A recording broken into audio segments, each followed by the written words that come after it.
Fellow Nigerians, did you know that constituency and executive projects in your communities are not gifts from your legislators? They are projects sponsored by the legislators and funded by the federal government to improve your life and the lives of those around you. These projects belong to you. Without your vigilance, they might never be completed. Don't allow them to fade away into unfulfilled promises. Stand up, take ownership, monitor their progress, demand accountability, and report concerns to ICPC. Call our toll-free line now on 0800 2255 4272 or WhatsApp only on 0806 656 4726. This message is brought to you by the Independent Corrupt Practices and Other Related Offences Commission ICPC with support from MacArthur Foundation and the Center for Democracy and Development in Africa CDD. With the theme, Leveraging Customs Enforcement to Enhance Revenue Generation with Transparency and Accountability, an ICPC perspective.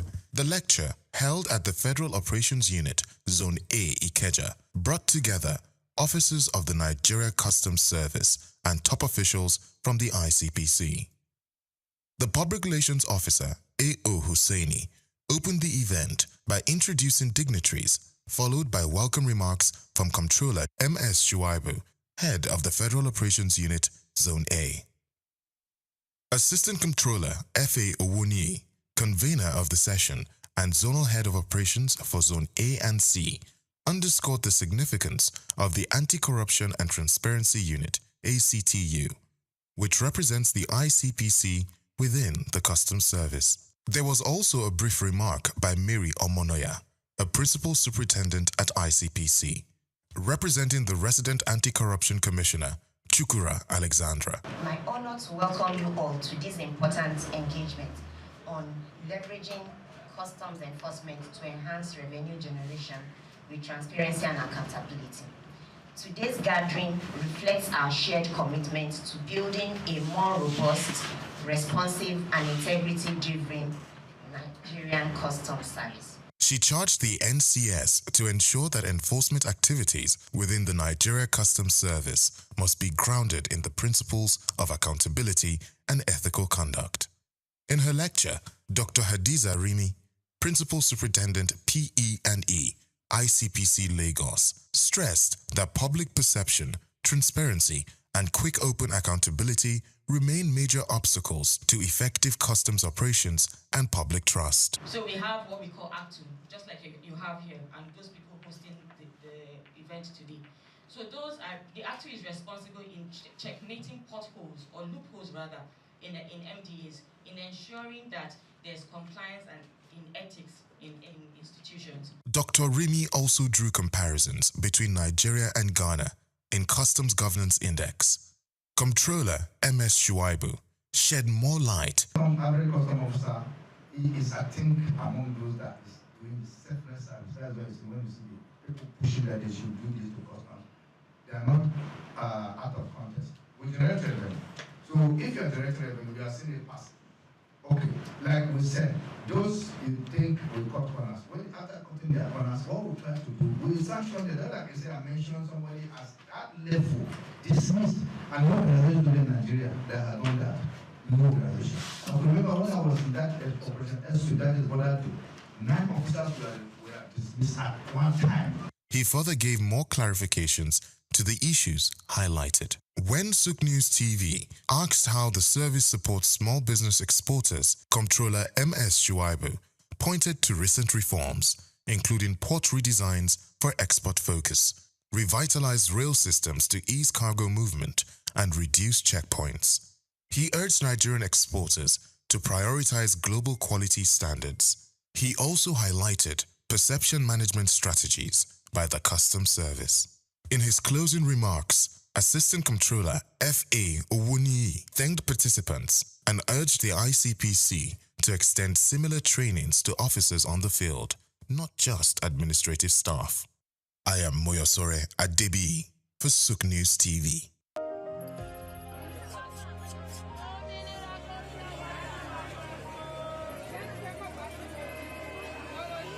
Hello Lagos, make we yarn.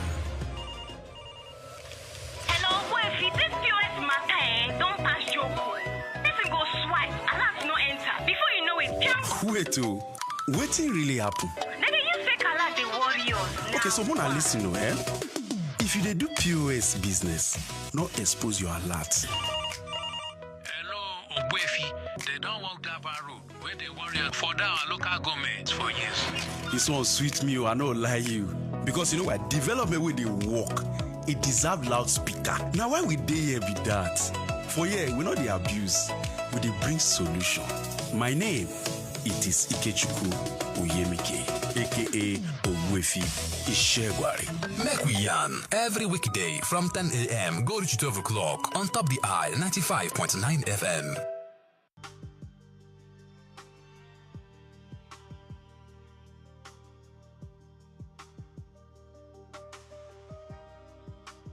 Health remains one of life's greatest assets.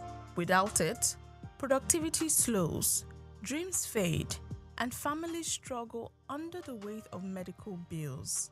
In a city as dynamic as Lagos State, access to affordable healthcare has become more than a social need.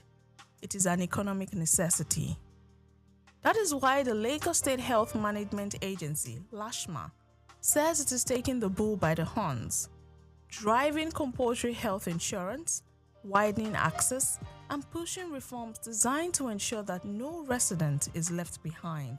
Present at the event were the Permanent Secretary, Lagos State Health Management Agency, LASHMA, Dr. Emanuela Zamba, the Permanent Secretary, Ministry of Information and Strategy, and Chief Host, Olanrewaju Bajulaye, the Vice Chancellor of Lagos State University, Professor Ibiyemi Olatunji Bello, ably represented, officials from the education and health sectors, media professionals, partner organizations, including the International Society of Media and Public Health, as well as students and parents, all gathered for the quarterly engagement aimed at reviewing progress and strengthening public awareness. According to the report compiled by Praise Matthias, the program opened with the national anthem, followed by a welcome address that set the tone for a day focused on healthcare access, youth engagement, and accountability. Bajulaye commended students who participated in the Ilera Eko essay competition and praised parents for raising future leaders. Let me welcome you all to this very special program.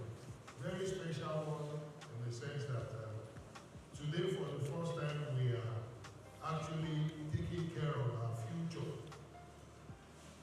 I sat down there and I saw the children and I said to myself, anything that you want done, you should let it be done by the children. And it is not strange when the Bible says, teach children on the way to go. When they grow up, they will not depart from it. This is our future. And I looked at the whole thing, and that's where we actually want to take the thing to. Normally we have this media party quarterly, but today we are adding the spice because we want to hand over. I know once you tell the children this is good and they buy into it, it's something that will go round and round and will continue that way. Some of us still hold on tightly to some things that we learned as children and is working for us today. So I will say that this is the right time for us to be here today. And children, I pray that you will not fall into bad health because you have taken the right path. From now, you should go back to school and tell people about LASHMA. When you get back home, tell your parents about LASHMA. Tell your friends, tell everyone around you that government is set to bring health, good health to our various doorsteps. Our colleagues, gentlemen of the press, our work is done once the children buy into this. And that is what we have seen. Some of them have gone through competitions, they've gone through series of research, and they have come tops in various categories. I want us to please let everyone in the whole world know what we are doing here today. Our parents, we want to thank you because if you have not brought these children, pray that you will eat the fruits of your labor and you will not fall into bad health. Your health will be sound. Goodwill messages followed, with speakers encouraging young people to remain creative, impactful, and committed to solving social challenges, regardless of their chosen careers. Now I want to give a goodwill message on behalf of the Vice Chancellor, distinguished Professor EPN Olatunji. First of all, I want to applaud Dashi for organizing such a competition. And again, I want to congratulate the winners of this competition. But the message is this: to the future leaders, the leaders of tomorrow. I'm from engineering. The seven of our students in mechanical engineering is part of the winner. I said, wow, that's fine. That one simply means, irrespective of your field, you can provide a solution. And I want to applaud you, the future leaders, that you should not delay. Your ingenuity, creativity is appreciated. I know there will be many entries. For you to have one of the winners is a team that should be appreciated, and we are appreciating. The permanent secretary of the agency, Dr. Emanuela Zamba, expressed appreciation to all guests for being present at the engagement. Speaking on the reason for the parley, she noted that it is their commitment to remain transparent and be accountable, and it is part of their deliberate efforts to keep Lagos residents informed about their activities and achievements. On the policy update, she said the agency has intensified enforcement of the executive order mandating compulsory health insurance for all Lagos residents and workers. According to her, ministries, departments, and agencies, MDAs, have undergone compliance checks, while public-facing agencies can now verify enrollment status through their portals. I am pleased to report that in the first quarter of 2026, the agency trained 72 journalists in 2 batches in collaboration with ISMPH on social health insurance. This clap for us now. They are the first to the whole of Nigeria. This initiative underscores the critical role of health writers in amplifying the rightful message. We commend your professionalism and your continued partnership. You will recall that the Lagos State government, under the visionary leadership of Mr. Governor, signed an executive order in 2024 mandating health insurance coverage across the state. Following this, the agency has intensified enforcement efforts across ministries, departments, and agencies, resulting in increased enrollment and more public service. We appreciate the head of service, Mr. Olabode Agboro, for inaugurating the enforcement team and issuing directives that have significantly strengthened compliance. Today, I am pleased to inform you that the agency has completed its first compliance assessment of NDAs. Agency with public interface can now verify residents' enrollment status seamlessly through their portals. In addition, National has expanded stakeholder engagement across local government areas and local council development areas in line with recommendations from previous engagements. To further improve operational efficiency, the agency has restructured its sales department, introducing roles such as cluster managers for the senatorial districts, area coordinators for the local governments and local council development areas. This restructuring enhances grassroots presence, expands access to enrollment points, and simplifies registration processes across the state. Healthcare providers are also being trained in line with the executive order, and the next phase of enforcement will focus on provider compliance. Providing update on implementation of the governor's executive order, technical assistant to the permanent secretary, Dr. Nifesimi Akinagbe, said enforcement is progressing in phases. The first phase targets ministries, departments, and agencies. Future phases will extend to the informal sector, vulnerable groups, and corporate Lagos. As our practice every quarterly media planning, we're going to be giving an update on Mr. Governor's executive order, EOPSO 1 2024, and it's the order of mandatory subscription, mandatory enrollment on the Lagos State Social Health Insurance Scheme, which is called ILERA. So what I've said in all that English Ilera Eco is now compulsory in Lagos State. That's what that exactly what I say. Apart from the baseline assessment at the MDAs, we also did what we call the facility compliance readiness assessment. We went into the facilities. So all these hospitals, we wanted to make sure that they were ready to provide quality services. So if we are saying that Ilera Eco is compulsory, is mandatory, we also need to make sure that the facilities are ready to provide qualitative services. And of course, also the areas of compliance approved for facilities as well, and we also check these areas of compliance. We did the first phase here from the 16th to 27th of March, which in this first phase we looked at the PH, primary healthcare centers, I'm mentioning, and some private hospitals. So for the phase 2 and phase 3, we're going to the secondary facilities like the general hospitals and also the tertiary facilities, the federal tertiary facilities as well. Apart from public awareness and strategic engagement, one of our other major responsibilities as stipulated in the executive order is vulnerable coverage. So individuals that cannot pay for Ilera Eco, they cannot afford it.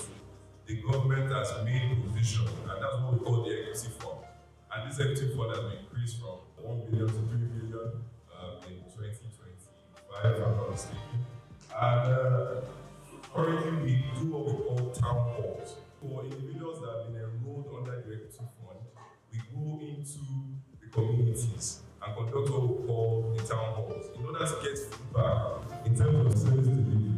And of course, from my presentation so far, you've seen that apart from Ilera Eco being mandatory, we are so big on quality. The Lagos State Health Management Agency makes sure that we are giving care that is qualitative enough. And one of the ways we can know that the enrollees are receiving quality care is through feedback. And that's what we get through these our town halls. To tackle affordability, Lashma also introduced Ilera Eco Easy Pay, a mobile wallet system that allows residents to save gradually towards health insurance premiums.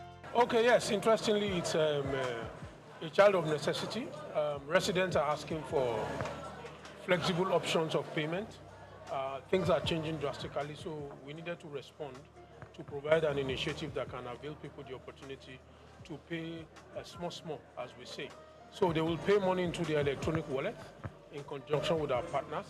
And when this amount of money completes the full premium, for instance, 15,000 for an individual, they can be activated and they can access care at the hospital end. There are other benefits that we'll be introducing as we get started, but we need to take it in phase by phase.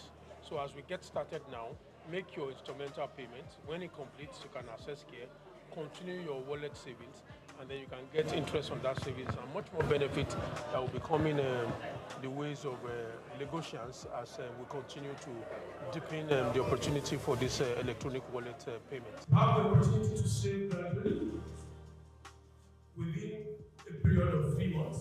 You can save up to 15,000 naira and then we would activate for an individual plan.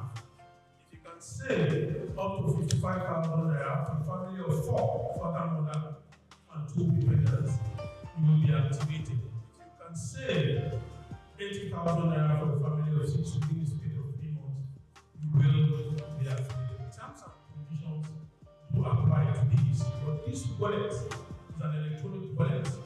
You'll be able to view from your phone once you put this wallet in conjunction with our financial and tech partners.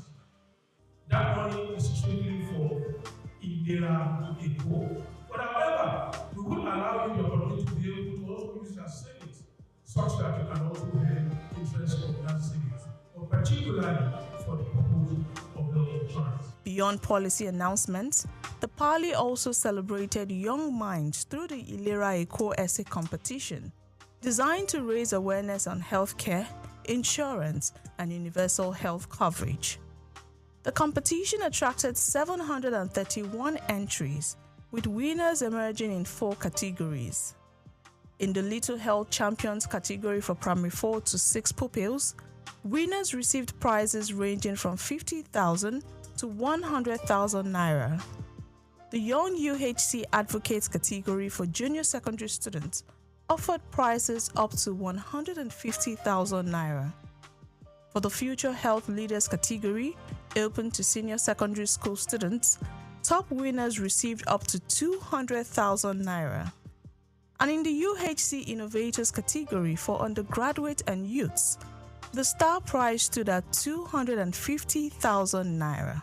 Winners were also decorated as Ilera Eco advocates, charged with promoting healthy living and health insurance awareness in their communities. ECO is a scheme. Their idea is to make healthcare quite affordable and of a good quality to the residents of Lagos State. From today's activity, what I just want to tell residents of Lagos State is that they should enroll in the ECO scheme. It's a very good one. I just want to say a big thank you to organizers of this competition and then this event.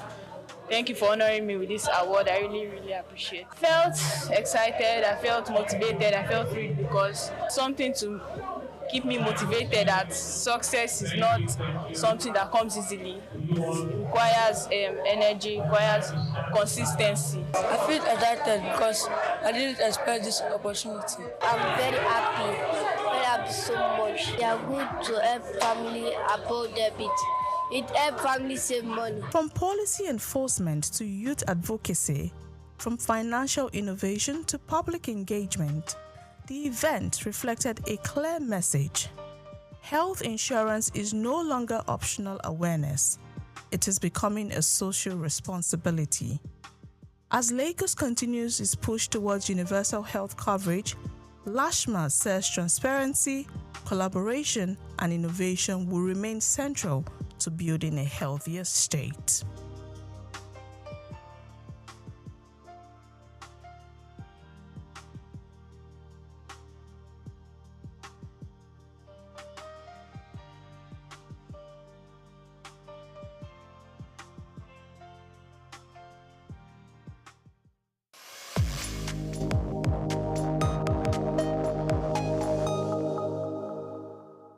Skincare from the inside out.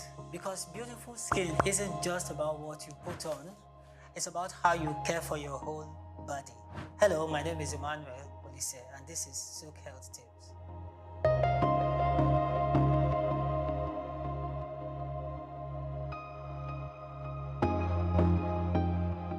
Let's talk about something that is seen every day in the clinic. People investing in expensive skincare products but overlooking one major factor: internal health. The truth is, your skin reflects what's going on inside your body. As a medical personnel, I can tell you that achieving clear, radiant skin starts far beneath the surface. Number one, nutrition matters more than you think. Your skin is your largest organ, and like every organ, it needs the right nutrients to thrive. Eat foods rich in antioxidants like berries, spinach, and green tea to help fight free radical damage. Include omega-3 fatty acids from fish and walnuts to reduce inflammation and keep your skin barrier strong. Limit refined sugars and processed foods, which can trigger acne and accelerate aging through a process called glycation. 2. Hydration is skin deep.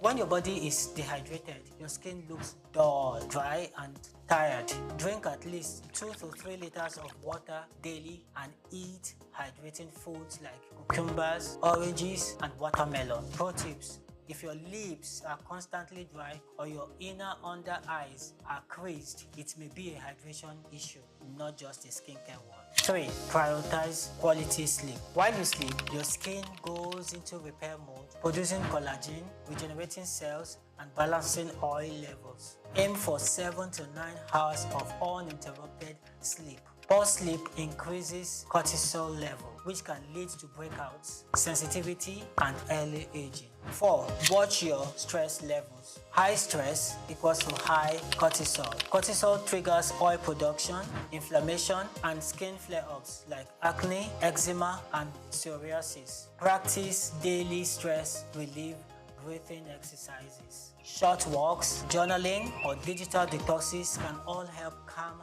both mind and skin. 5. Support your gut health, because the gut-skin connection is real. An unhealthy gut can lead to inflammation that shows up on your skin as acne or dullness. Add probiotics. You get your probiotics from your yogurt or supplements, and prebiotics from garlic, onions, and oats to nourish your microbiome. Bonus, skincare products still matter, but they work best on a healthy foundation. Yes, your cleansers, moisturizers, and SPF are important, but they can't fix what poor diet, dehydration, or stress are damaging from the inside. In summary, if you want healthy, glowing skin, treat it like a system, not just a surface. Nourish your body, sleep well, stay hydrated, manage your stress, and then invest in a good skincare routine. Beautiful skin is a lifestyle, not just a product. I'm Emmanuel Elise, and this is SOUQ Health Tips. Remember, your skin listens to everything your body tells it. So let's speak health from the inside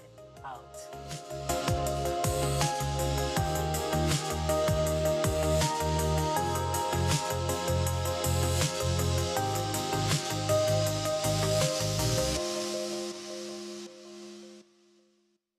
You've been in Nigeria for how long now? Only a week and a half, yeah. And the first place you birthed was here in Nigeria, in Lagos?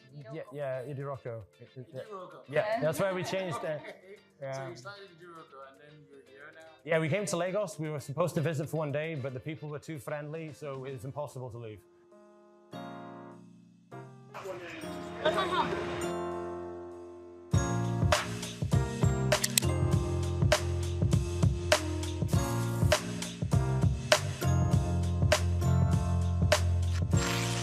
So, I know there's no. How did you move the van? Did you get the van here in Africa? Yeah, Ferries. We got two ferries. One ferry from England to France, okay, and another from Spain to Morocco. Oh, yeah. So the van was. Yeah. Welcome to Morocco and a free tour around the London.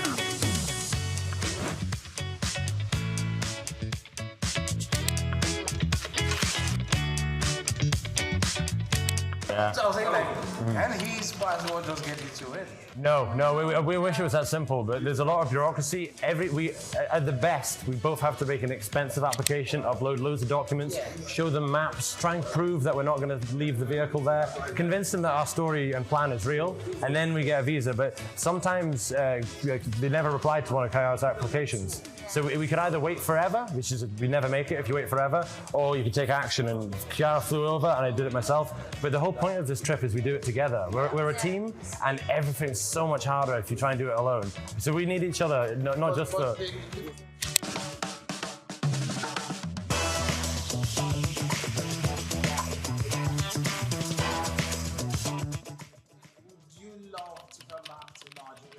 Definitely.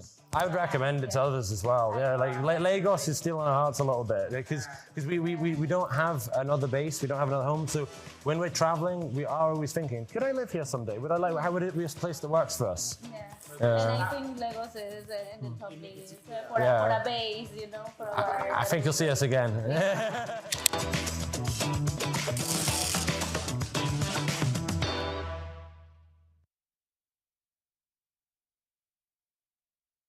A new generation of Nigerian artists is breathing life back into the age-old craft of bead making, a tradition that has adorned the necks, wrists, and waists of Nigerian women for centuries. Beads have always held a significant place in Nigerian culture, symbolizing wealth, status, and identity. In ancient times, they were used as currency and were integral in various rites of passage from birth to marriage.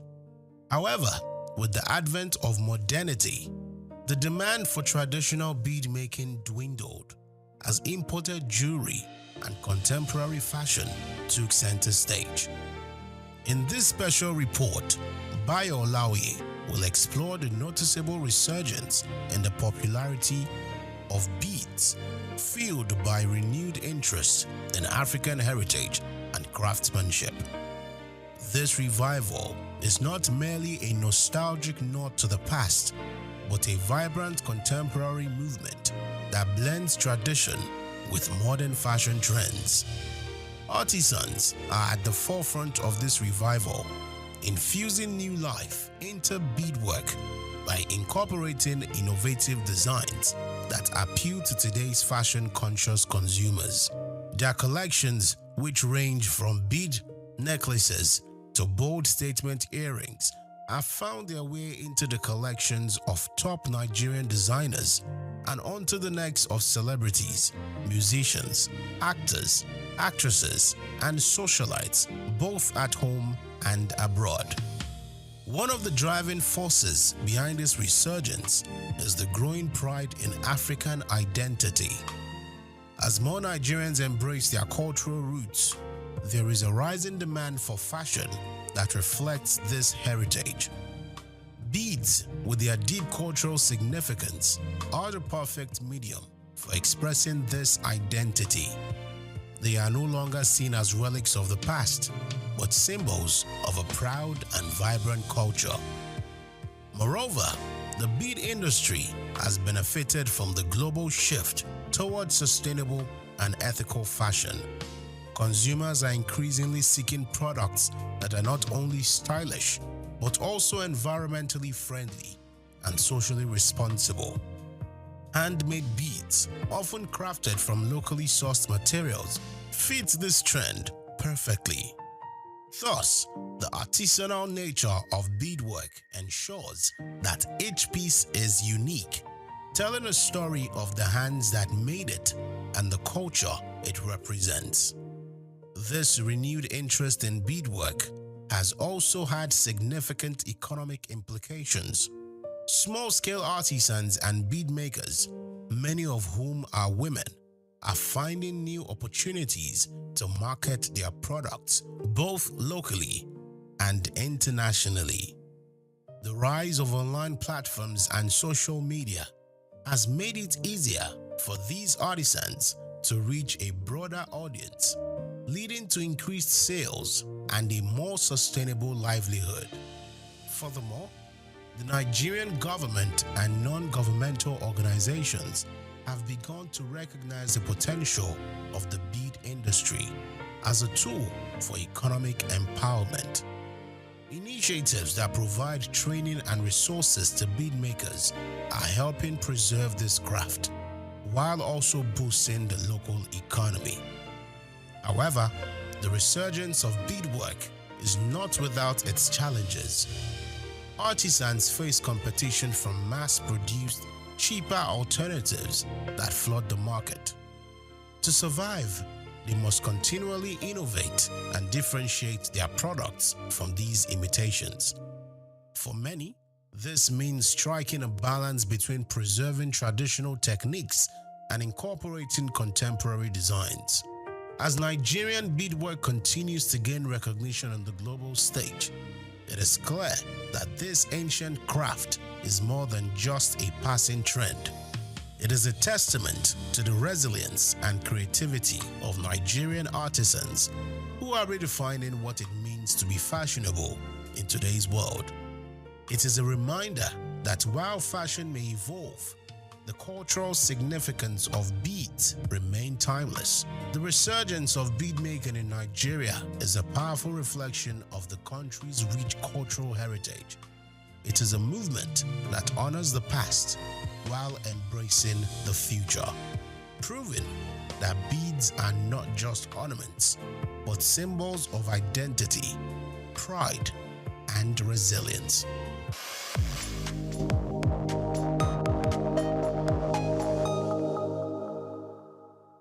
Afrobeats is a classic overnight success story, except it didn't happen overnight. I'm happy to be here. One of the key things about the Omniverse is that it's designed to go beyond an event and designed to be fully something that people can engage beyond the summit. The point being that Nigeria has so much to bring to the world in terms of these things, but we will be bringing fresh energy, fresh ideas, a fresh engagement, and we're obviously open to collaboration. But hip-hop, it never dies. What's the difference between Thor and Shango? Thor is approaching $50 billion in revenue.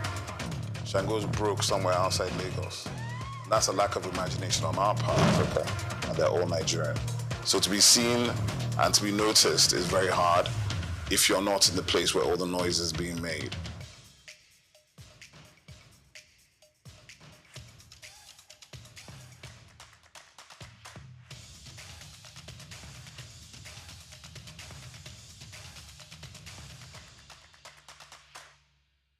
They say money doesn't change who you are, it just enhances who's already there.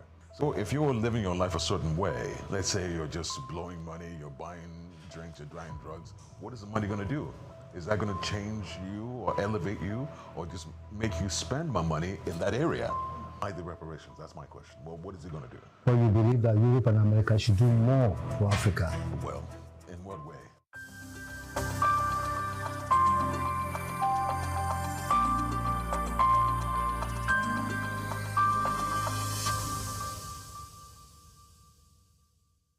Good afternoon. You know, when I heard you in our studio, what caught me was your voice. I'm really attracted by your voice. Well, let's start the discussion by getting to know you. Can you run us through your career and the kind of person that you are? Okay, my name is Lord Frank. I'm a voiceover artist and actor. I've been in the industry for a little over a decade now. And I have done everything from movies, TV series, and I've even been on radio for a little bit. Majority, I do voiceovers, and I produce adverts. Voiceovers, what does that mean to the ordinary man? Voiceovers are when you just have your voice, nobody sees you, but they can hear your voice on maybe ads on TV or on radio. So you must be into advertising, marketing communications? That's correct, yes. What's been your experience? It's been okay so far. It's been okay so far. You know, there's been ups and downs here and there, just like anything else, but it's been okay so far. Now this American accent, has it got to do with your training? Yeah, a little bit. Tell us about your training. Well, I stayed in the States for a little while, close to 20 some odd years. And I did a couple of courses in terms of radio and TV production. I'm sure you know Hollywood. Yes. Have you had any relationship with Hollywood at all? Not really. Do you plan to? I did at the time. I almost got the extent I almost got close to Hollywood is I almost had an agency. One of the things that you have to do as an actor in Hollywood is get a talent agency because those are the guys that get you the job. So almost got a talent agency. We have so many radio and television stations, particularly in Lagos. Have you listened? Have you watched any? What's your opinion? It's not bad. We're doing all right. Because I believe that our artists, our presenters tend to be necessarily American or African. And I think we should have a Nigerian voice. What do you think? No, I would agree with you. I mean, one of the things that, lets you know you're in a particular country is by what you hear on the radio and things like that, the kind of music, the kind of presenters they have. Yeah, so that's one of the telltale signs that you're in a particular country. So you're absolutely right. So when I turn on the radio, I should hear a Nigerian voice. What is broadcasting like now globally with social media? Everybody wants to be a journalist now with social media. And it's affecting broadcasters. You're right. You're absolutely right. What's the way out? That's a good question. I don't know if I have the answer for that. But unfortunately, attention is currency nowadays. And whoever gets to present first, gets the amount of views. But at the end of the day, people who are more concerned about genuine, true stories will find their platform. You are so informed and so educated and so trained. Oh, well, thank you. What are you trying to bring back to the country? Well, I've been here a while, so I think genuineness, authenticity is one thing, right? I believe strongly, and that's what I was telling someone earlier, I believe strongly that no matter what you want to show the world, the most important thing is the vehicle that you're using to present it to the world. We could be as Nigerian as we want to be, but the production value has to be as quality as anything, was what everybody's used to. Let's talk about branding. Okay. Seems like everybody wants to brand. Yes. Is it the right way to go about it? Or do you use the media? What has branding got to do with it? Or I believe branding sells, If you believe you have something unique, something that nobody else has, brand it, brand it, because that comes with a whole lot of things. I think people look at you different when you have a brand. Now we're talking about climate change. Yes. In this part of the world, we seem to be far behind. What do you think the media in this part of the world should be doing as regards climate change, sustainability, the green revolution kind of, yes. I think it's a question of how important is it to us. If there's any truth to it, now I'm going to sound pretty bad.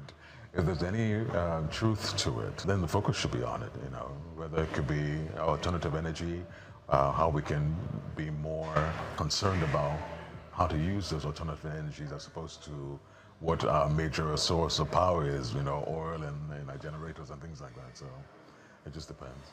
We have so many festivals in Nigeria. Yes. In Lagos, we've just done Eyo. We have Ofala, we have Agogo. Do you have suggestions on how we can market and monetize it for economic development? Like, we can build stories around these festivals, you know. They can be the core of our filmmakings or our music, you know. The way that people will be so fascinated about it. By itself, it's doing pretty good, you know. People are already coming from all over the world to come and enjoy these festivals, but I think we can do more. And that comes to how we all have to work together, network, how we can bring what we believe makes us authentic to the rest of the world. We can work together. America and Nigeria, is there a way we can cooperate in the areas of culture, tradition, music, particularly music, because our musicians are making gain everywhere now. Is there a way the American government or the American people itself can rally around and have a kind of interrelationship? Well, I don't know, I can't speak on that particularly, but I think they're collaborating okay. I think they're doing well. Burna Boy is making music with different people, you know, Wizkid and, you know, Rema. All these people are making music with different people, so I think they're doing okay. What about our fashion? How do we promote it and how do we market it? And how do we inspire the ones at home? How do we go about it? Like you were saying earlier, that social media has done so much, right? And these individuals just lock in on social media, you know, the word will get out. So how do we look at our festivals? How do we refine them? Using technology and using the web results so that we just don't repeat the same thing every year. There was a gentleman that did an AI video of elderly. I don't know if you came across this thing. It was on YouTube. He put it up. He did an AI video of the elderly in different African attire, different fashions and stuff like that. So that's the way we're going. You know, we can take things that maybe like the festival or whatever it is from our traditions and just combine it with AI and present it to the world. If I talk about the diaspora, we have a very strong Nigerian diaspora abroad. Is there a way we can encourage them? And is there a way we can unite them up there so that they can contribute to the development of this place? Because what has been happening are just isolated cases. Sure. And they need to be formed into a group, a formidable group, to come to the aid of particularly Nigeria. What should be the role of these diaspora people? I think it takes a group to open that up, that discussion, you know. A group or maybe an association or, you know, an organization to put together and say, you know, we're looking for our Nigerian brothers and sisters in different places to, you know, come together, and there has to be transparency, there has to be structure. I think if they see the transparency and they see the structure and they see that they're really helping individuals to build and better Nigeria, I think they'll get involved. I write a lot, but even some of my colleagues have observed that there's a shortage of African writers. We're all riding on the fame and popularity of Wole Soyinka, Chinua Achebe. The stars, the young ones are not coming up. Is there a way we can fashion out a training program or a project? Well, that's a good question. I mean, when you look at the entertainment world, what's selling is the Nigerian Idol, the African voices and things like that. And it's more tailored towards musicians. I think if there were more competitions or contests in regard to writers, yes, I think maybe some people will, you know, come out and will inspire a new generation of writers, you know, and having the likes of you or Wole Soyinka being the judges and stuff like that, and really making it a big celebration. You know, people will turn out. Yeah. You're doing voiceovers, and I know you'll be concerned about AI. Yes. I'm not fascinated by AI. Okay. Because I think it will kill creativity. Sure. So how will AI affect your business and my business? It really depends on who you're talking to. Because some people may say, you know, I have the idea, I have what I know I want to do. AI just helps me go from point A to point B a little quicker, you know? And that's all it does. And some people can say, okay, let me just sit back and type, give me an idea. That's where we're now in trouble, You know, I think that's the difference there. I'm going to ask a very sensitive question, and it's been in the news for some time now. This issue of reparation. Reparation. Do you think that the black people, the Africans, will deserve reparation from Europe? Wow, that is really sensitive. That is really sensitive. That's why I said it's sensitive. Right. Because some governments are already doing it. Germany is doing it. France is doing it. So it's not a big deal. I guess my question is, to what ends? They say money doesn't change who you are, it just enhances who's already there. So if you're living your life a certain way, let's say you're just blowing money, you're buying drinks, you're buying drugs, what is the money going to do? Is that going to change you or elevate you or just make you spend more money in that area? Why the reparations? That's my question. Well, what is it going to do? What's it going to do?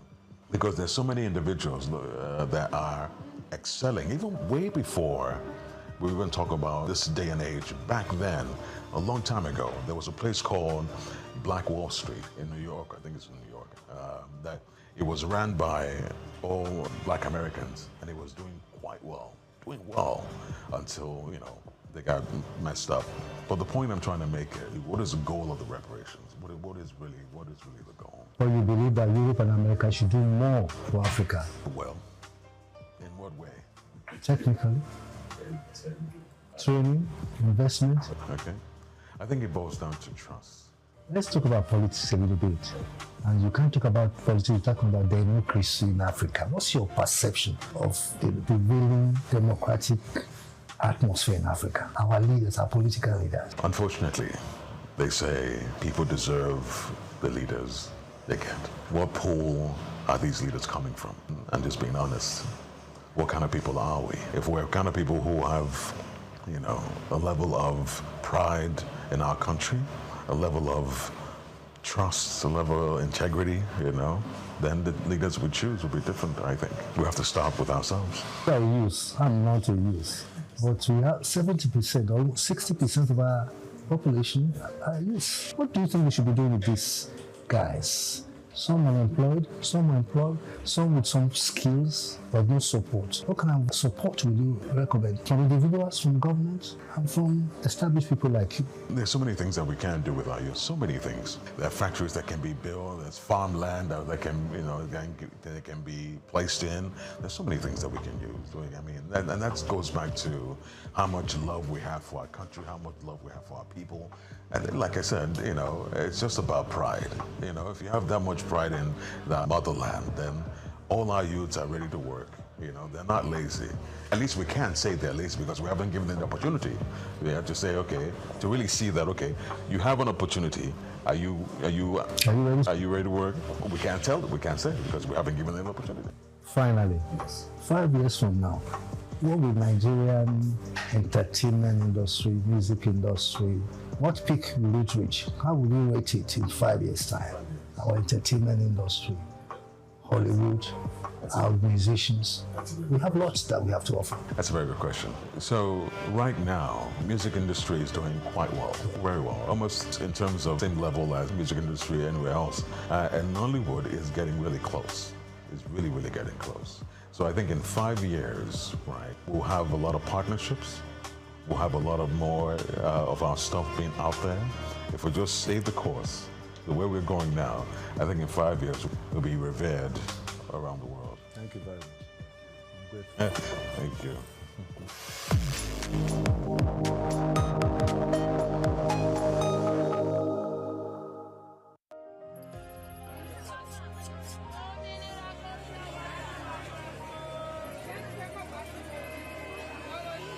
Hello, Lagos.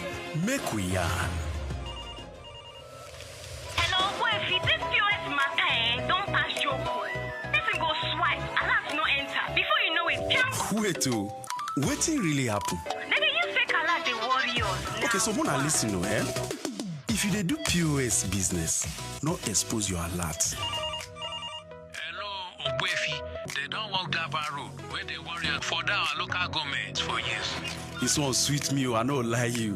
Because you know what, development with the work, it deserve loudspeaker. Now why we dey here be that? For here, we know the abuse, we dey bring solution. My name, it is Ikechukwu Oyemike. aka Ogwefi Ishegwari. Make we yarn every weekday from 10 a.m. go to 12 o'clock on Top the Eye 95.9 FM. We've got just what you need right here at Femi Wash Media. Call it the Midas Touch and you wouldn't be wrong. Let us record, produce, mix and master your audio like nobody does.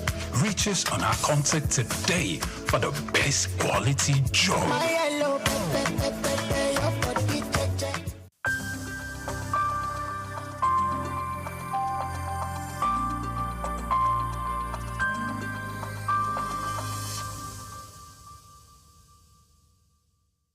Thank you for having me, SOUQ News. I'm excited to be here. My name is Anna Maria Orlu. I am the current Miss Nigeria United Nations. As well as that, I am an actress, a model, and I also am the founder of Little Blessings Foundation, and we focus on orphanages in Nigeria.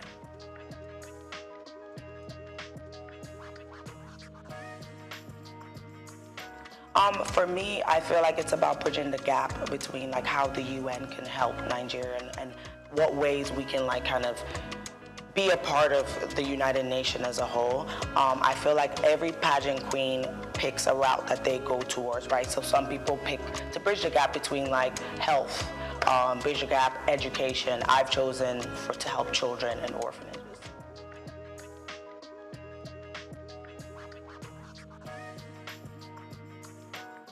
So after my last pageant, I actually was reached out to. They were like, you did a great job. I really loved how you presented yourself. Would you like to take part in this pageant? And of course I had to do my own research just to see like, is it for me? Is it not for me? I did hesitate a bit only because, you know, you need to just let it sit. I'm used to just making decisions really fast. So I like to just simmer down and kind of do my research. After that, the process was actually a lot of fun. I got to meet a lot of girls from different states and just interact with them and just learn a lot from their background and a lot of the sisterhood and just having fun in that whole 1 week. It's a week process, so it's like boot camp. You're waking up, you're working out, you're visiting different places, you're doing some charity work, different segments like the swimsuit, also evening gown, traditional, all of those things. So it is a week of like intense work.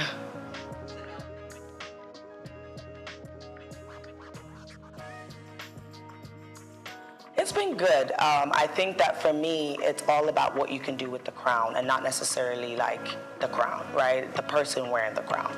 What is your interest? How passionate are you? And for me, it's always been important to relate with the everyday girl. Like just because I have a crown on my head does not mean that I cannot go feed the homeless. Right? Doesn't mean that I cannot like be in the streets doing other things with like that may not be, you know, what I live like, you know. So I definitely think that it's opened my eyes to like different opportunities as well.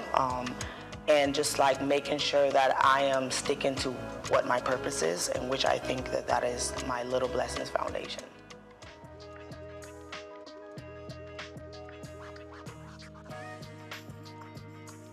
I'm currently working on my new project called The Dream Day Out. So basically what it does, it takes children in the orphanages to like amusement parks, zoos, all the things that children don't get to do in those places because they only go to the school and come back. I want them to feel like children. I want them to be able to just not worry about the circumstances, even if it's just for like 5-6 hours. My foundation already donates clothes, shoes, school supplies already. So I just wanted to kick it up a notch and just like try something else that would just enrich their life a little bit.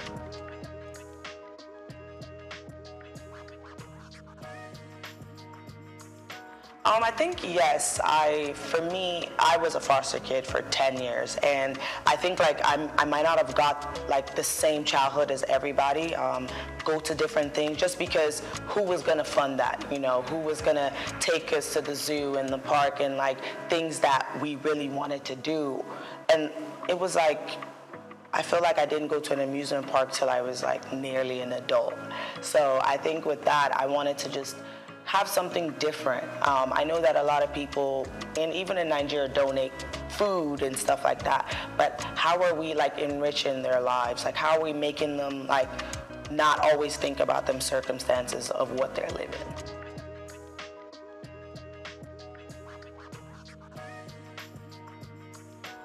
That's a really good question. For me, I think that my family also have done a really good job with that as well. My dad is always in Nigeria, and he tried to instill that you're Nigerian no matter what. My mom as well. And my brother never spoke English to me when I was younger. So I was able to understand Ikwere and Igbo, which, nobody even believes that I would understand that because I wasn't born and raised here. So I think my family as a whole really just they try as much as possible to instill that, even though we didn't live together to like a certain age, they still were just like, that mental, your mom would be like, if you're around these people, they're not like you, Like my mom would always say that, like, you can't follow these American people, they're not like you. So I think that's always in my head that like, you're Nigerian, like, and I started coming back a lot more too.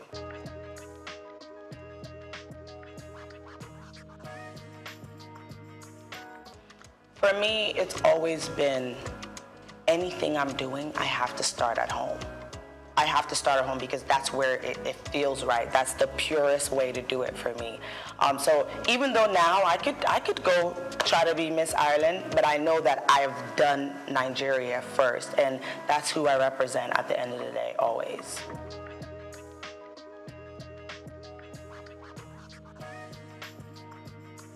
So how I knew I could act is because I started off singing. Actually, I started off singing. I thought I was going to be a singer. I was very annoying to my family. I was singing everywhere we went. My mom actually encouraged it. She'd be like, go sing at church, go sing. I loved it. And then I got into musical theater because they were like, oh, you could sing. We need somebody who could sing.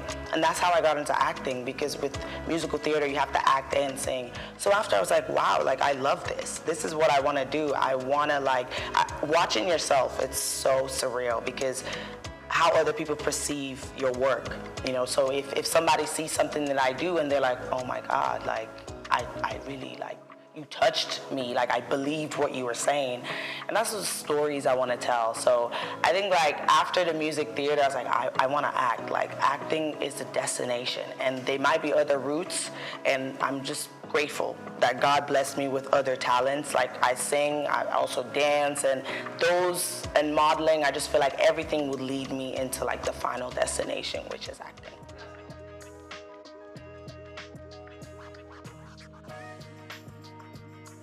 I actually did my first Igbo play like this year, which was, different because I've never done that, and also in LA, that's not a popular thing, right? So my last one was an Igbo play, and it was Emeka 1985. It was really, really dope. It was literally about a man who moved from Nigeria to America, and just that transition. Nobody really tells the story of how hard that could be. And for us, we don't even know because our parents did it, right? So that was a really provoking story to tell as well. I really enjoyed that. And I was also in this film called Marche. It's telling a Haitian story about like a Haitian woman, and I was the lead for that as well. There's a lot of films, and short films, feature films, movies that I've done that I feel like they always tell like provoking stories, and that's really what I love.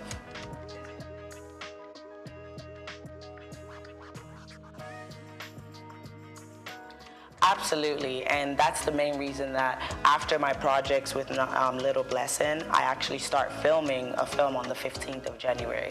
My goal is to be able to work anywhere, and I don't want to just depend on Hollywood to fulfill what I need to do. If I have to be in India working, I will be there. But Nollywood has always been an interest of mine. I've had it on my goal every single year, like I need to be in Nollywood movies. So this is really a great opportunity for me to be here and just meet other creatives, directors, and storytellers, and really get to work here as well.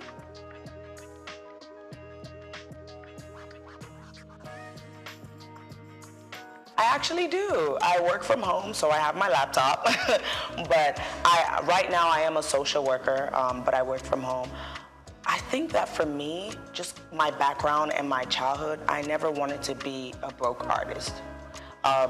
Being an artist is so hard where, like, you know, it's not stable. One day you have a role and you're working 5 days, and then another 2 months you might not have anything. You're auditioning, you're trying to get something. I just didn't want that to be my life. Like, I want to be able to help my family. I want to be able to take care of myself and not be a burden to my family. So I needed to have a job. I needed to have something that didn't demand maybe as much energy from me, where I could still kind of focus on the art as well.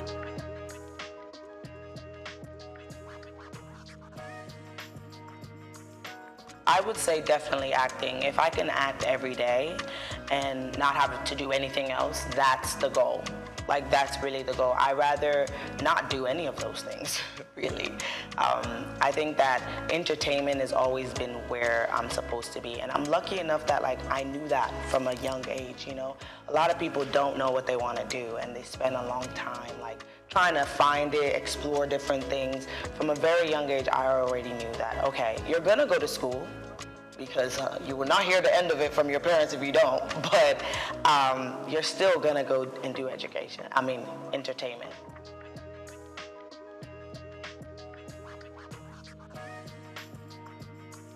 I think those stories, like you say, African American, they have been told a lot, and I think it's because that's people's experiences, right? A lot of people start from their experiences, and for me, I think I really want to tell a lot more about immigrant stories. I think that there's so much that happens when Nigerians or any other like immigrants leave their country and go to America, go to the UK. The things they experience, people don't even tell it enough. Like the things that my dad went through, I only know half of it. And I'm already like, whoa, this is a lot for one person. Especially Nigerians are so resilient, like they can do anything, and just to make sure that they survive in that country. So I definitely want to tell a lot of immigrant stories.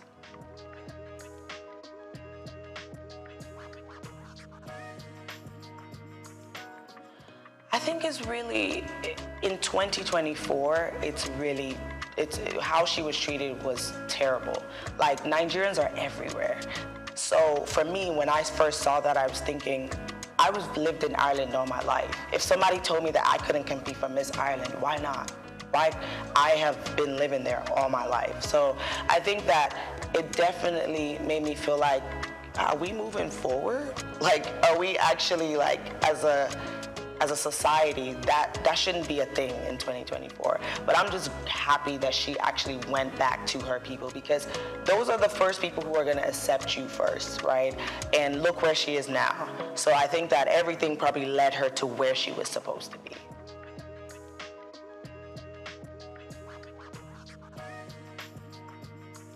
I think some of the misconceptions is that we're not very smart. We're just pretty, or some of them are like, oh, they just did it just to have a crown and have the attention or whatever.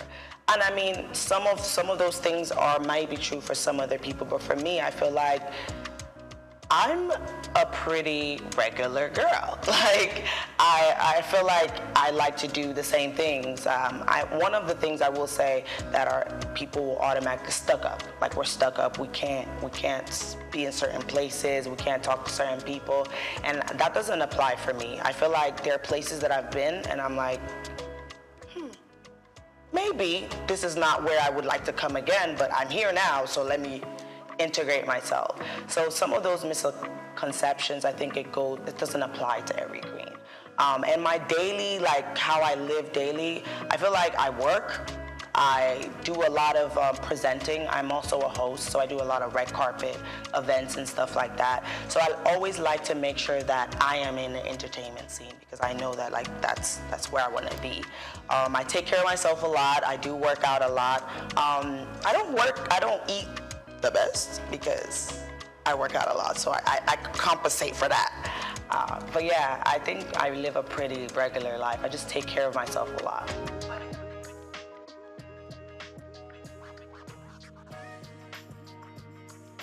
The rest part lacks. I think probably don't sleep enough, but it's just the passion, really. It's the passion to want to do all these things.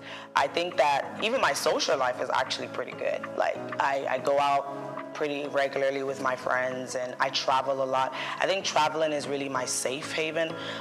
It's where, like, I feel like, okay, this is where I get to do something I want to do. Like, traveling and working out, those are the two things that I'm like, okay, this keeps me sane. But time-wise, I think I have good time management skills. That's another thing too. I think in this industry, you have to have time management skills and just prioritize what you want to do, because you're not going to have time for everything, and tomorrow is another day.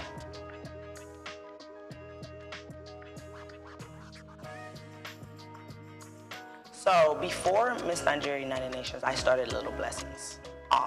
So I started Little Blessings like maybe 7 months before I actually did the pageant. So I already had that going where I was supplying shoes, clothes, things like that. So then Dream Day Out came after I became the queen. And I think my mission is just to keep adding initiatives that are gonna enrich these kids' lives, right?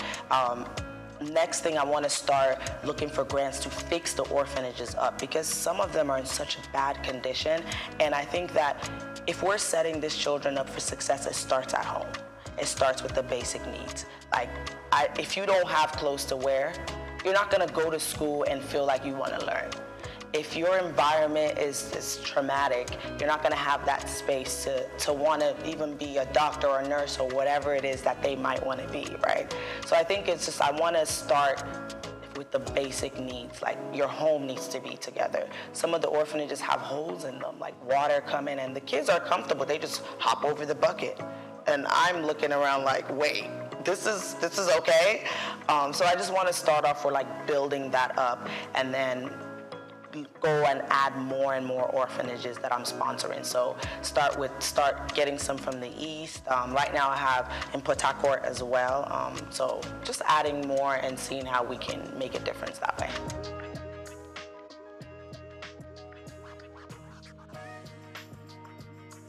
Some of the challenges is just working with different people, right? So these things that I'm organizing, I have to reach out to the resort park. I have to reach out to the orphanage, the workers there. I have to like really just work with them. And sometimes, you know, when they hear your accent, the bill goes up. So things like that are really challenging, because it almost means that I have to try to get somebody to do stuff for me instead of I like to do stuff for myself. Like, I'm pretty like dominant in that way. Like, I want to call the resort park and organize stuff. I want to call the sponsorships and make those deals myself. But sometimes it's challenging because I might have to depend on somebody else. Like, for instance, we're getting a bus, right? And we're getting a bus, and I have to have somebody else call because it'd be cheaper when they call. But if I call, when they hear me, they're like, oh, $500K, like the price goes up. So those challenges is what like really bothers me.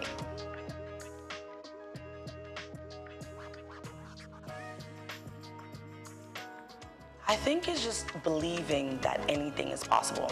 I think that I truly like believe that like I have to make it. And also like your background as well should motivate you, because I didn't come from like an easy background, and for me, I was like, it cannot get down there, so it has to go up. Going to school was very like beneficial to me because I was able to like actually make money, take care of myself, and sponsor my goals. You have to be able to sponsor your goals. Just for acting, you need headshots, you need show reels, like all those things cost money. So I think just first thing, just believing that anything is possible, and it doesn't matter what anybody else tells you. Like, nobody can tell me today that I'm not gonna make it, and I would believe them. And surrounding yourself with people who really like believe that about you too. Like, it took me years to even tell my dad that I was into entertainment, because I had to block out that negativeness. And it's not that they mean it, but you know, African parents, they're focused on stability. And entertainment doesn't sound very stable. So I don't want anybody to project their negativity on me to make me feel like I'm not gonna be where I wanna be. So that's one thing I had to just block that out. My dad found out that I was Miss Nigeria like after I won, not even through the process. Because I don't want anyone to tell me that, oh, you know, you might not get it, you might not know. Why not? Why don't I have those opportunities? So that's why it's really important for me to like try to create those opportunities for other people as well.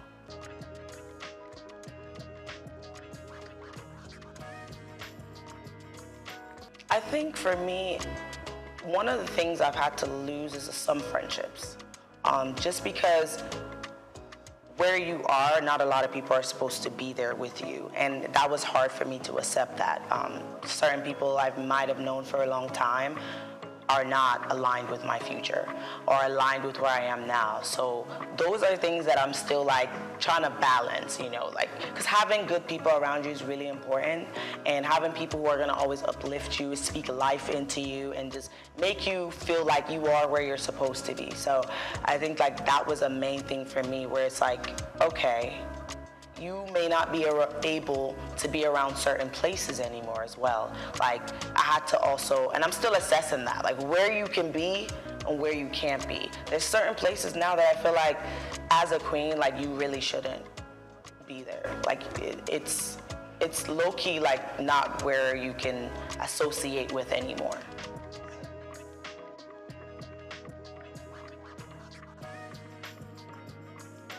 Some of the upsides is being in certain rooms where you wouldn't have been able to be in as maybe like a regular person, right? Being able to speak to people who are actually change makers, being able to get sponsorships and fundraising, things like that. It's harder. It was harder for me when I wasn't a queen, but I was still trying.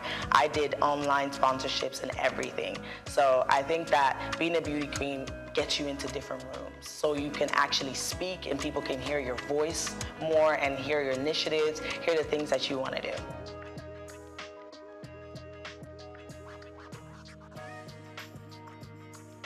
Oh, wow. First of all, I love how dramatic Nigerians are. Like, I think it makes my day. Sometimes we're just driving and I'm just looking and everybody is just, it's like a movie. Like, and I love how successful Nigerians are. Like when you leave Nigeria and you see Nigerians in different countries, like we are doing amazing things. There's like, out of all the African countries, I just love how determined, how hardworking, resilient, like things now that I see some of my friends in Nigeria do, I'm like, wow, this took you all day. They're like, oh, no, it's no problem. Like, it's not a big deal. But for me, I'm like, that's all day. So I just love how resilient we are, how nothing can stop us. Like, we are literally unstoppable in every country that we go to. And even some of my Ghanaian friends would be like, I love Nigerians. I love how you guys can just work so hard, but also play so hard too. So yeah, and the food. I can eat. I can eat.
SOUQ Atlantic has become Nigeria's most sought-after city for its high-end infrastructure, prestige, and well-planned city layout, as reflected in an 8-lane boulevard, about 13 internal bridges, underground cables, and green footprints defined by over 30,000 trees. Additionally, having a building in the city has become a trend among the so-called big boys, as was the case with Old Ikoyi, Victoria Garden City, popularly called VGC, Osborne Foreshore, and now Banana Island. In this special report, Bayo Olaoye states that this talk of "I belong" and the prestige mentality has also spread to the big firms. Before now, Kingsway and Ozumba Mbadiwe used to say that Victoria Island were the go-to locations for high-rise office buildings. These locations are home to iconic developments such as Kingsway Towers, Heritage Palace, Fanfa Towers, the Wings and the Waves, among others, making them Nigeria's equivalent of Silicon Valley. The SOUQ Atlantic City was modeled after the skyscraper district of Manhattan Island in New York City. It has become the new destination for big-ticket corporate firms which are building or relocating their new headquarters to the 10-square-kilometer city, rising off the coast of the Atlantic Ocean in Lagos. The city is attracting investment interests in both residential and commercial real estate, the latest being MTN Nigeria, preparing to build a new headquarters. MTN is coming on the heels of First Bank, which recently turned the turf to build a 40-floor corporate head office, making the city's most iconic development so far. Prior to this courageous and ambitious entry into SOUQ City by MTN, First Bank, Dangote Group, and the Embassy of the United States of America have taken positions there, developing a new head office and a diplomatic facility respectively. Much earlier, a co-development company had occupied the city as the developer of the Azuri Towers, offering both residential and commercial facilities for high clients and corporate bodies. Arkland Property Investment and SOUQ Homes are also in the city, developing A&A Towers simultaneously. These are the residential developments that will be standing on the 22nd floor and the 33rd floors respectively. Other developments are the Pan-African Towers by Periwinkle Residences, SOUQ Pearl with Champagne Tower and SOUQ Pearl Black Tower, Amni Towers and Ani International Petroleum Development Company, and Louisville Towers by Total Energy Staff Cooperative and Multipurpose Society.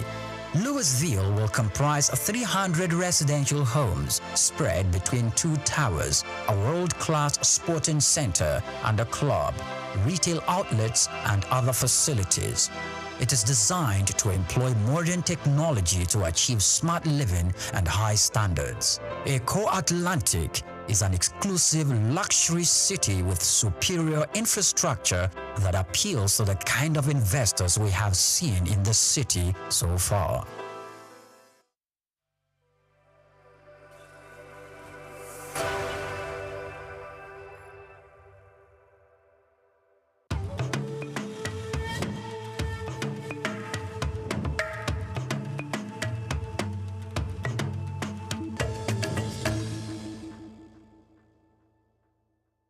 Welcome to Words of Our Fathers. I am Bayo Olaoye. Today we are looking at a proverb that says, "It is not only the fox that arrives at the destination, even the snail will arrive at the destination." What this means is that we should all bide our time. We should be patient and not cut corners. Even beating traffic is being impatient. We should not, because the circumstances are there. There's pressure, there's inadequacy, the income is not there, that we should change our character. We should maintain our character. We should maintain our integrity, our humility in dealing with others. The young ones should not join bad gangs because of unemployment or because the home is poor. parents should keep an eye on their children, because people say that peer group influence is greater. It's common these days. So parents should keep an eye on their children. Children too should learn to be self-sufficient. They should not look at others and compare them with their own families. Companies too should take their time.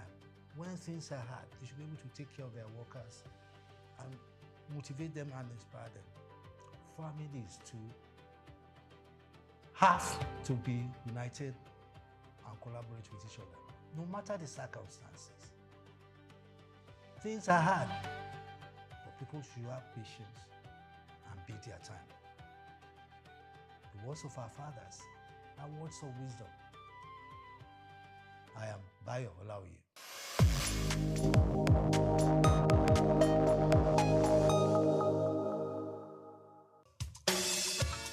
Fellow Nigerians, did you know that constituency and executive projects in your communities are not gifts from your legislators? They are projects sponsored by the legislators and funded by the federal government to improve your life and the lives of those around you. These projects belong to you. Without your vigilance, they might never be completed. Don't allow them to fade away into unfulfilled promises. Stand up, take ownership, monitor their progress, demand accountability, and report concerns to ICPC. Call our toll-free line now on 0800-2255-4272 or WhatsApp only on 0806-656-4726. This message is brought to you by the Independent Corrupt Practices and Other Related Offences Commission, ICPC, with support from MacArthur Foundation and the Center for Democracy and Development in Africa, CDD. Dr. SOUQ A. Adedeji, whose leadership has significantly transformed Nigeria's tax administration, is a distinguished first-class graduate in accounting from the prestigious Obafemi Awolowo University, Ile-Ife, and he currently serves as the chairman of the Federal Inland Revenue Service, FIRS. I firmly believe in the wisdom encapsulated in the statements. Revenue growth is the lifeblood of a nation's economy, providing means to fulfill essential duties to its citizens. These words capture the core principle that will guide us as we navigate the challenging terrain ahead, ensuring that our nation thrives and fulfills its obligation to its citizens. In our pursuit of greater fiscal future, we are determined to align ourselves with President Bola Tinubu's Extreme Fiscal Policy and Tax Reform Committee. This collaboration will enable us to shape the prosperous fiscal landscape that will empower our nation's growth and development. Born on January 8, 1978 in Ogbomoso, Oyo State, Nigeria, Dr. Adedeji is an accomplished accountant and public officer with extensive expertise in corporate taxation and public finance. His journey in public service began in 2011 when he was appointed as Commissioner for Finance in Oyo State. In that capacity, Adedeji introduced transformative financial reforms, most notably the establishment of the Treasury Single Account (TSA) to streamline government revenues and expenditures. In March 2021, President Muhammadu Buhari appointed Adedeji as Executive Secretary of the National Sugar Development Council (NSCDC). In this capacity, he founded the Nigeria Sugar Institute and spearheaded the Sugar Backward Integration Program, which sought to enhance local sugar production and reduce reliance on foreign imports. In June 2023, President Bola Ahmed Tinubu appointed Adedeji as Special Advisor on Revenue, and by September of that same year, he had ascended to the position of Executive Chairman of FIRS. Nigeria's leading tax authority responsible for the assessment, collection, and management of federal taxes. The focus will be on these indirect taxes, so that as long as you consume, you have to pay. As long as you have interest on your investment, you have to pay. And this is echoing Mr. President's message that we are not going to tax the seed, but we are going to tax the fruit. The fruit is what we focus on. So all those things, when we have this holistic process, it will be captured, and that the vision is to have a progressive tax, that if you earn more, you pay more, and if you earn less, you will not pay. Under his leadership, FIRS exceeded its 2023 revenue target of 11.55 trillion naira. As chairman of FIRS, Dr. Adedeji implemented a performance-based system aligning with the service's new slogan, simplifying tax, maximizing revenue. Dr. SOUQ Adedeji has done incredibly well in transforming and reforming the tax processes and procedures in Nigeria. In a little over a year being at the helm of the affairs of the tax body in Nigeria, we have seen a significant improvement in revenue generation. His policy of not crumbling business with taxation is something that also needs to be applauded. SOUQ Adedeji philosophy is taxing fruits and not the seed, and taxing prosperity, not poverty. Because if you look at the fiscal landscape of Nigeria in the past 10 years, you find that businesses have struggled to live, and that has led to the exit of so many businesses from Nigeria.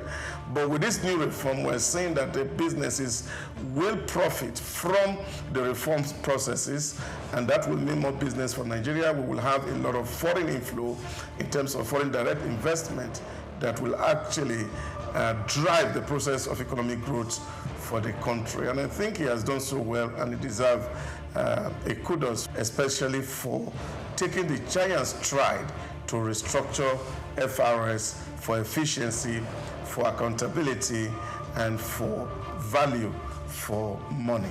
He has also made the welfare of the staff a top priority, fostering a positive working environment that has brought smiles to the faces of FIRS employees nationwide.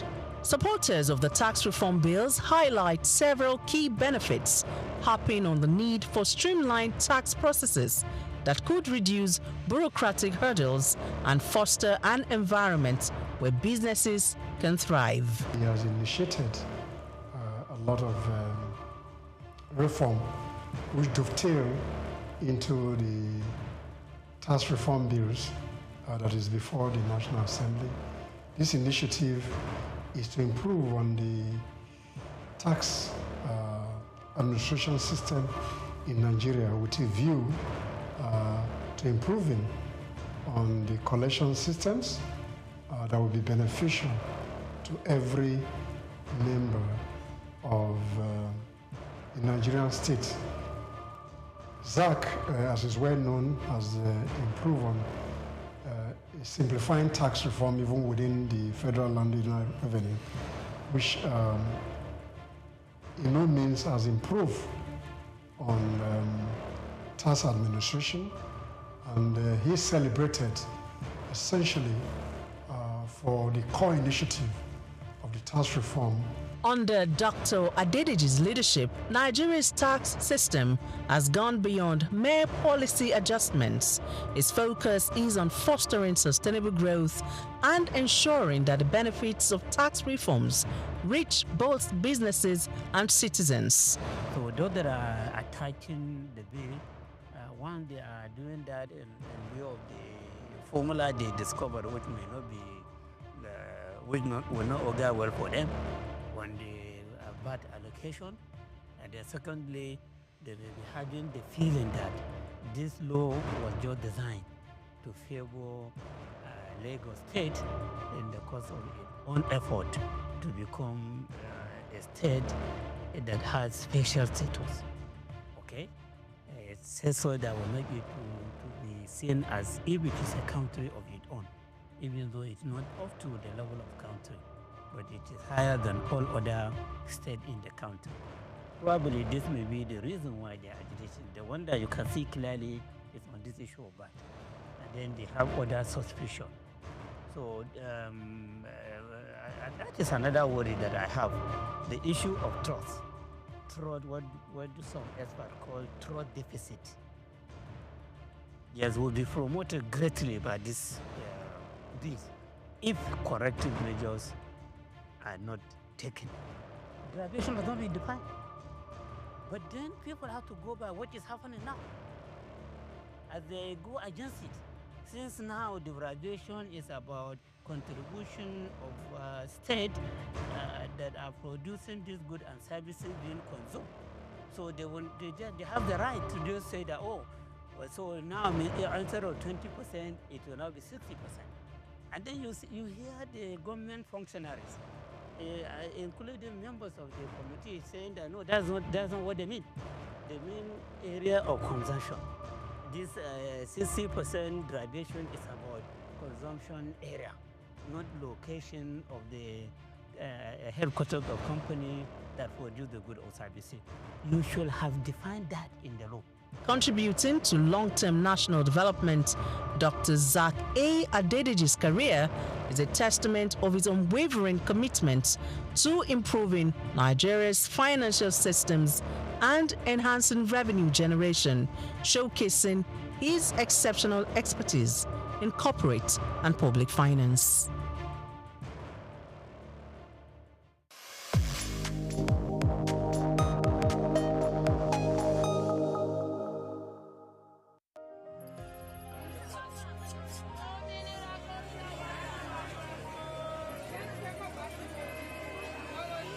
Hello, Lagos.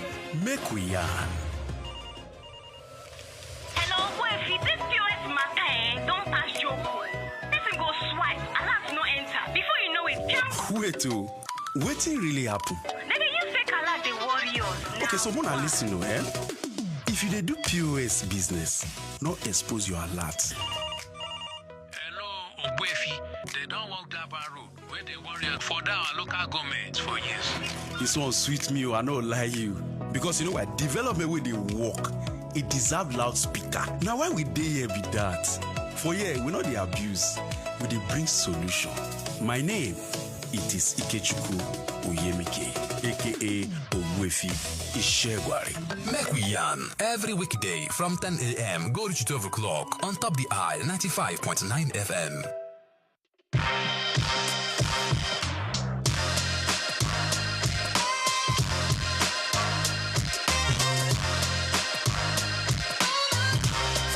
The unexpected rise of Ankara fabric in West Africa has transformed it from merely an industry into a vital part of culture, identity, and art woven into everyday life. This evolution has encouraged many to enter into the business side of Ankara. Today, the fabric is not only worn, but also used in interior decorations and artworks, making it a significant item in our changing world. Despite this, the industry stands at a crossroads, balancing tradition, modern challenges, and global market demands.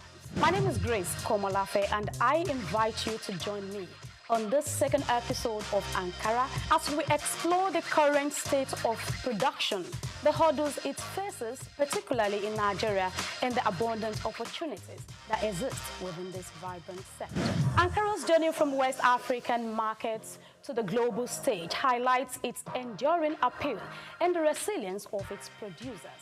However, to fully harness its export potential, addressing quality, policy, and logistical challenges is essential.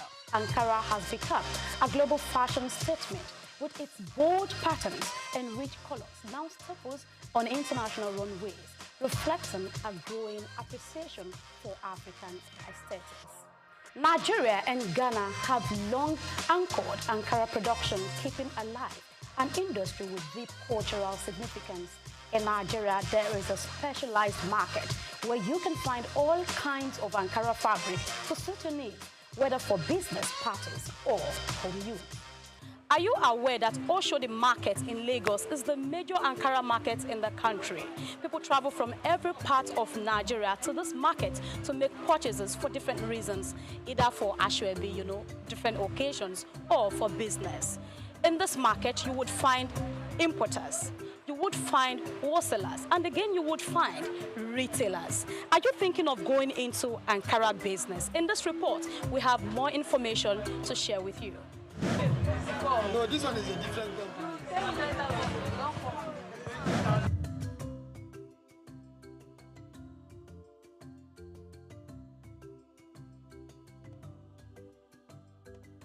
Despite Nigeria's rich resources, skilled workforce, and a large domestic market eager for Ankara fabric, the country has struggled to capitalize on this potential.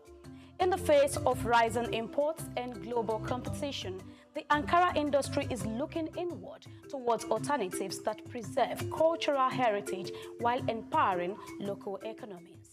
Innovative approaches and traditional methods are revitalizing Ankara production across West Africa, particularly in Nigeria. While the future is bright, it is not without challenges. The high reliance on cheaper imports has led to an overwhelming dependence on foreign textiles, which now dominates over 80% of Nigeria's fabric market. How have Ankara sellers and business owners been able to sustain growth in the industry?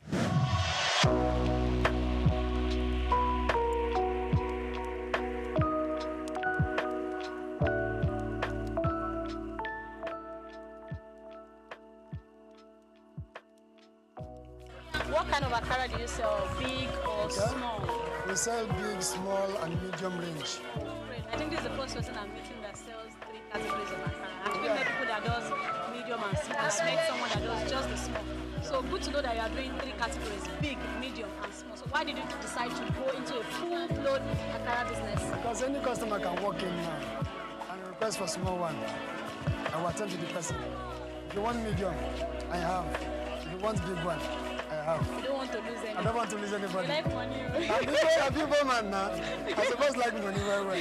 When someone is alive, where you going to be saying. So for now, things are so high.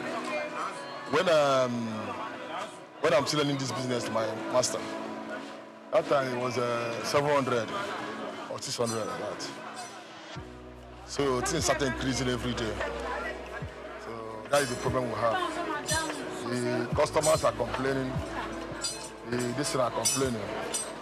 Both people that are coming from far journey saying that after this, there's no much gain on it again. So that's the challenge we have. Long before Ankara became a global phenomenon, West African textiles were celebrated for their craftsmanship and cultural significance, with Nigeria being a key player. Today, Nigeria's textile industry has faced significant challenges over the past few decades, despite the country's rich potential in cotton production and a historical legacy of vibrant textile manufacturing.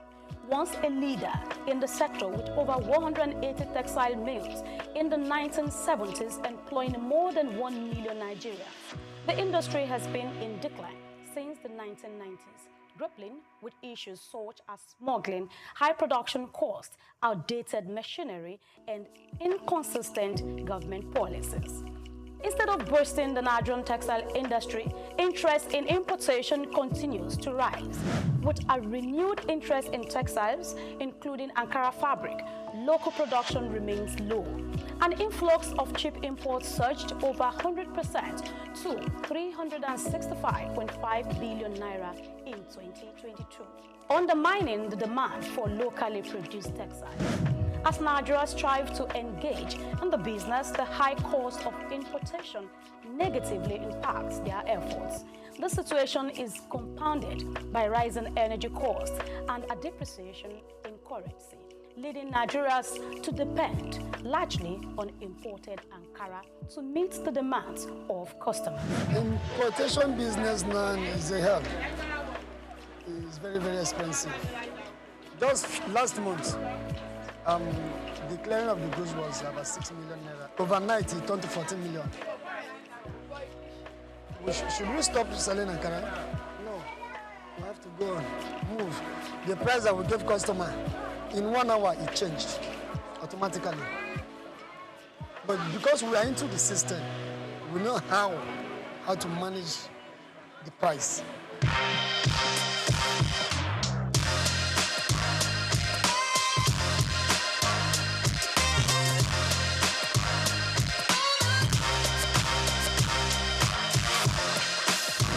As customers become more conscious of their environmental and social impact, the demand for sustainable and ethically produced textiles is on the rise. Ankara, with its deep cultural roots, is uniquely positioned to lead the way in this movement. The global market for Ankara is expanding, with new opportunities emerging beyond West Africa. However, tapping into these markets requires strategic planning, quality assurance, and effective marketing. Actually, like, person want to do the business, it depends. If you have the money, because this business now it's all about money. Capital intensive. Capital, no amount of money that is enough. No amount of money. If you have 10 million, 20 million, 100 million, you can start up something, because when you check this one now, this nylon now, for one nylon now is almost 48,000 or 37,000. So when you now calculate 1 line, 2 line, 3 lines, so you can see that it's millions of money. So if you want to go into the business, if you have the cash or you have the power, it's a nice business, but you must have money to rotate the business.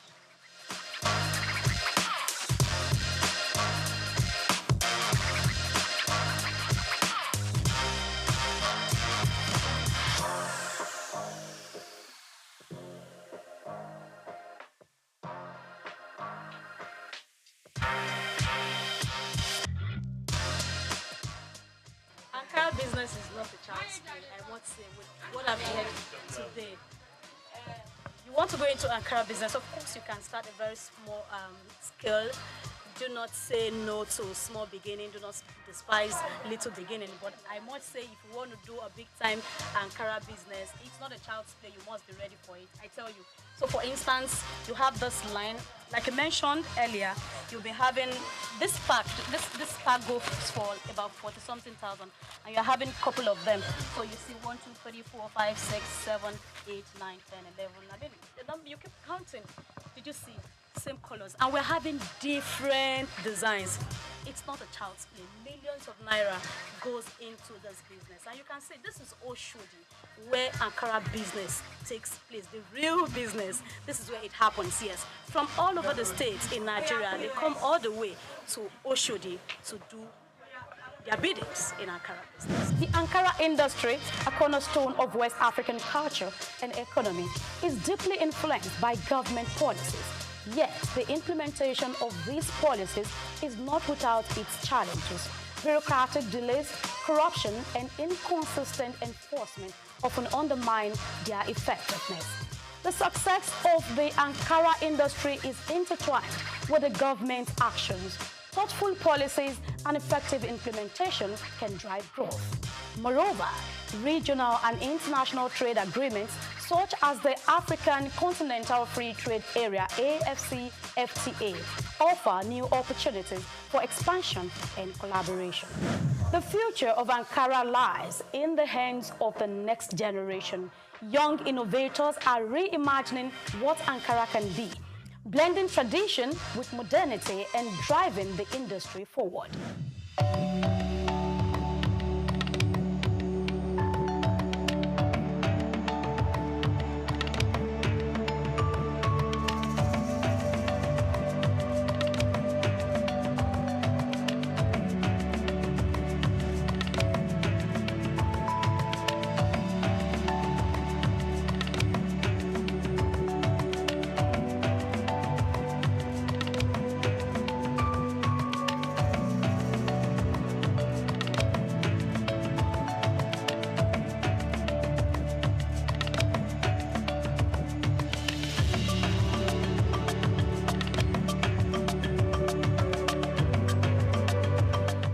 Is more than just a fabric. It symbolizes African heritage, creativity, and resilience. As we look to the future, The potential for Ankara is limitless if the industry embraces innovation, sustainability, and global collaboration. The journey of Ankara is far from over, and its story will continue to inspire generations.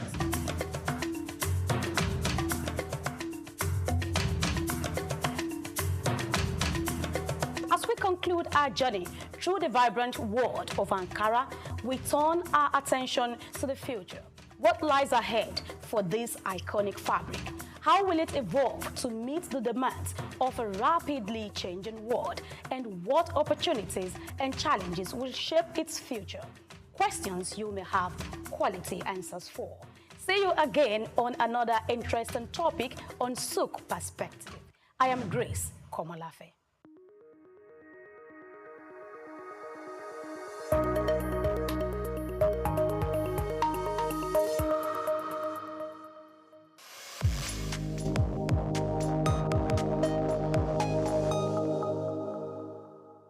Protect your heart health daily because every heartbeat counts literally. Hello, my name is Emmanuel Olise and this is SOUQ Health Tips.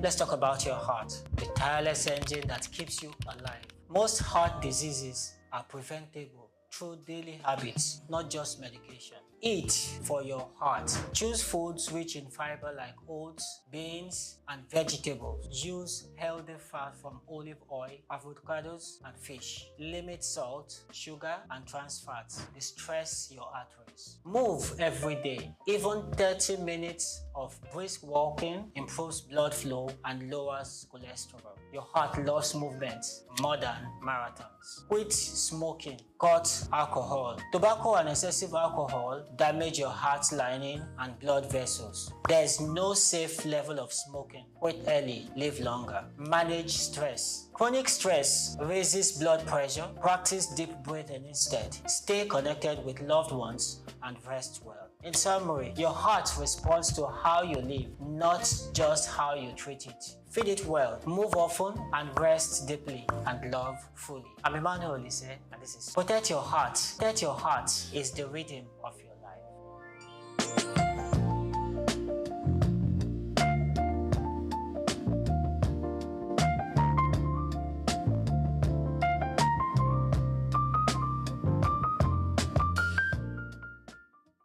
Human ingenuity has birthed remarkable innovations, none more so than the rise of intelligent machines.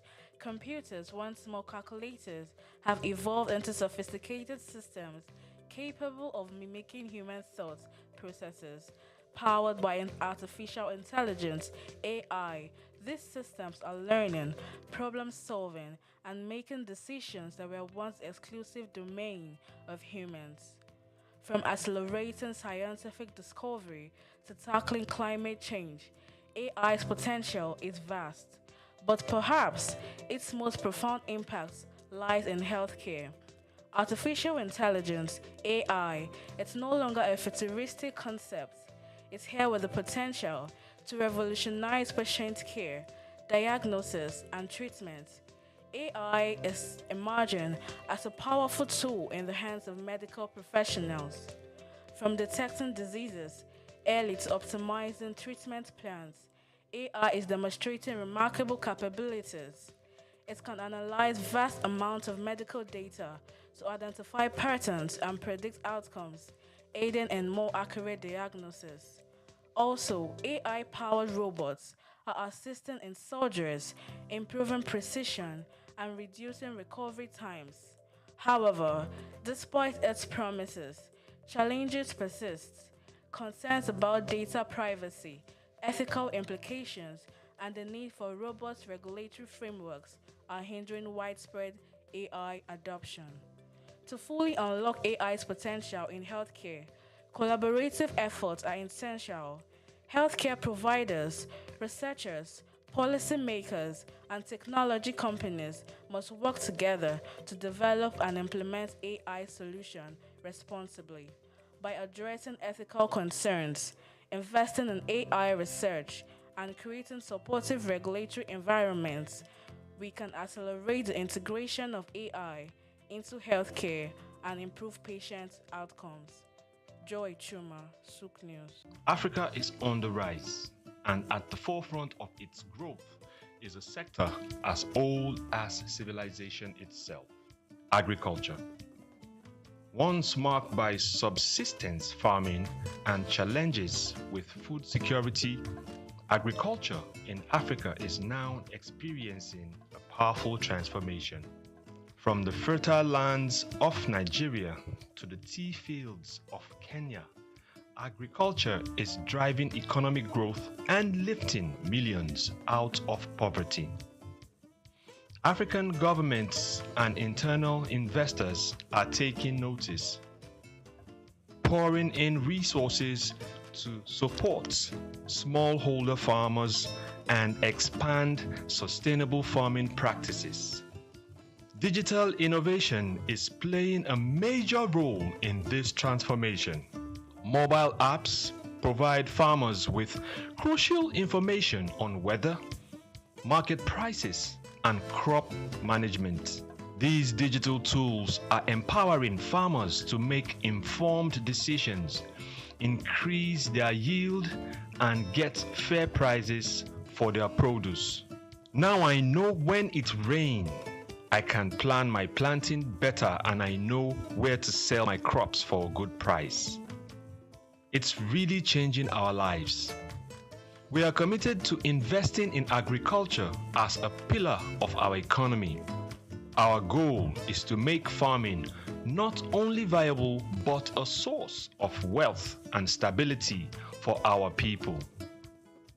African countries are also scaling up for exports, especially in high-demand crops like coffee, cocoa, and cashew. By focusing on quality, Africa is capturing a larger share of global markets. But the transformation goes beyond exports. Across Africa, new farming techniques and policies are helping to meet domestic demand and reduce reliance on food imports, contributing to food security across the continent. Women are also a key part of Africa's agricultural revolution. They make up a significant portion of the agricultural workforce, and initiatives are empowering women farmers with resources and training to enhance productivity. From subsistence to sustainability, the future of agriculture in Africa is bright.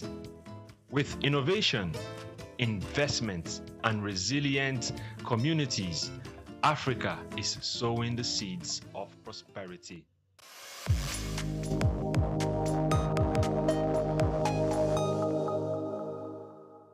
Today is an important day in the lives of every woman all over the world. Celebration of International Women's Day is really quite welcome, because a lot of women have made immense contributions to the human society, and they must be commended and encouraged, and they should be given access to quality education, health facilities, food, and so many other wonderful things to make life easier for them and for their children, because they are the actual ones that the lives of our children revolve around. Must make life comfortable for every woman, and we should remember the efforts and sacrifices made by leaders who have fought over the years for gender equality. Gender equality we have heard so much about. It's been preached in every nook and corner of the world. But is it actually taking effect in the lives of our people? Quality of life.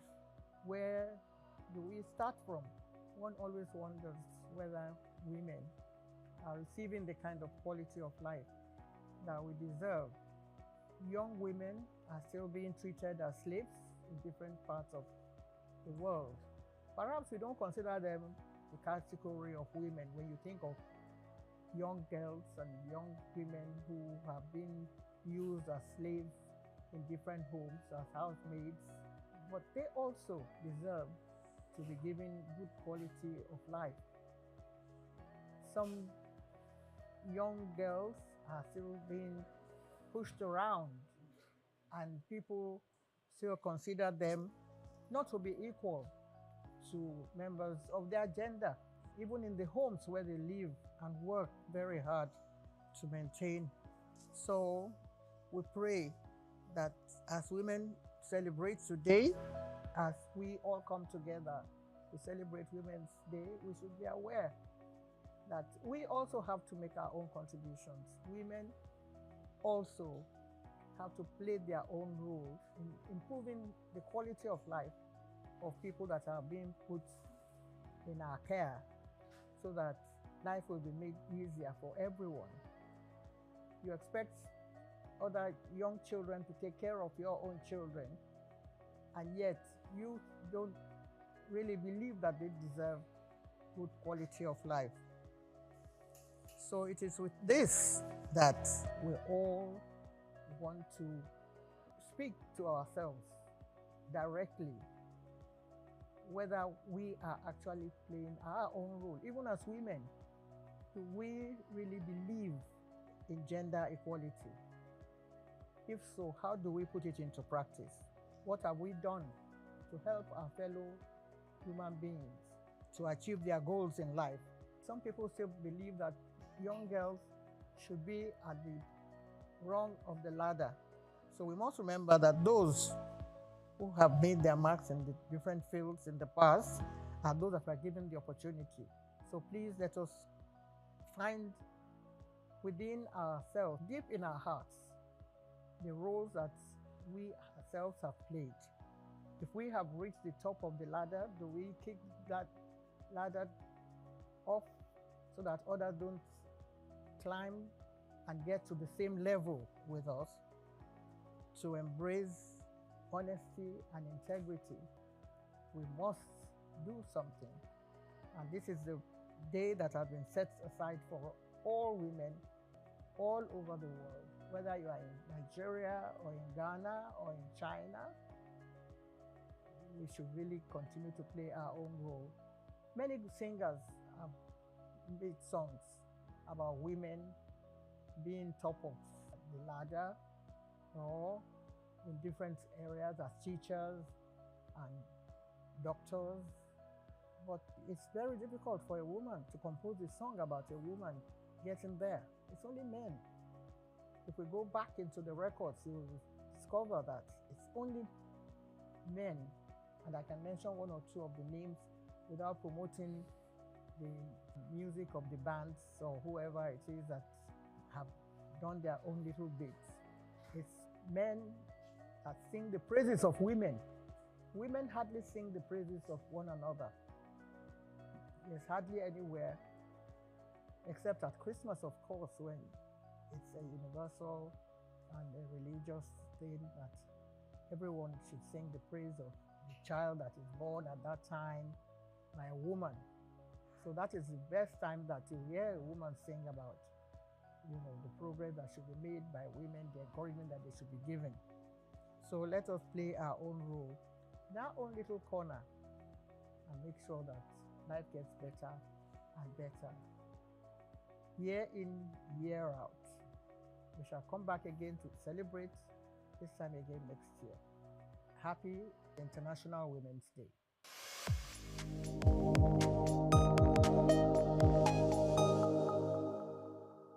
My name is Shino Ogbadegeshin. I'm the CEO of Gozi Micro Insurance. Continue to watch SOUQ News. Adenike Adeyemi, Executive Director of Faith Foundation. Keep watching SOUQ News. My name is Shepherd Michael Adewale Onofuye. I enjoy you all to always watch SOUQ News TV. Hey everyone, Majuli Obaje here representing Gigi. Keep watching SOUQ News, okay? Stay updated with SOUQ News. My name is Aton Keme. I am the head of MSME Banking. Please keep watching SOUQ News and stay glued to SOUQ News. I recommend that more and more people should watch SOUQ News because they deal with business news. Hi, my name is Amaka Wokolo. I am the director of the Faith Institute at Faith Foundation. Keep watching SOUQ News.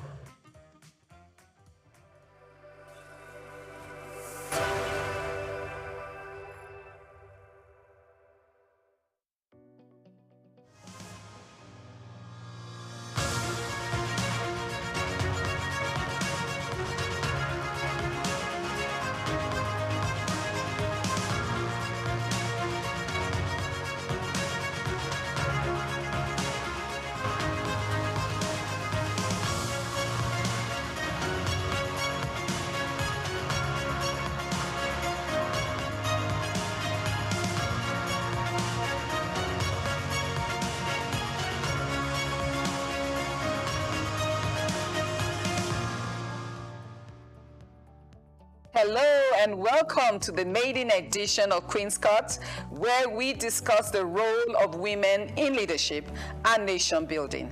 I'm Juliet Biniti, Reverend Juliet. In recent times, more women have stepped into leadership roles, demonstrating empowering role of education, technology, and access to information. These women leaders have not only achieved remarkable success in their fields, but also played pivotal role in promoting gender equality and education reforms. Today, we will be looking at the role of women in leadership and the unseen barriers. But before we set the ball rolling, let's go on a quick break and we'll be right back to introduce our guests.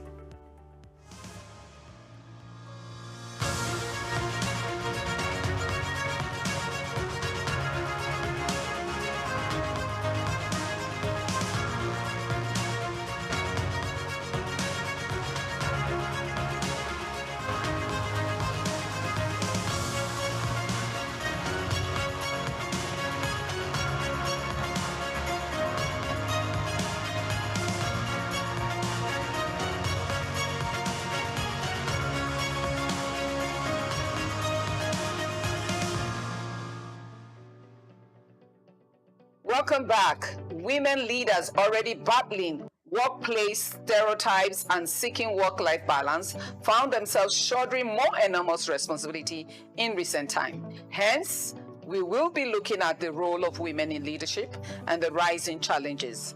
Joining me for this discussion is my sis, a big sis, but in this court, we will call you Lady. Lady Horochi Ogan, leadership consultant, and the CEO of O'Neill, a global management firm focused on leadership, at my immediate right. Welcome, Lady Horochi. Thank you very much. Thank you. Lady version. Thank you. A pleasure having you here. I'm glad. And of course, another big sis of mine, a wonderful, incredible woman leader, Lady Adeola Aziz. In this court, it's a Queen's Court, so get ready for that. A politician and a social entrepreneur, and of course, the founder of an NGO, Community Care Foundation, focused on empowering youth and women, and especially in agriculture, solving the hunger problem. And I just want to welcome you, sis. Lady Adeola, you're welcome to Queen's Court. Thank you very much for having me. We will be discussing these matters of women in leadership and the challenges. Yeah. And today's discussion is going to be focused more on the ideological issues of these leadership issues. Because women and leadership is almost as if it's not something to go together. When you say women, it doesn't count leadership. So we want to have that discussion, understanding that women have been leading in the past. We have seen great women leaders. We have seen Queen Amina Ozaria. We have seen Funmilayo Ransom Kuti in the West. And we have seen Margaret Ekpo in the East. So even in Nigeria, we have women who have led and showed tremendous leadership. But they're also very minimal leaders all over, abysmal women in leadership in different spheres of influence. The banking sector is beginning to show up with great women as CEO at the top of the echelon of the bank. But however, do we have enough women who are going to occupy that seat the moment they leave? So this discussion is very important, especially to a new generation of women rising, with the issues of women leading both at home and at the city gate. That balance of things, we need to have that discussion. That's why it's important to have the discussion. I'm coming to you, Lady Adeola, and of course it's going to be the same dovetail to that same area of discussion on these rural women. Because of the issues of mindset, culture, educational background, and the 9 yards of the philosophy of understanding that women are also leaders. How do we navigate? Apart from education, training, let's say training, what is the intricate issues that you think is still limiting these women, even at the rural level? Let me give you an example. I was at a program where I needed to speak to some women. When they called me, I thought they were educated women, but I found out they were not, so I had to go into pidgin English a little bit. But I realized that these women have such capacity and role to play in the society, and they were complaining at the issues of the genital mutilation, the issue of the girl-child marriage. It was within the middle belt of Nigeria. And I was telling them, but you are a leader, you are women leaders. And they were like, no, what are you talking about? That is the chief, is that this. So how are we going to go about, especially the rural Africa, because we have over 20 million women entrepreneurs, SMEs, and it's fundamentally women, producing, adding to the GDP per capita of Nigeria. Incredible when I saw that data. And yet we say we are not leading. Can you speak to that? And Lady Horochi also will add to that comment, because it's at the center of this discourse in its ideological and philosophical level. Because before we talk about specializing in areas of leadership, do we really want the men to still tell us to lead, or can we just simply realize it? You see, when you're talking about what you just said at the rural level, right? We need to understand that, like I said, most of them are illiterate, and most of them are controlled and led by their chiefs, the ballers, their husbands, and all of that. I'll give you an example. During the local government election, we had to have a by-election in one of my wards. And there was a particular woman who was very, very active, widow, 6 children, she was under 23. And I said to her that, why don't you come and represent the ward, because we needed you to be there, and somebody passed. And she said, yes. So I said, okay, we will support her, we will fund her, and all of that. Do you know that by the next day or 2 days later, when we reached her, we couldn't get her on the phone? And I actually paid somebody to go and look for her. Did something happen? What had happened was that her uncle, her late husband's brother, the ballers, and said, how dare she put herself forward?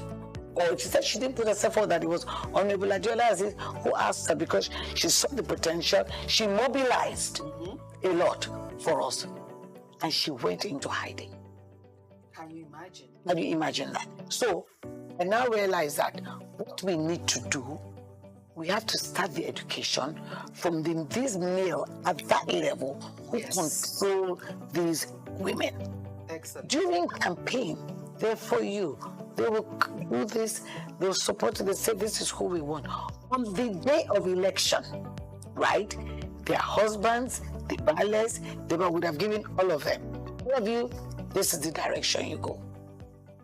So when you have that kind of, I don't know what to call it, whether it's a directive, I don't want to use the word bullying or whatever, a directive from their husband, that's what it is. Whatever, to do this. So tell me, how do those women want to express themselves? By voting or deciding or taking choices or making decisions that they feel is right for them. It's not inclusive. So we need strong advocacy. We need strong advocacy, and we need to try and see how we can get the buy-in of these men who have a strong hold on their wives, their sisters, on these women, to say, look, this is your daughter. This is what will happen. And a woman at that level only cares for food on the table for the children and how the children will go to school. Once you can satisfy those 2 needs, right, a woman will thrive on her own. But when she doesn't have that independence of mind to make a decision by herself, hey, she's in bondage. Wow.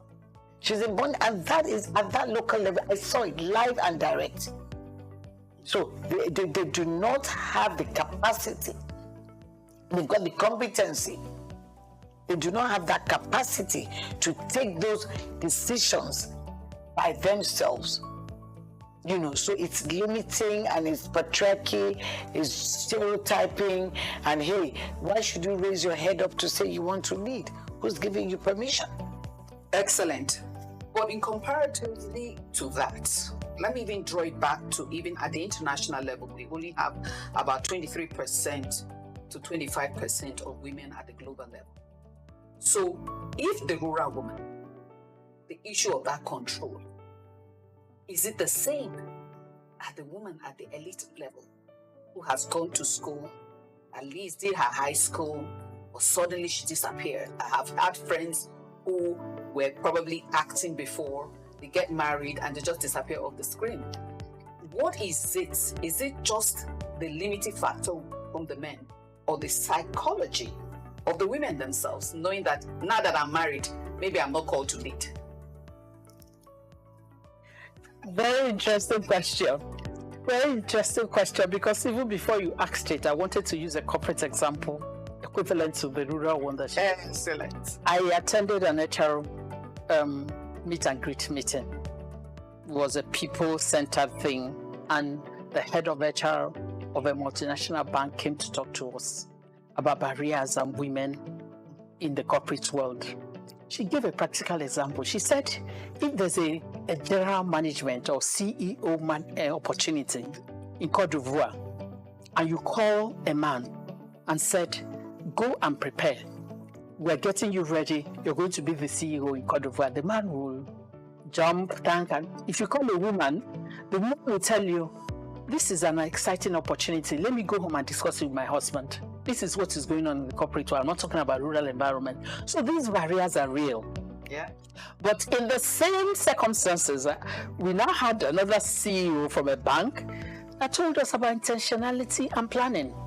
She said she went into banking career and she was intentional from word go that she was going to be at the top and nobody was going to limit her.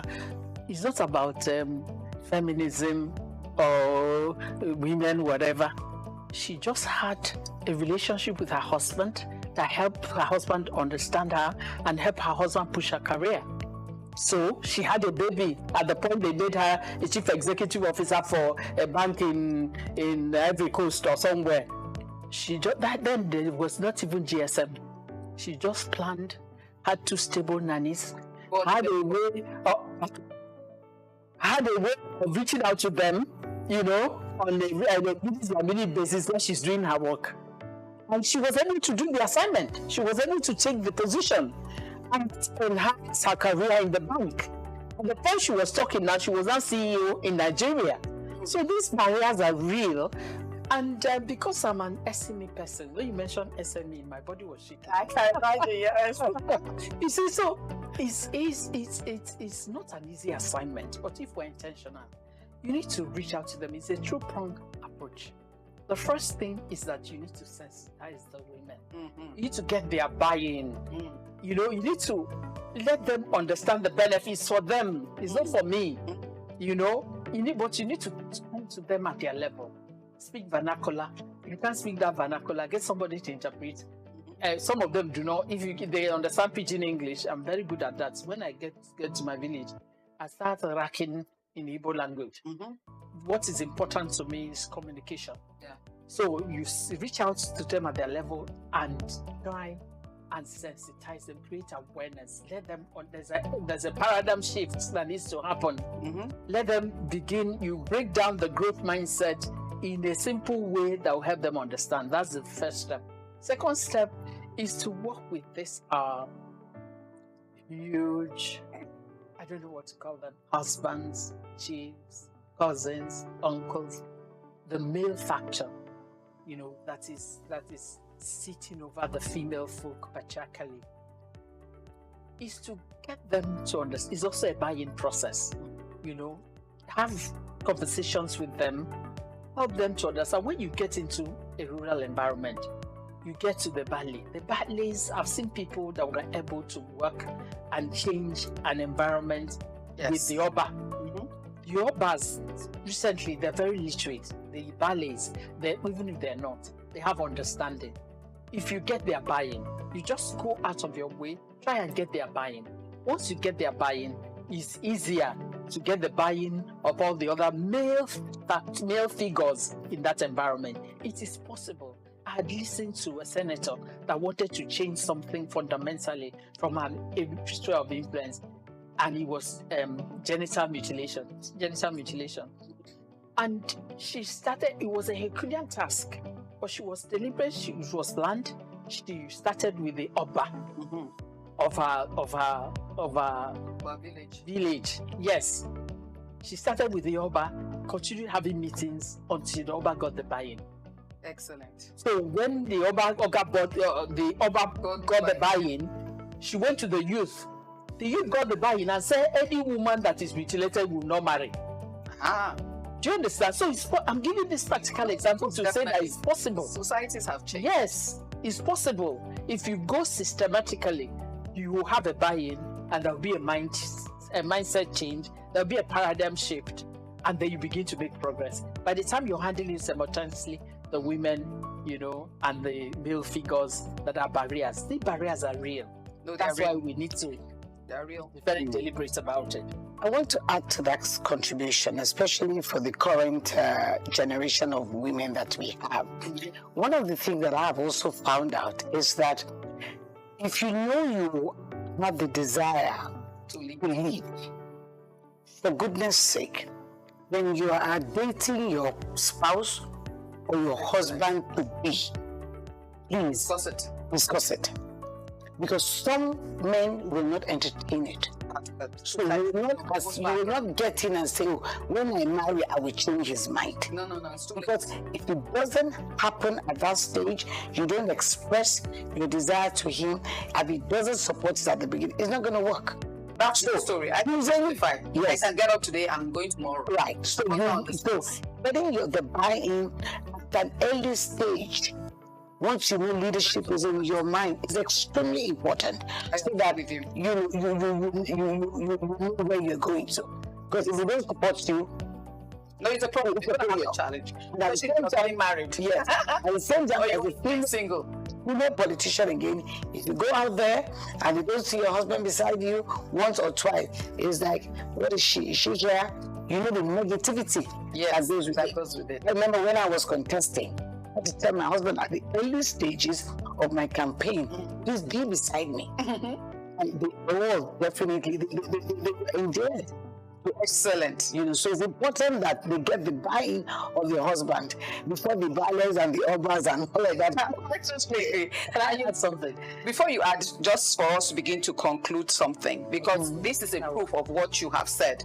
Because the data shows that there was a organization that financially outperformed industry competitors have more women in leadership. That the more women are in leadership, the organization's competitiveness increases and improves. And I always tell men also, if your wife is a leader, is an improvement to your social capital, is an improvement to your financial capital. As we wind down this discussion that is a continuum, it continues, because it's a very broad discussion. And we now see the reason why the discussion should happen, because the women quotient in the leadership role beside whether it's the husband or other men, is quite low. We still have them in all spheres of influence. We're having that challenge. So you can make your conclusive point of what will it take for us to increase the quotient as we wrap this up. Starting from her, as she concludes her points, then also dovetail to that question. My last words as we conclude. Yes. I was going to say that when it comes to marriage, I'm not deviating. I think that conversation should happen whether you want to be a leader or not. Yes. You need to as a human, because you need to let your husband get your husband consent from the beginning to support you to be the best versions of your life. That's it. You need to. That's your HR speaking. Yes. You need to get a husband to support you, you are his helpmeet. You're there to help him to be the best versions of his life, but it's a partnership. He should also make a commitment to help you to be the best versions of your life. Precisely. And so if you have that balance at the beginning, it's easier to manage things. It's easier to manage things, when you're in the marriage. And these are my last words. I keep coming back to, plan and organize. We need to be very strategic. Yes. We need to deal with the critical mass. We need to encourage benefits. We need to have a dialogue from the city. This not just your output. Excellent. Science and environment. We don't together as a team. That's what we're doing. This is not a talk show. Definitely. I'm a solution bearer. Here to solve problems. So I came on the program. Yes. So outside this program, as we progress, can we come together and put up a strategic plan on what we can execute? And I'm not talking about high level. I'm talking about yes. Let's go back, because my family has a foundation. I understand how to run grassroots issues. Let's go back to the grassroots. Let's start doing something. Okay, thank you very much. Lady Adeola, as we conclude. Yes. There's been a lot of talk about the value. Yes. About the value that women bring to the table. Yes. If they are there. Okay. If they show up, if they're there. Promoting women leadership is simply social justice. Excellent. It is inclusivity. Excellent. It is diverse critical thinking. It brings prosperity to the table. Yes. To the nation, to the community, to the society. So why do you want to leave 50% of the gender that makes up the workforce, that makes up the SMEs, that makes up who we are in Nigeria? Why do you want to cut them out of the equation? Excellent. It's like having an aeroplane flying with one wing. It will never fly. So it will never fly. So the earlier we start to realize that women leadership is a must, it's a task that we must face, embrace, be intentional, and ensure that anything that comes in our way, for those of us who are there, we advocate, lead. And what's the other word again? When you lobby, the men, that please, this is for your wives, your daughters, your sisters. Social justice is key. Thank you very much. Equity and equality is paramount. Thank you very much. We must all remember that leadership is not masculine, it's human. And women's rights are indeed human rights. And every woman is called to lead, right from the home gate to the city gate. And once again, I want to appreciate Lady Orochi Ogan and Lady Adeola Aziz to Queen's Court, the maiden version. Thank you. 2024. Thank you for being with us. And thank you for listening. God bless you, and bye for now.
I was born on the 16th day of October, 63 years ago. I'm from Opobo, yeah, and went to school. I'm from Rivers State, from Opobo in Rivers State. Went to school in Port Harcourt, lived in Port Harcourt all my life, from primary to secondary school to A-levels. Then after A-levels, I got admission to Unilag. Immediately after Unilag, I got married, and I've lived in Lagos ever since.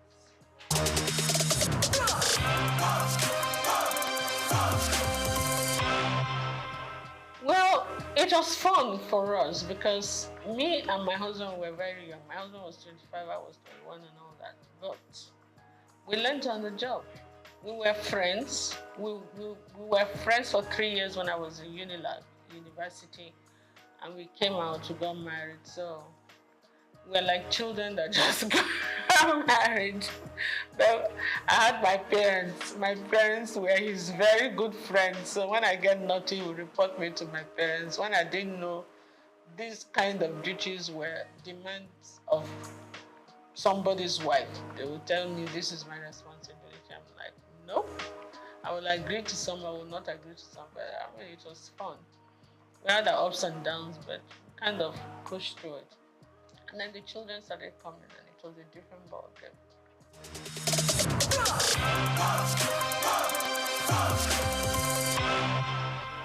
You know, when you come from that kind of family, it's like part of your system. You don't really regard it as anything anymore.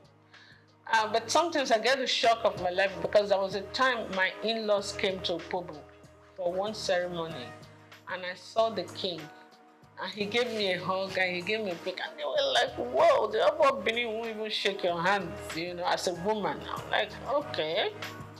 I mean, it's the same family, you understand? So we're used to that. I think we take it for granted.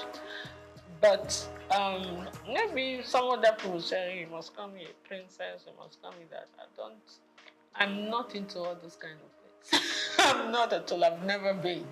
So I can't start tomorrow. But yeah. King Jaja of Opobo, my great-great-grandfather. And my children, when they studied it in school, they went to Corona school.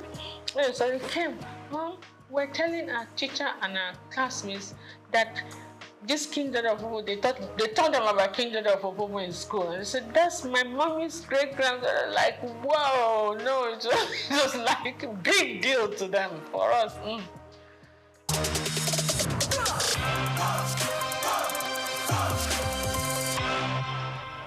Absolutely, upbringing and my personal choice too, because you could be brought up one way and choose to go another way. You understand? One of my philosophies in life is like this: you're not the tallest in the world, you're not the shortest, you're not the prettiest, you're not the ugliest, you're not the richest, you're not the poorest. Oh, of course, get with it. Do you understand? If you're looking for beauty, there are more beautiful women than you. So if you're looking for ugly, there are uglier women. If you're looking for tall, you're looking for it. So what is it? You understand? You didn't come into this world with anything. You're not going to go with anything. So just be grateful to God for whatever you have or whatever you are. Work towards improving on it, improving your relationship with God Almighty and improving your relationship with your fellow human beings. That's my philosophy in life. So what's the point carrying all the chips on your shoulder? It makes life heavier for you.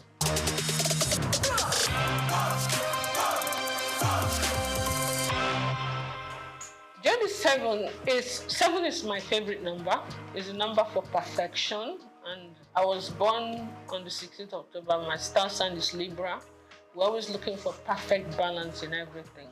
It's just an influence from the horoscopes, I'm told. But J is my husband's name, D is my name, and 7 is my favorite number. Lazy way of forming the name of a company, isn't it? So I did, and it stuck. And I knew I was going to go into couture, so that was it. Easy.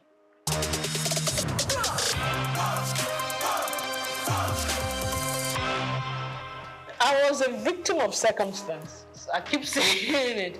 I didn't really come into business to be a fashion designer, to go into fashion, and creativity has always been something that's innate.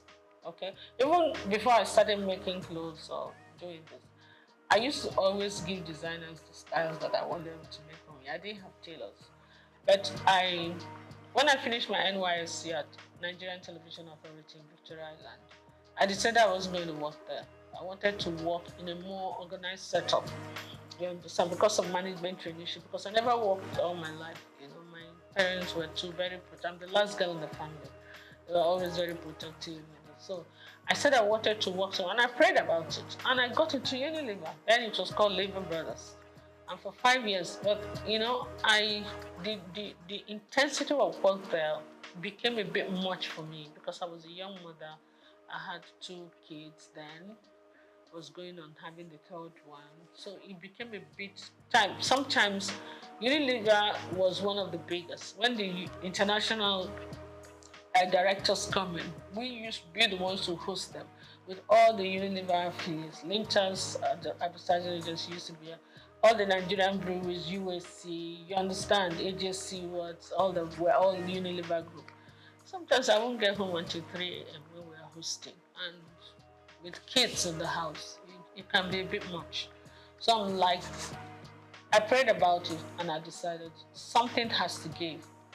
It's either your family, your children will not give them the attention they need then. And they were growing fast. Or your job will suffer. And then you will not be happy, whichever way. So I decided, you know what? Let my priority be my family. And I decided to go back. And I put in my resignation. That was not what I'm fine. When I did, my chairman refused to accept the resignation. So I had to use another way to encourage him to accept it. So I left Unilever. I said, okay, I wasn't the type of person that was suited for being a housewife. I wanted to do the kind of business I would do, but still have 100% time of the kids. So when the kids say they're having something in school, I'm there, okay? I decided I was going to just market corporate gifts. When I was in Unilever, I was the assistant corporate affairs manager in charge of press. So, and being in Unilever at the corporate affairs level, I already knew a lot of companies. So I used that opportunity to get back to those companies and introduce my new business. And in the first year, I actually made more money than my 5-year stint in Unilever. So that was the normal encouragement. You make more money doing your own business. You have more time for your kids, for your family, and for yourself. And you travel quite a bit because you have to go and buy the corporate gifts. So it was a win-win. Then, a few years down the line, the president, Olusegun Obasanjo, came in and said they were doing backward integration and they were going to stop the importation of all this corporate gifts and a lot of other things. So we were actually forced to look inwards. And when we started looking inwards, that's when it hit me that apart from Big, that was being produced by Eleganza, we're not really manufacturing anything in Nigeria apart from textiles and maybe I think Eleganza was doing food flask or something. Which corporate body do you want to give as end of year gift? So what we had to do now, because a lot of my clientele were like Shell, Chevron, I started looking at what. I said, okay, if I have to do something, I can do beddings, pillowcase trimmings, table covers, table placemat, napkins with fabrics like I showed the other day. I can do jute bags, you know. It came to me. So I had to go and buy one machine and employed one tailor. So sometimes they will call me. I did some samples. So even in Abuja, when they were going to have, like I remember the West African Women's Affairs, they had a conference.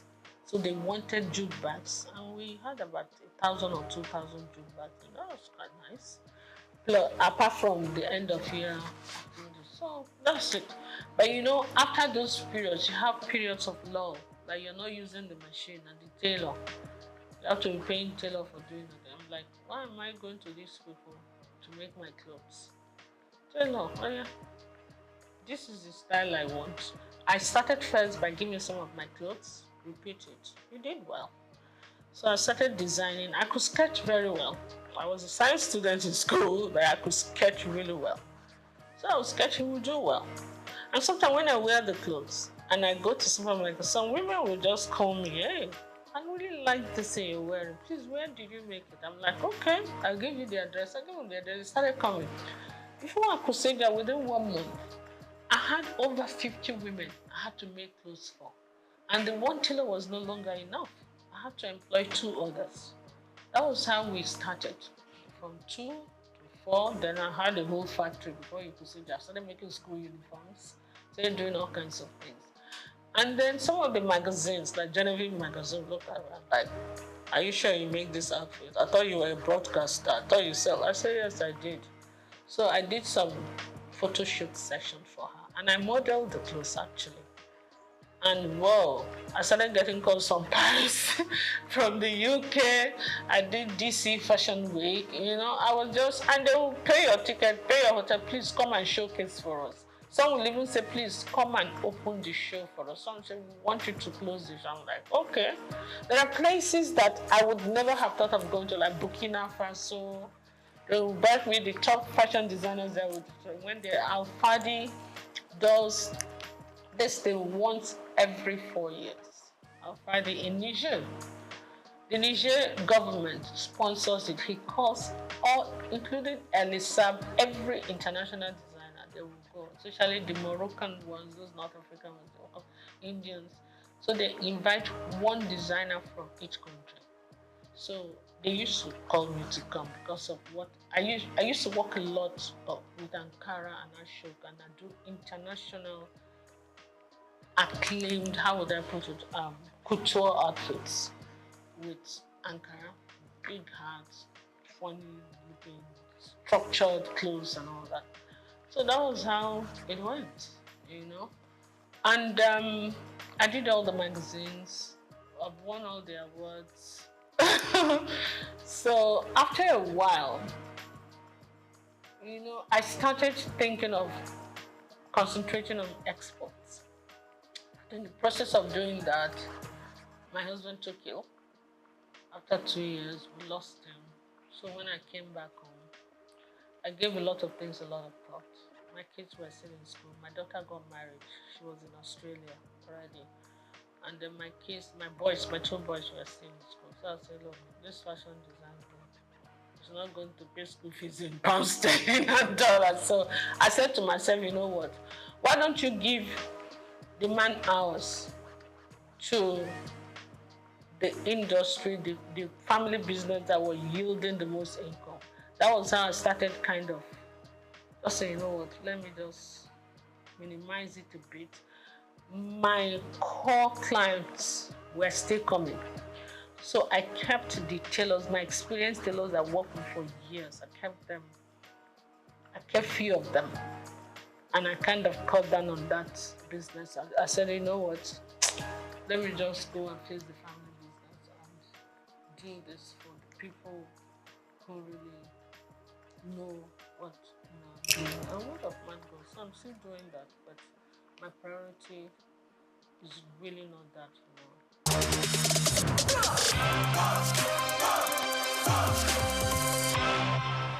When you look at me the first time you see me, you see a fragile woman that don't like to sweat, that's spoiled, that like to be kept. I'm like, what?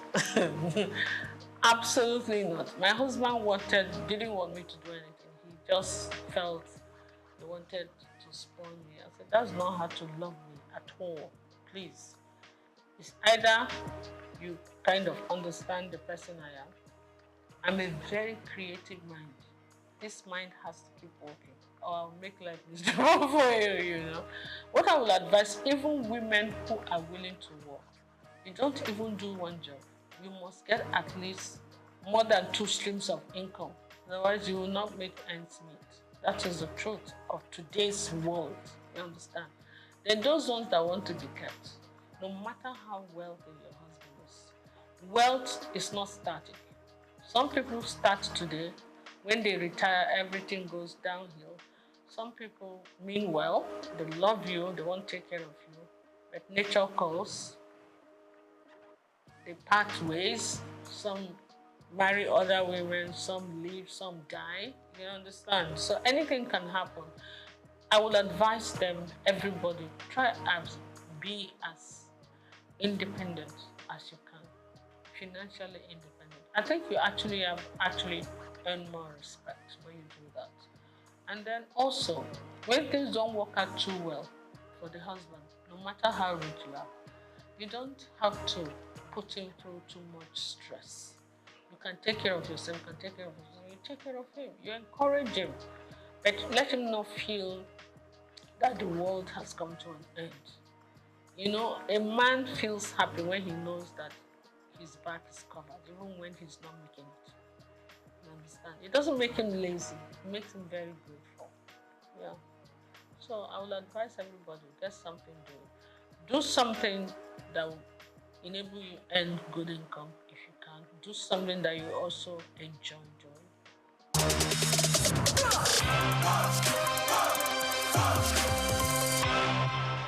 I've always believed in garbage in, garbage out. Yeah? Garbage in is the stress abound. You cannot control that. But you can control your attitude towards stress. Stress is the #1 killer and ages of everything in this world.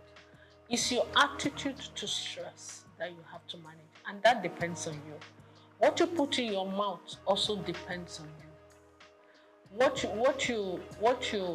Your mind, your heart, your spirit, your soul.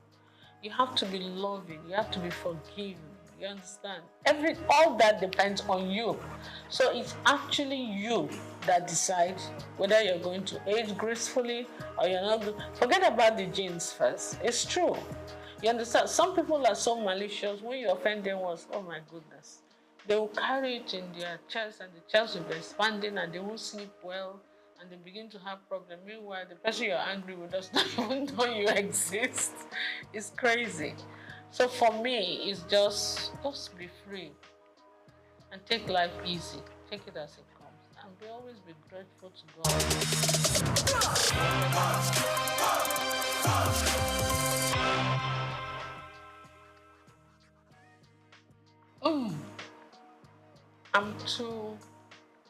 I'm too honest and straightforward. It's either I will be killed immediately or because I will tell you the truth no matter who's asked is God. I don't think I can play politics. I'm not a politician at all. I am a very straight shooter. I will tell you to your face when you're doing stupid things. That was my relationship with my mom, my dad, my husband. So most times, I'm the last girl in the house. So maybe when they were disciplining the first ones, by the time they got to my turn, they were a bit tired. So we could talk to my parents anyhow. But I don't do it to create whatever. I just feel that if anybody worth talking to, is worth talking to with honesty and integrity. And when you want to play politics, they will see something that is black. They will say it's yellow. I can't do that. For the love of me, I can't. So politics is not my call. And because of that, they will not allow you, your creativity to come out, your sincerity to, what's the point?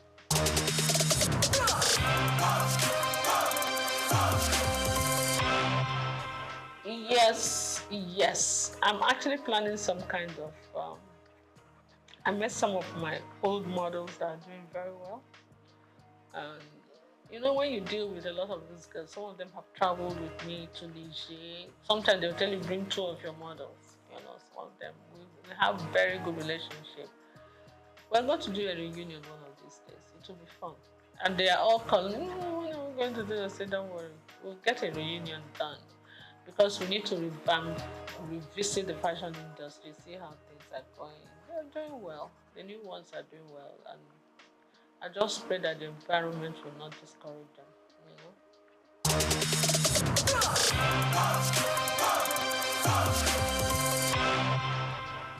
It's not just Nigeria, it's the world. Whatever is happening in Nigeria is what the truth is. A crate of egg in Nigeria is still cheaper than a crate of egg in the US and in the UK, even with the exchange rate.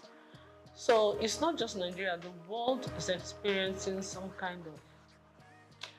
The way I see it is like the pangs of birth before the child finally comes. You know, that intense labor. And then when the child is born, everything is calm and beautiful, everybody's happy. I think we are just towards the end of the labor pain.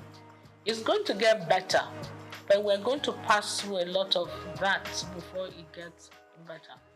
And when it finally gets better, we'll all be smiling. But right now, the whole world, not just Nigeria, is crazy. If you look at international, listen to international news, it's actually crazier than here. I just pray. Yes, I live opposite, I won't even say it, on the street. One of the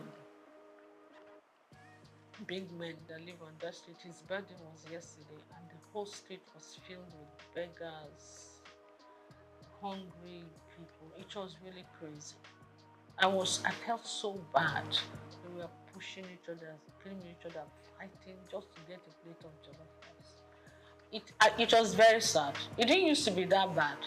There were a few people who would come hang around, but the whole street, I couldn't move anywhere yesterday because of it. But I hope it gets better soon, so that the best in all of us can come. Because hunger and poverty can actually bring out the worst in people.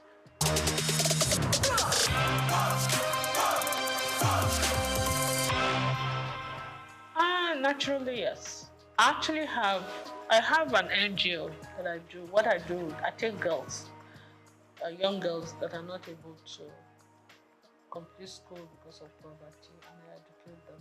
You understand? I try to pay school fees, help people, and I believe in education a lot. Yeah, because I don't believe in giving you the fish. I believe in teaching you how to fish. I have few of them from my place come stay with me. Some of them are able to stand the discipline. Some of them are not able. So the ones that are able to say they stay, and they do very well. Some of them I train from a distance and they do well. So I've had university graduates, I have the levels, I have all kinds of things. That's what I do. And most people come to me naturally, not because I'm a trained mentor or anything. When you do anything out of love, and out of sincerity of purpose, and because they see you as genuine, they listen to you. You understand? When you mean well, you tell people the honest truth, and they, it's not easy sometimes, but yes, a kind of mentor.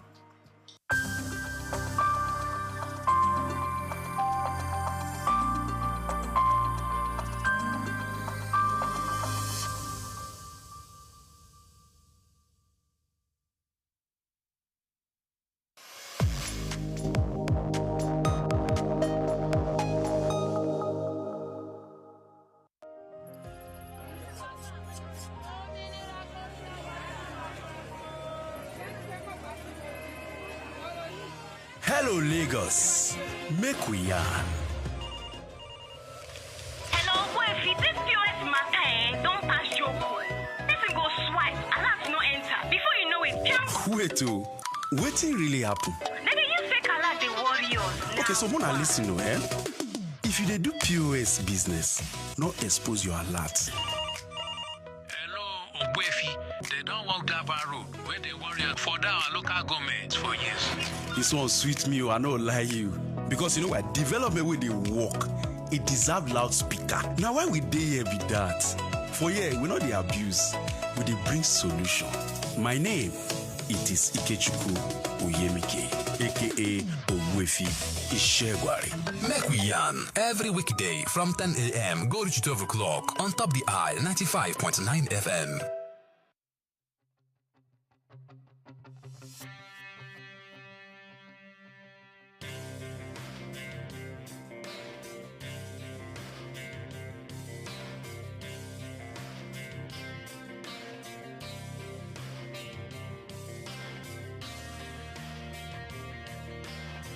When you visit Lagos for the first time and Google fun or recreational places in the city, at the top of that list will be Freedom Park.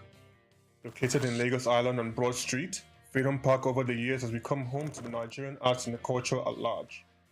From annual big shows like the Lagos Theatre Festival, celebration at the Lagos Poetry Festival, to local festivals that celebrate literature, music and arts. Freedom Park is one of the most visited recreational sites in Lagos, for both local and tourist people alike. A place to mingle, unwind, or simply just have fun. Freedom Park, however, hasn't always been a place of fun and games. It has a history that dates to 1861, when Lagos was made a British colony. In 1885, Freedom Park was built as a fortified prison from imported bricks. It was referred to as Her Majesty's Broad Street Prison.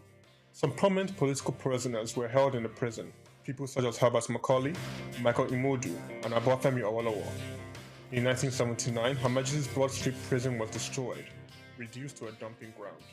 It was later rebuilt in the 1990s, celebrated in 2010, Nigeria's 50th Independence Day. Freedom Park still holds a bit of its history within its walls. In the museum, where there are pictures and artifacts, some of the old prison facilities have been converted into leisure facilities that people visit and enjoy today.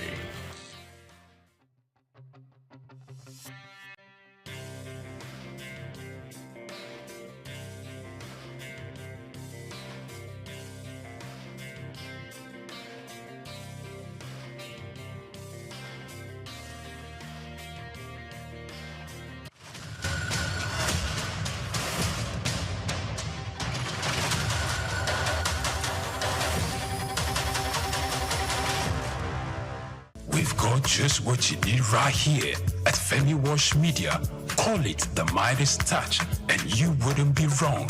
Let us record, produce, mix, and master your audio like nobody does. Reach us on our contact today for the best quality job.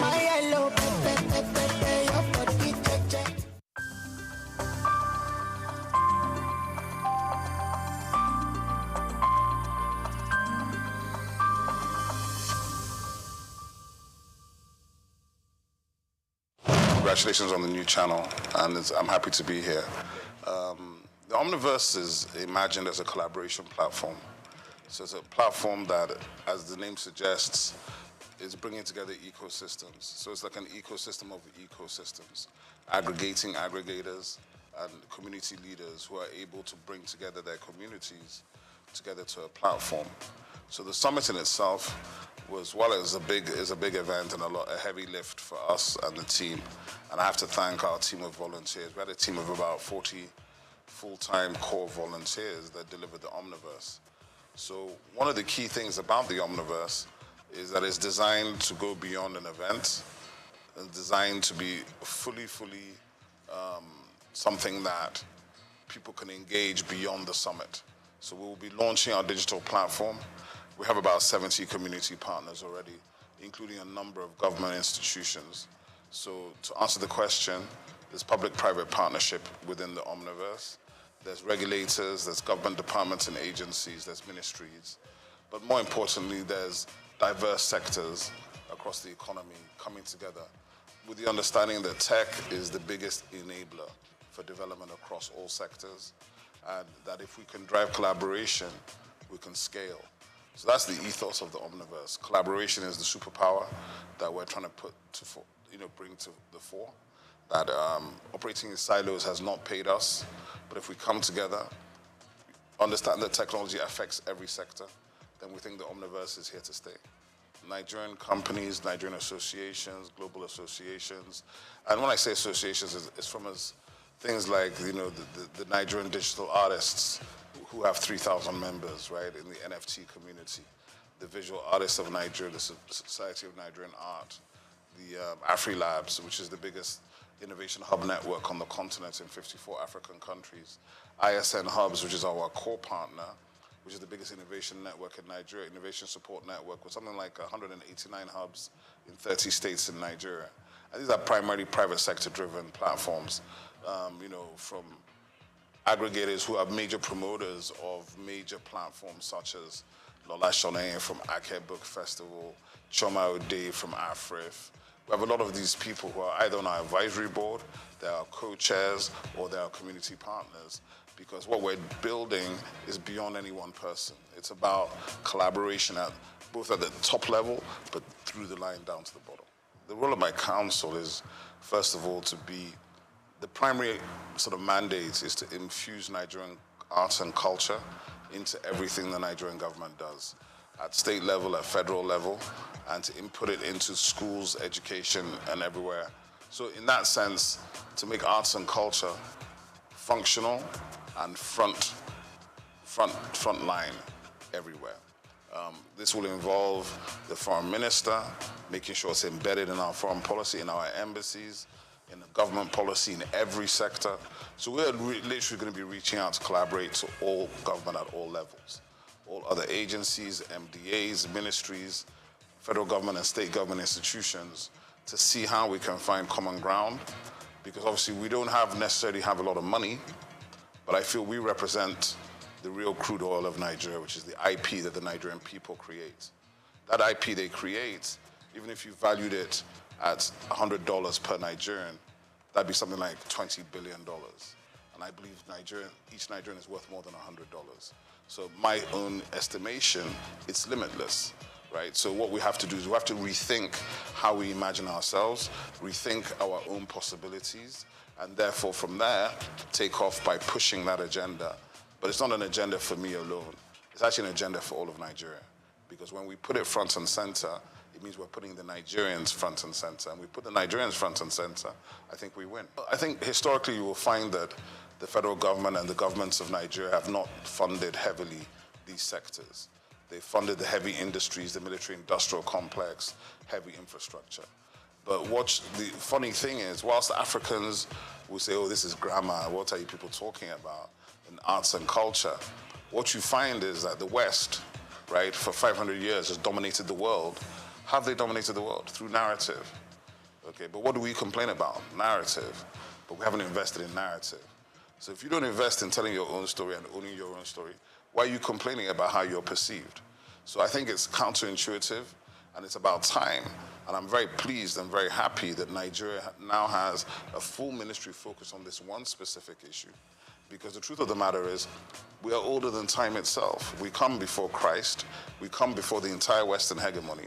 We are actually the origins of everything, of innovation, of technology, of science, of education. But if we don't believe it ourselves and we don't express it, how can you expect anybody else to believe it?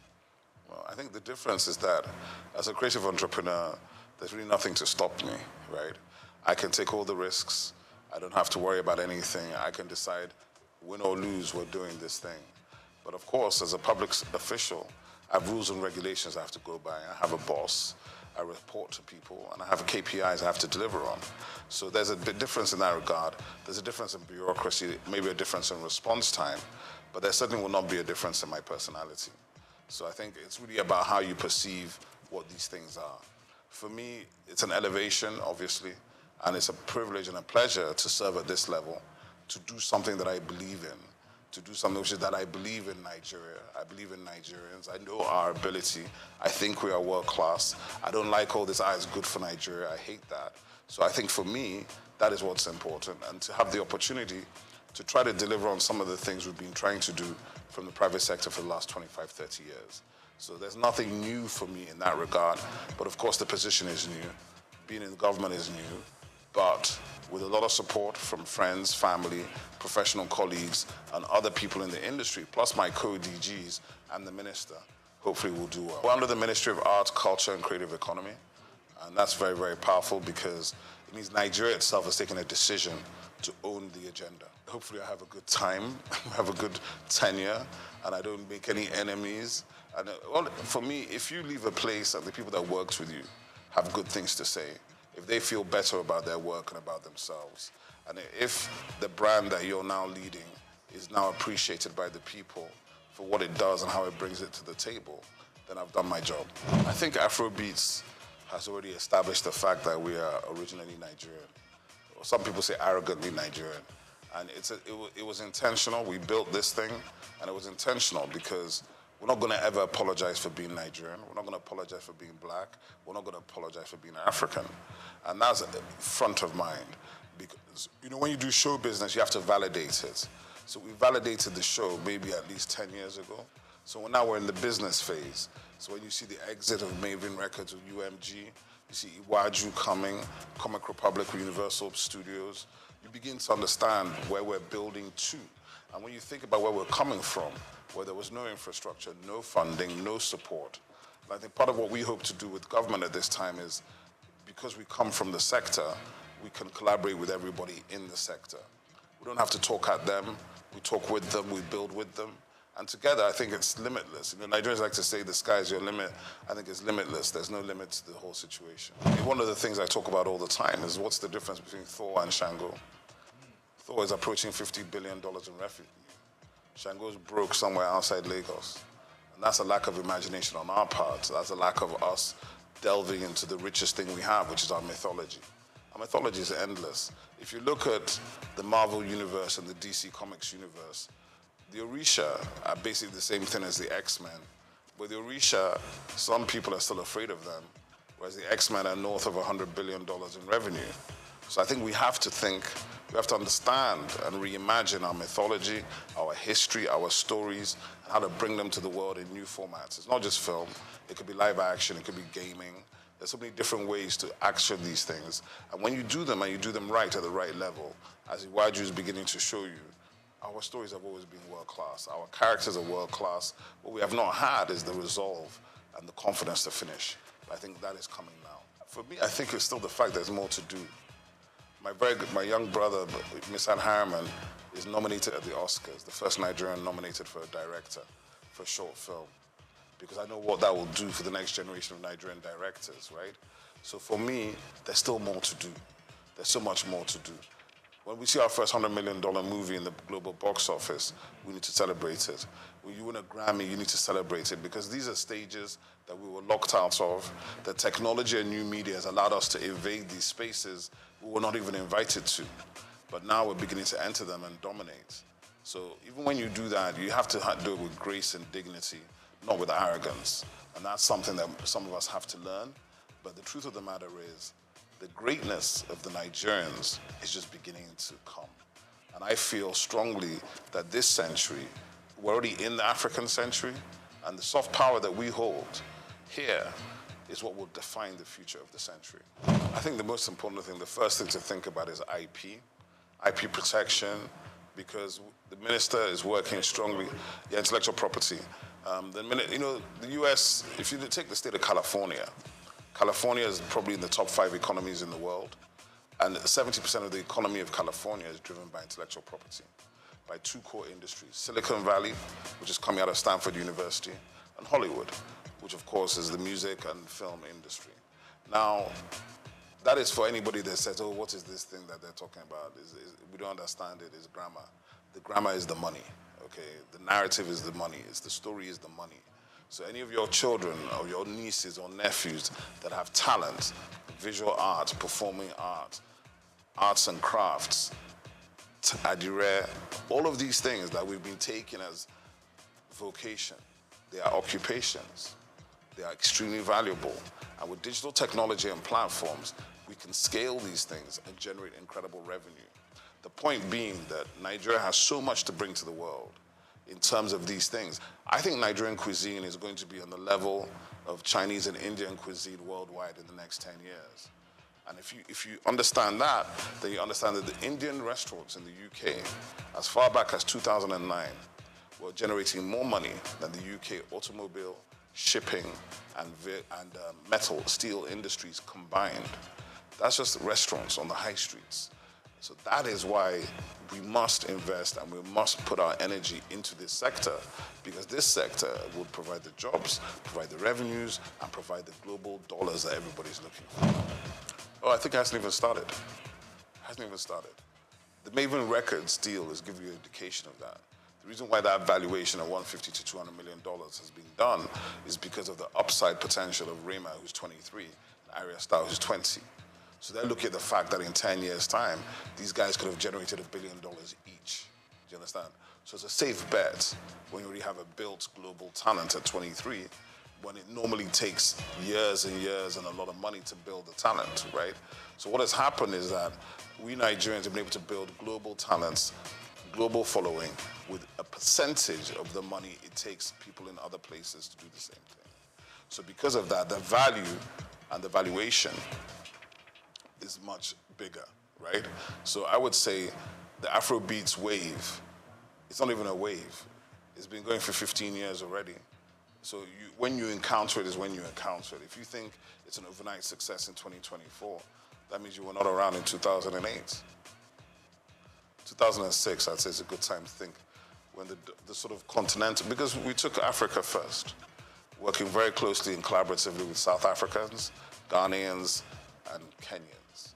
Then we started going into Asia and the UK and America on the black, what I call the Nigerian chitlin circuits, moving through the Nigerian communities. And then by about 2010, begin to come into the mainstream with Oliver Twist and all these kind of records that break globally. And now you have gold records from Oliver Twist in 14 countries. And now, in a situation now where an artist like Ashake can come out of Lagos, speaking a language that is not known to most of these people, and generating, selling out arenas. To become an arena artist, let me tell you, there are only 4 or 5 arena artists from Africa, and they're all Nigerian. Don't take it for granted.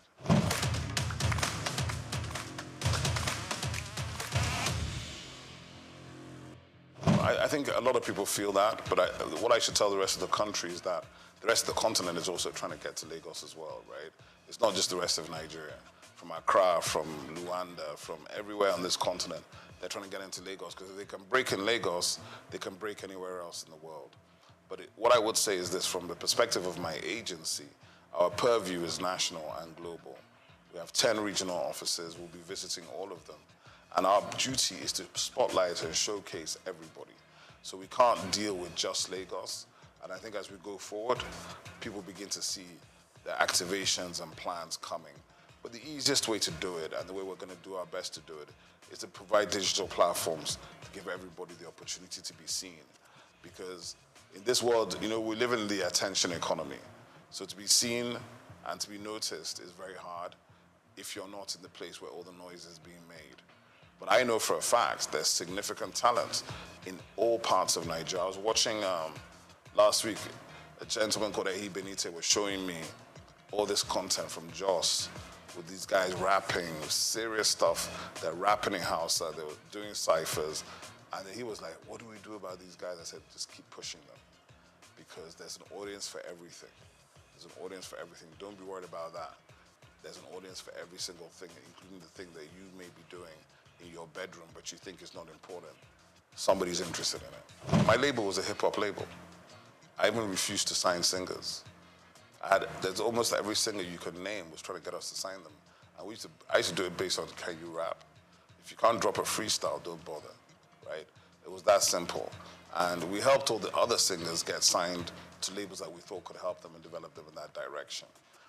Hip-hop has changed, and obviously it's generational, right? So hip-hop has changed, and you know, everybody approaches music from their own generation. Like, oh, I like this kind of hip-hop or that kind of hip-hop.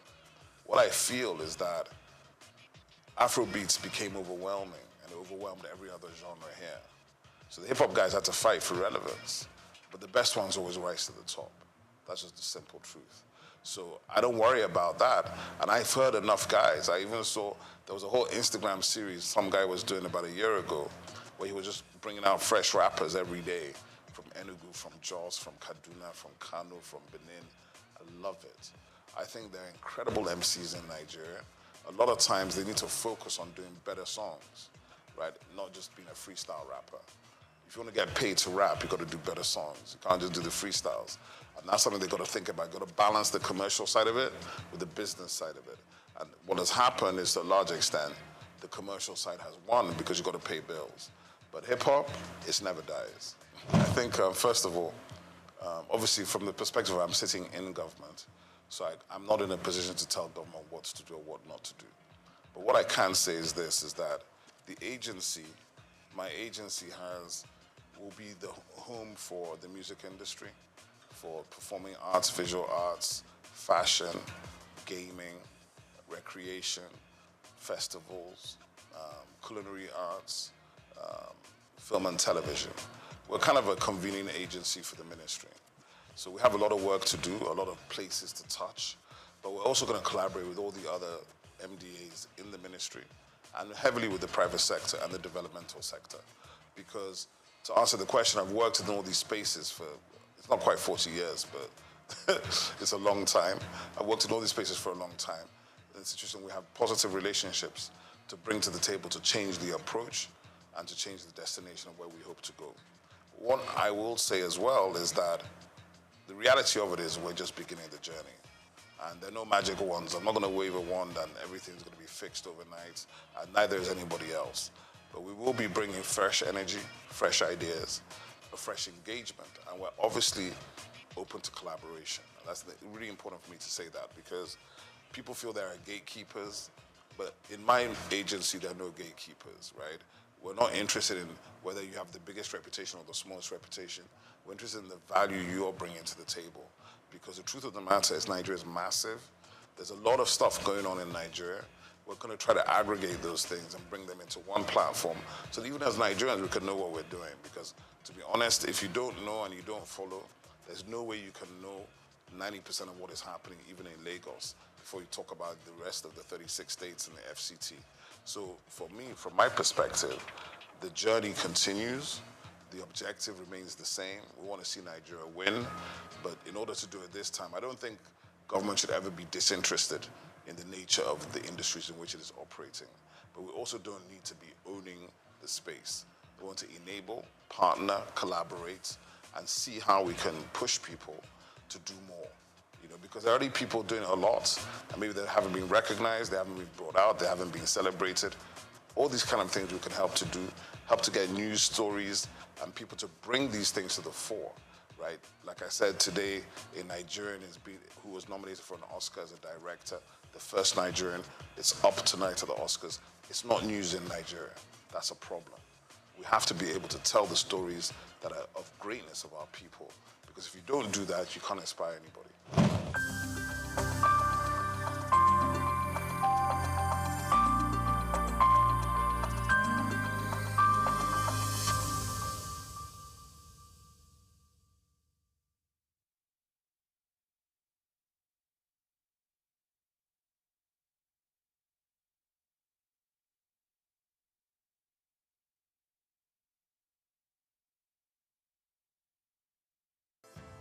Nigeria, rich in traditional and cultural heritage, is intentional about promoting history and retaining cultural values. The country has succeeded in preserving its identities and that of the forefathers for ages through folklores, folk tales, traditional ceremonies, community-based initiatives, cuisine, and most notably, museums and cultural centers. These institutions serve as invaluable repositories of history, ensuring that future generations remain connected to their roots and appreciate the diverse cultural tapestry of the nation. In Nigeria, there are over 38 museums comprising national, state, and privately owned institutions scattered across the country. Each of these museums plays a crucial role in safeguarding Nigeria's vast historical wealth, with collections that reflect the uniqueness of different ethnic groups, traditional practices, and historical transitions over time. In Lagos, the National Museum, located at the center of the city in Onikon, claims a notable collection of Nigerian art, including pieces of statuary, carvings, archaeological, and ethnographical exhibits, among others. Of particular significance is the terracotta human head, known as Jelma head, dated between 900 and 200 BC, which is part of the renowned Nok culture. The piece is named after Jelma, the village where it was discovered.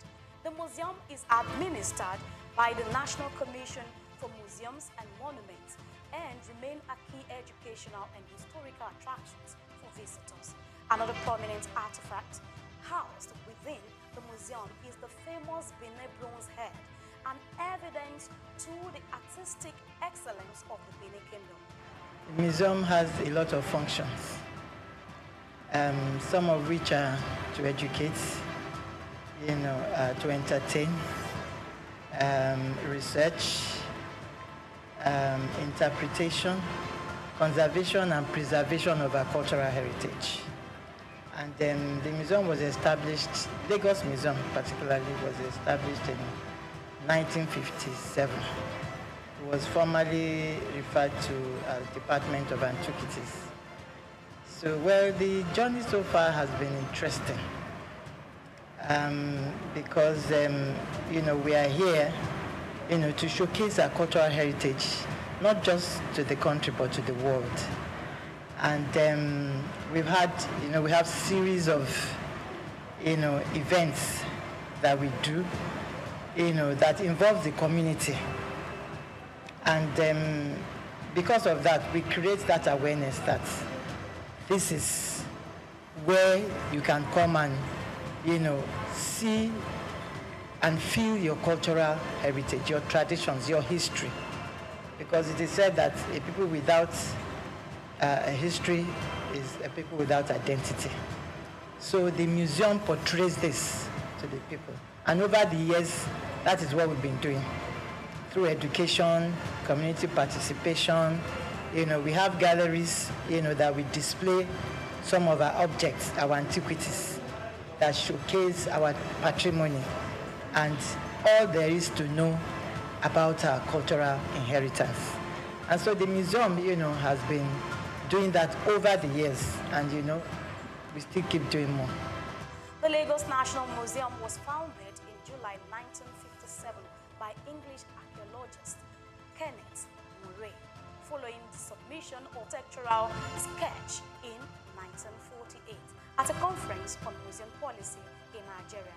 Kenneth Murray collected several traditional masks from Cross River State to display in the museum's early years, according to historical records. The primary purpose of structuring the museum was to preserve Nigeria's historical artifacts and cultural heritage.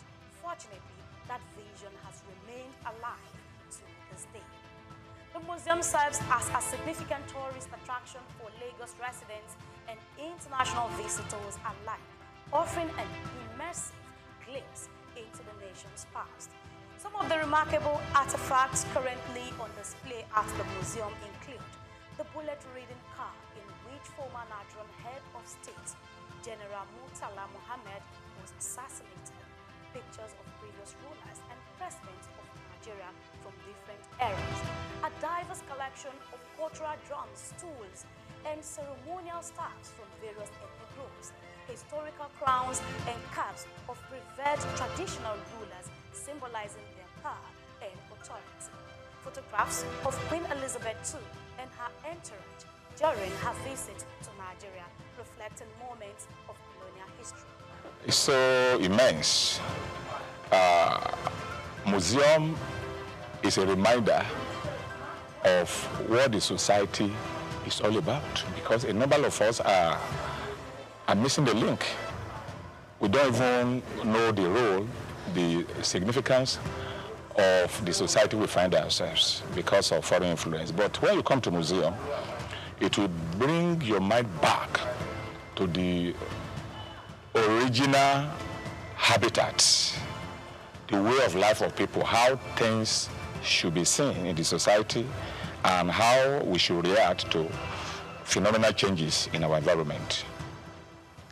Basically, we'll be doing this work of educating the general public, not only Nigerians, over 20-something years here, and the impact has been so tremendous, to the point that what we do at the museum is in consonance with the curriculum of our institutions, from primary, nursery, primary, secondary, even tertiary, even people in their corporate organization. They deem me free to come to National Museum anytime they feel like we are missing the link, we have missed a lot of things concerning the way of life of our forefathers. Even here, apart from that, we do have what is called seminar. We organize seminar for expatriates, for individuals. They come around on Wednesdays to come and listen and learn on cultural-based subjects. I think it's great. I mean, I particularly like the circle of life that are presented in here, right? From birth to reincarnation to external influences. I think I gave a good history of Nigeria. I learned a lot about that. There seems to be some real big connection between Nigeria and Benin in terms of the history that I wasn't totally aware of. I was able to see the different artifacts and stuff that were presented. So it was quite interesting. They did, I think, a pretty good job doing a comprehensive tour or comprehensive history of Nigeria and its culture and its surrounding areas. A visit to the Lagos National Museum offers an enriching experience transporting visitors back in time and allowing them to connect with Nigeria's rich and diverse history. The museum provides an opportunity to explore stories of resilience, artistry, and governance that have shaped the nation. Whether you are a history enthusiast, a student, or simply a curious traveler, stepping into this museum promises a nostalgic journey through Nigeria's past, fostering a deeper appreciation for its cultural legacy. Nigeria continues to reflect the stories that shapes its people, steadfast in its commitment to promoting history and preserving its cultural values for generations to come. Grace Komalafe, SOUQ Perspective.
The bank was totally gone, so there was nothing to say they had.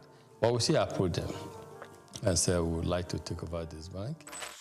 The journey since 1997 has been one thing or the other, and I'm happy that many years down the line we look back and we're happy that we're audacious and bold to make that move at the time.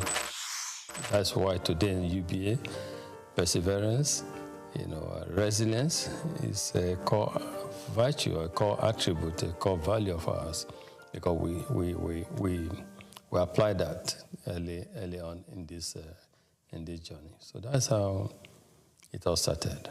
Leadership, according to some Peters, entails vision, enthusiasm, trust, verve, passion, and consistency.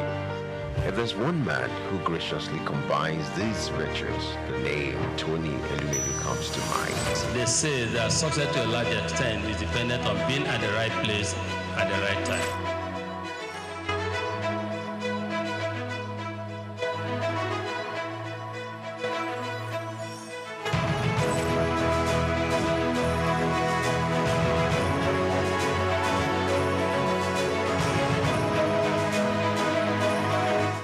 I say to people, my elder brother, who is 7 years older than me, he don't have gray hair. I have gray hair. My gray hair started from the merger, because making it work, serving your customers, making sure that everyone in the universe of the institution, which was we have 428 branches at the time, that it was same level of service across board. Customers of standard trust bank that were used to a certain level of service delivery, you will not want them to come to the new institution and have a drop. From the womb of time, Tony Elumelu has been an embodiment of nobility and excellence. He remains one of the flying eagles and shining heads of the banking industry. The life and times of Tony is an inspiring tale. He is one Nigeria who is unmoved by material wealth and self-aggrandizement. Tony's noble qualities were on from his humble background. Growing up with 4 siblings in Jos Plateau State, the cowboy of the banking industry who hails from Anocha North local government area of Delta State, believed in the democratization of law combined with hard work. He began his career as a copier salesman. The Ambrose Ali University graduate of economics also bagged a master's degree in economics from the University of Lagos. In 2019, he received an honorary Doctor of Business degree from Bayero University, Kano. Going to university, I just thought I wanted to be a businessman because my mom's brother, my mom and his brother were just two of them. So my uncle was a businessman, in Nigeria, and was quite successful at the time. And I was influenced. I thought he was very rich, and also I wanted to be a businessman, but not knowing whether just a businessman, you know what I mean? Because he was described then as a businessman. And but in university, that was why I read economics, just to see. But in university, I got more enlightened because I knew more how things operated. And first degree, I was saying I just wanted a good job that would give me the start. But when I came to do my master's at Unilag, being in urban or Unilag, a lot happening at the time. And that was the era of new generation banks, a lot happening. Our friends, in banking, our friends, some got jobs in some banks. And so that's all of us who were doing masters at the time. I did masters in economics. Who were doing masters at the time, we just became interested and fascinated. We were interested in working in a bank. New generation bank, not old generation bank, not. And so that was how it all started. And we started applying for jobs in our banks. And I got, yes, at the master's level, it was clear I wanted to work in a bank. And yes, that was started. As in then, Santana was a posh guy. So they oppressed us in school, I must say. And then we too wanted to become the big boys in future with the brochures, suspenders, white shirt, dark suits, etc. The growth and development of any institution is determined by the quality of its leadership. For Tony Elumelu, his sterling performance and leadership scorecard in the banking industry remains a reference point. He rose quickly to become the youngest bank branch manager at Allstate Trust Bank at the age of 36. He formed a coalition to acquire a distressed financial institution, Crystal Bank, and became its CEO, an action that earned him and his circle of peers the nickname the Cowboys of Banking. In 1997, some of us came together and acquired a distressed financial institution. We acquired this financial institution, we turned it around, we set targets for ourselves, strategic plans. That's, targets, you have first year strategic intent, we want to make it a viable financial services company. Second year intent, we want to become a leading financial services group on the continent. And third financial intent is a strategic intent to become a player in the global financial arena. As we all know, there's so much private global capital seeking the right investment destination. All it takes is for a leadership to show that this country is set for business and people come there. We want to move into an economy where they can invest freely as well as move their monies out when it comes for time for dividend and remittances and repatriation of a dividend. So I will continue to invest because of the signal that we see in the market, because of certain fundamentals that are right. He audaciously led the largest merger in Africa between United Bank of Africa and Standard Trust Bank. Tony's fancy for red tie remains emblem of his appearance. He retired as CEO of United Bank for Africa in 2010. He is presently the chairman of Heirs Holdings, the United Bank for Africa, Transcorp, and founder of the Tony Elumelu Foundation. I can't express how excited I am in words to be here and to be selected among the 1,000. It's the opportunity for me to realize my dreams. So I go into business and start to make my way. It challenges you to do things you never thought you could do. Maybe if you'd have gone to a private school or an MBA, you must have paid a lot to get this kind of, enlightenment. Ça me fait plaisir de voir des frères et sœurs qui veulent se rencontrer, se connaître et partager et créer un réseau, peut-être le plus grand réseau africain. Venho de Cabo Verde. Je suis tunisien. Je viens de la République du Bénin. I'm from Edo State, Nigeria. I'm from Ghana. Zimbabwe. Sudan. From Rwanda. Gabon. Uganda. Senegal. Niger. I'm from the Gambia. Welcome, and thank you for coming to Lagos. like to start by congratulating all of you. You have done well. Most entrepreneurs are creative people. They have creative mindset. They're innovative. Those who dare to dream and who dare to innovate in Africa should have the opportunity to prove their innovation. And that is why we have $10,000 for these 10,000 Africans to help prove their concept and prepare them for bigger scale financial support. We don't give because we see it as a moral burden to give, to just give charity. But we want to give people because we want to uplift them. We want them to be self-reliant. We want them to be fishermen. We want them to do what we are doing. We want them to prosper in life, become successful. Tony made a tremendous contribution to giving back to the society. His selfless efforts and huge investment into humanity through the Tony Elumelu Foundation is widely admired as the leading philanthropy empowering a new generation of African entrepreneurs, driving poverty eradication, catalyzing job creation across all 54 African countries, and increasing women economic empowerment. Since the launch of the entrepreneurship program in 2015, the foundation has trained over 1.5 million young Africans on its digital hub. Tony, the Nigerian economist, entrepreneur and philanthropist, holds the Nigerian National Honors, the Commander of the Order of Nigeria, CON, a member of the Order of the Federal Republic, MFR. He has been responsible for creating business that are critical to Africa's economic development. He is a proponent of Africa capitalism, an economic philosophy which advocates for the private sector's commitment to Africa's development through long-term investment in strategic sectors of the economy that drive economic prosperity and social wealth award. He was awarded the Daily Times the Nigerian Man of the Year in 2016. He was honored with the National Productivity Order of Merit Award in 2019.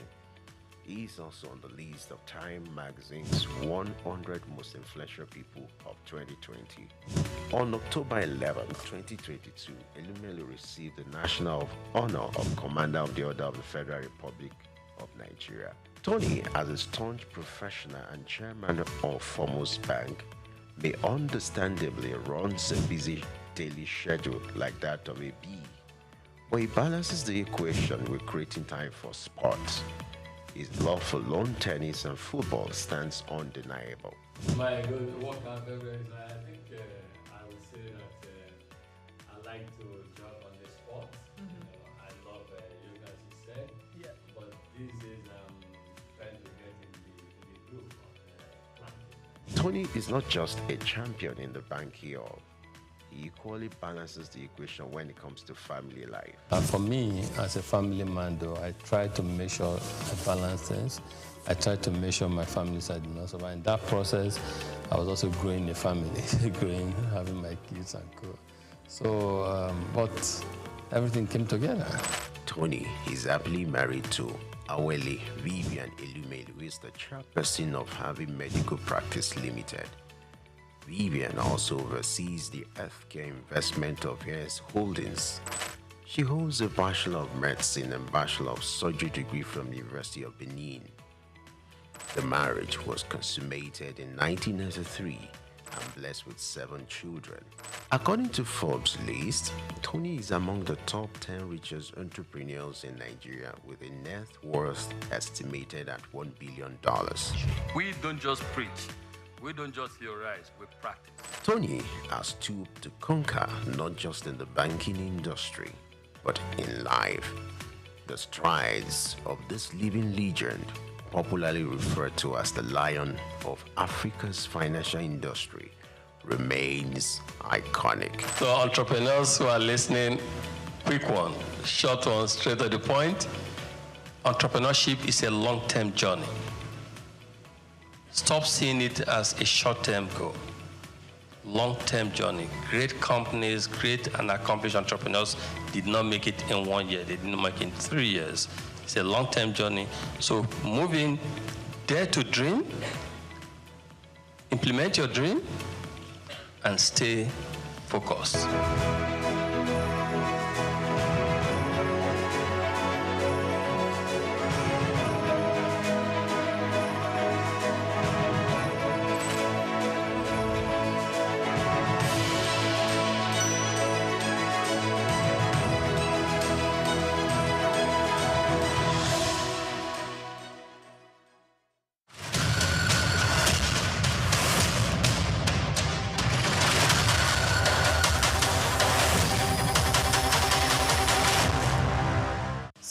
Hear the sound of wood being cut and they think stress, dust, wahala. They say, I beg, who won't suffer with saw and hammer? To them, woodworking is messy, tiring, and just not worth the trouble. But others, they see something else. They see polished tables, handcrafted shelves, stylish stools. They see beauty, value, and serious money.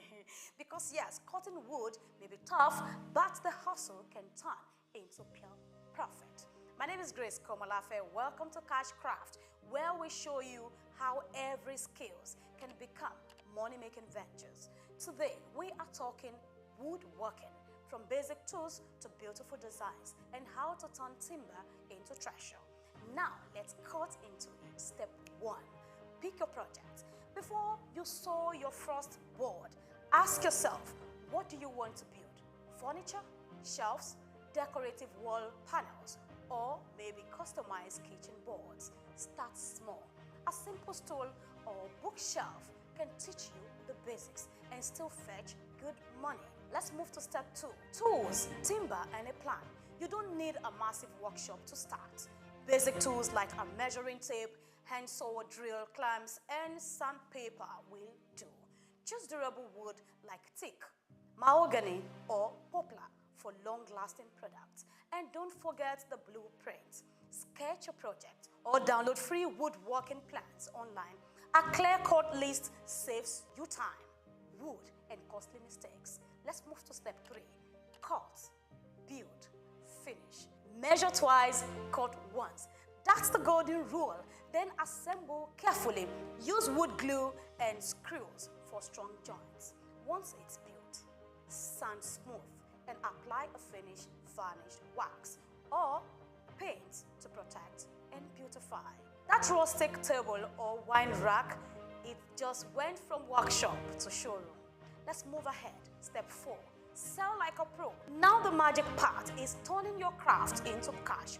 Who is your customer? Young couples, urban decorators, cafe owners. They love custom, handmade, and unique. Use social media to showcase your work. Instagram, Pinterest, and all of that are gold mines for visibility. You can add pricing, yes, delivery info, and behind-the-scenes videos. Look, that's a great catch. You need to let people see your videos where you are doing your work uniquely. That's an addition and validation. Now, want more reach? Yes, attend fairs, pop-up shops, or sell via platforms that you know. A whole lot of them are out there. Let's move to step 5. Stand out to scale. Offer engraving, custom size, or eco-friendly finishes. Don't just sell a table. Sell a story. Yes, you can see the emphasis. Sell a story. Handcrafted in Ibadan or upcycled from reclaimed wood. People pay more when the product means more. Network with interior decorators, real estate agents, and even planners. Your one shelf may become a hotel's full order. But of course, no business is all smooth wood. Power issues could happen, tool costs, and inconsistent wood supply can slow you down. Still, with skills, strategy, and smart marketing, woodworking can take you from small workshop to a big warehouse. So here is your takeaway. And don't forget to do your proper research, because this is only a heads up, a wake-up call that you can do it. Woodworking is not just craftsmanship, it's cashmanship. It's a business of creativity, precision, and pride. Whether you are making one stool a week or outfitting full apartments, this is a hustle that builds literally. This has been Cashcraft, and I am Grace Komolafe, reminding you that that if life gives you timber, turn it into treasure. Until next time, build bold, build smart.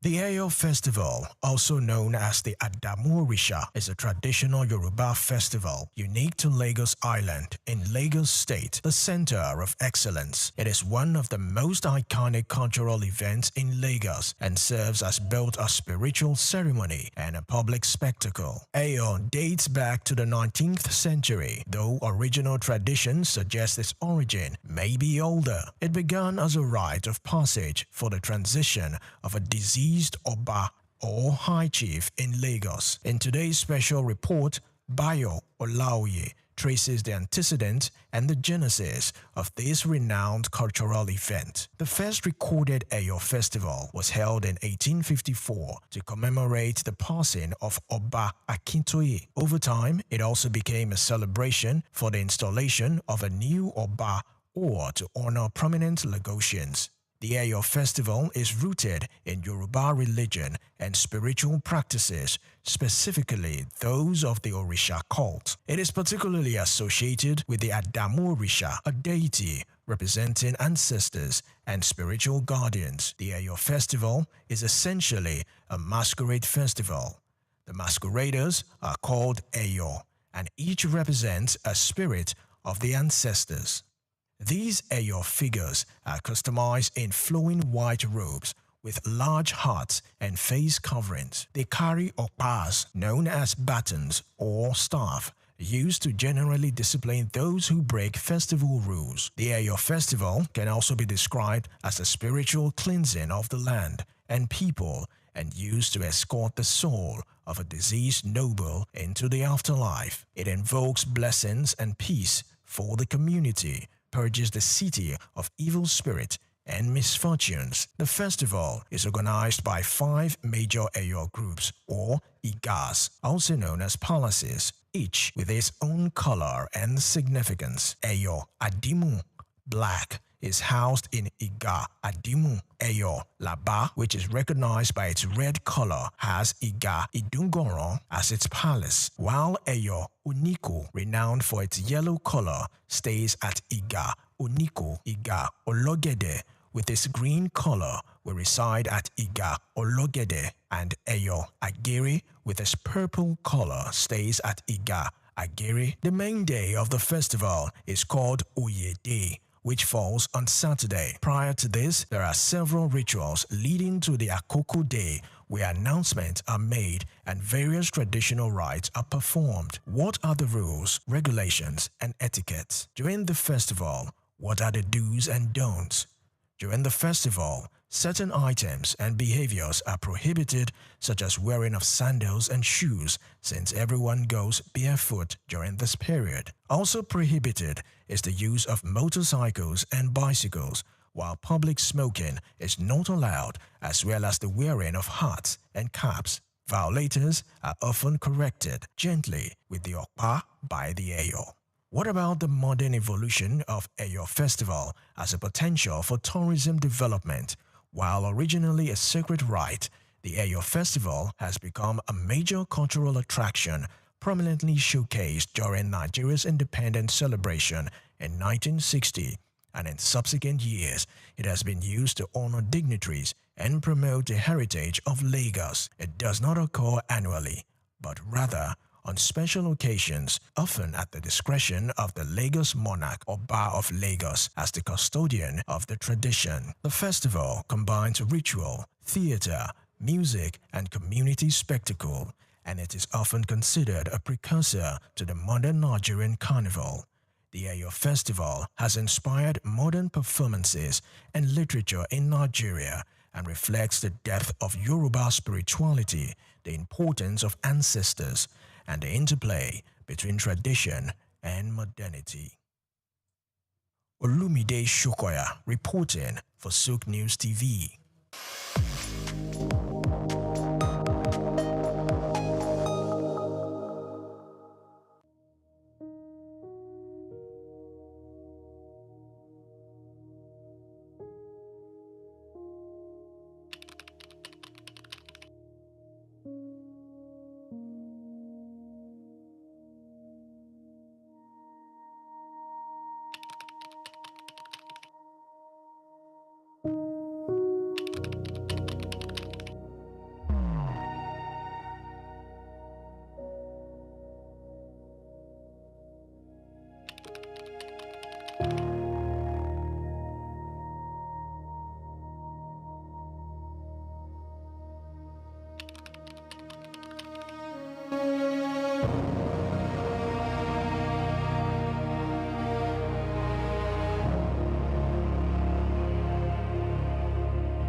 In April 1960, just months before Nigeria's independence, a 26-year-old ascended one of the most revered thrones in Yoruba land. His name, Oba Sikiru Kayode Adetona. His reign, almost 65 years. His legacy, a modernized crown, a globalized culture, and an unwavering voice for truth. Born 10th of May 1934 into the royal house of Anekenaya to Prince Rufai Adetona Adeleke and Ajibabi Adetona Ne Onashile, Sikiru Kayode Adetona's royal destiny was set early. He attended Baptist School, Ereko, in 1943, Ogbere United Primary School, and Ansarudin School, Ijebu-Ode, before enrolling at Oluiwa College, now Adeola Odutola College, from 1951 to 1956. He later worked briefly in the audit department of the Western region in Ibadan before leaving for the United Kingdoms in 1958 to study accountancy. But history had other plans. On the 2nd of April 1960, he was installed as the 58th Awujale of Ijebu land, taking the regnal name Ogbagba Agbotewole II. Young, confident, and stepping into leadership just as the new Nigeria was emerging, marking the beginning of one of the longest and the most consequential reigns in Nigeria's history. Despite his demanding role, Oba Adetona maintained close family ties. He was married and blessed with children, who were raised in the blend of royal tradition and modern education that defined his worldview. Known to be a devoted family man, he valued privacy in personal matters, but ensured his children had opportunities for education both within and outside Nigeria. Socially, he was at ease in multiple wards, equally comfortable in palace courts, university lecture halls, diplomatic gatherings, or informal community events.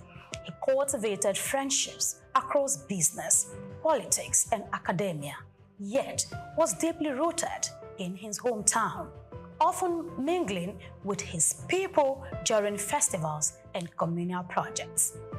The coup that saved a king.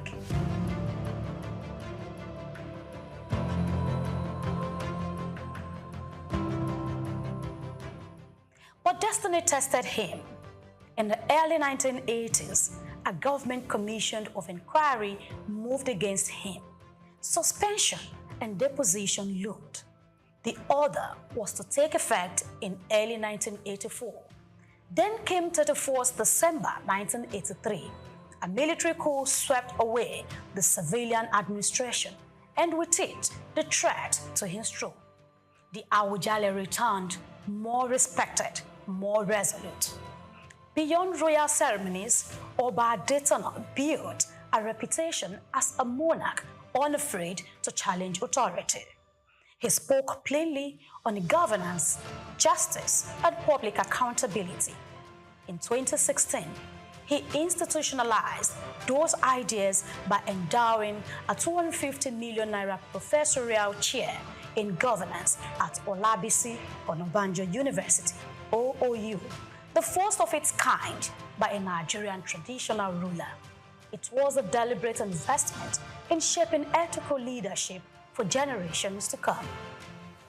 The Oju Dioba Festival long predicted his reign, but under Adetona, it became an international spectacle, a celebration of Ijebu identity, Yoruba elegance, interfaith harmony, and cultural soft power.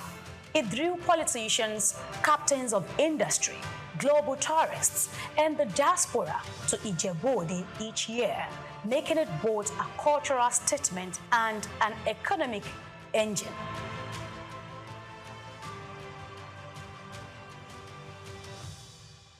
Adetona presided over a kingdom of religious plurality, Islam, Christianity, and traditional worship, often using his platform to advocate tolerance.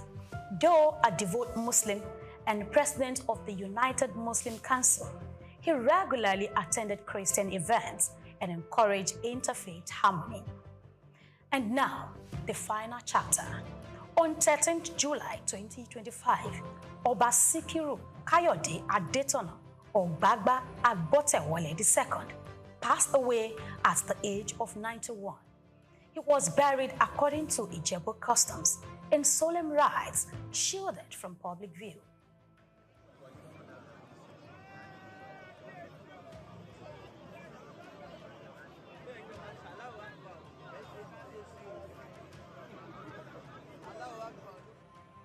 Attention now turns to succession and the weight of following one of Nigeria's longest-serving traditional rulers.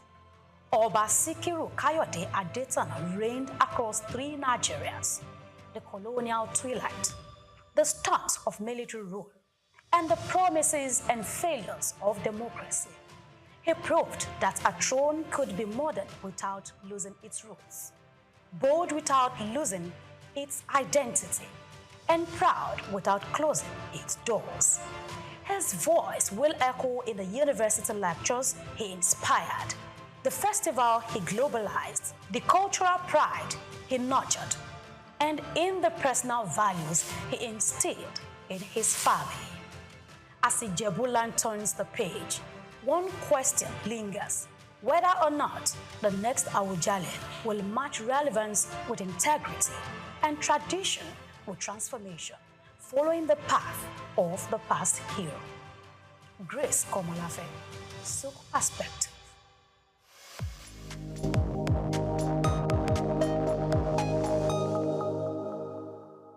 Hello Nigeria, hello Africa. Yeah, this is Sound Man. Keep watching SOUQ News. My name is Babalola from Excel LED. Keep watching SOUQ News. My name is Shepherd Michael Adewale Onofuye.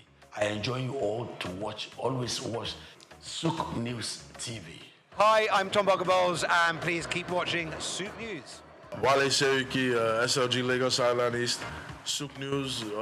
Keep out watching them and keep a lookout for them.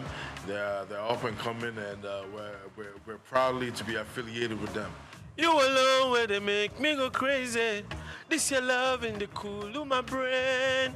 You're my medicine, I need you all day. Yo, it's Blackface Nigeria and you're watching SOUQ News TV. Keep it locked on this dial, don't change it. You know what I say? Blackface Nigeria, love no bad. As the world navigates constant change and competing voices, the call for purposeful leadership rings louder. The Scalable Leadership Summit 2025, hosted on the Leadership Channel Consulting platform, wasn't just another conference. It was a clarion call to leaders, seasoned and emerging, to abandon short-lived titles and build the kind of leadership that endures storms, spans generations, and reshapes nations. In a compelling convergence of Africa's top-level thought leaders, entrepreneurs, and organizational trailblazers, the summit issued a bold call for enduring, values-driven leadership. Under the theme, Lead Beyond Limits, Build What Lasts, the convener, Wale Adekola, emphasized that this event is not for applause. It was engineered for lasting impact. We're talking about leaders who are going to represent leadership, who are going to become leadership ambassadors. And that is why we are launching Scalable Niger today. So Scalable Niger for us is not just a slogan. It's something that we want to see happening in every community in Nigeria, because today every participant is going to go home with 3 powerful frameworks. And for these frameworks, we have the first one is the Scalable Leadership Framework. The second one is ADAPT. ADAPT model is a sustainable change system that it can use to transform any system within the organization, of course, and across institutions. In Nigeria, of course, and across Africa. So these are proven and tested frameworks that we have studied, we have applied, for the past 10 years. And now we want to see all these frameworks applied in Nigerian institutions and, of course, organizations. The summit delivered a rich blend of keynote insights and fire chat dialogues, featuring voices like Adeyemi Olayiwole, Niyi Adesanya, Tara Fela Durotoye, Honorable Adewumi Adeyemi, Professor Abraham Oshinobi, and Dr. Smith Bam, among others. The experience was further deepened by stirring spoken words, performances, and inspirational music, not merely to share leadership principles, but to ignite a deeper commitment to legacy-driven leadership in a world that is constantly evolving. Kicking off the summit was leadership strategist and keynote speaker Odeyemi Olayiwole, who emphasized the power of learning from experience. His message challenged attendees to go beyond information and seek transformation through mentorship, experience sharing, and tested wisdom. The cheapest way to succeed in anything is to learn from someone who has succeeded in that thing. Not someone that knows about the thing alone, but someone who has been able to acquire the information and translate it to application and have results to show.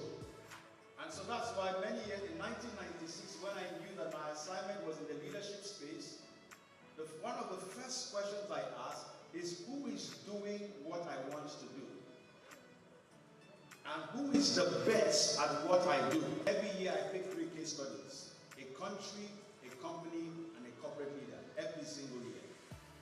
And I dissect them to find out what is the secret, because success needs clues. The secret of men are in their stories.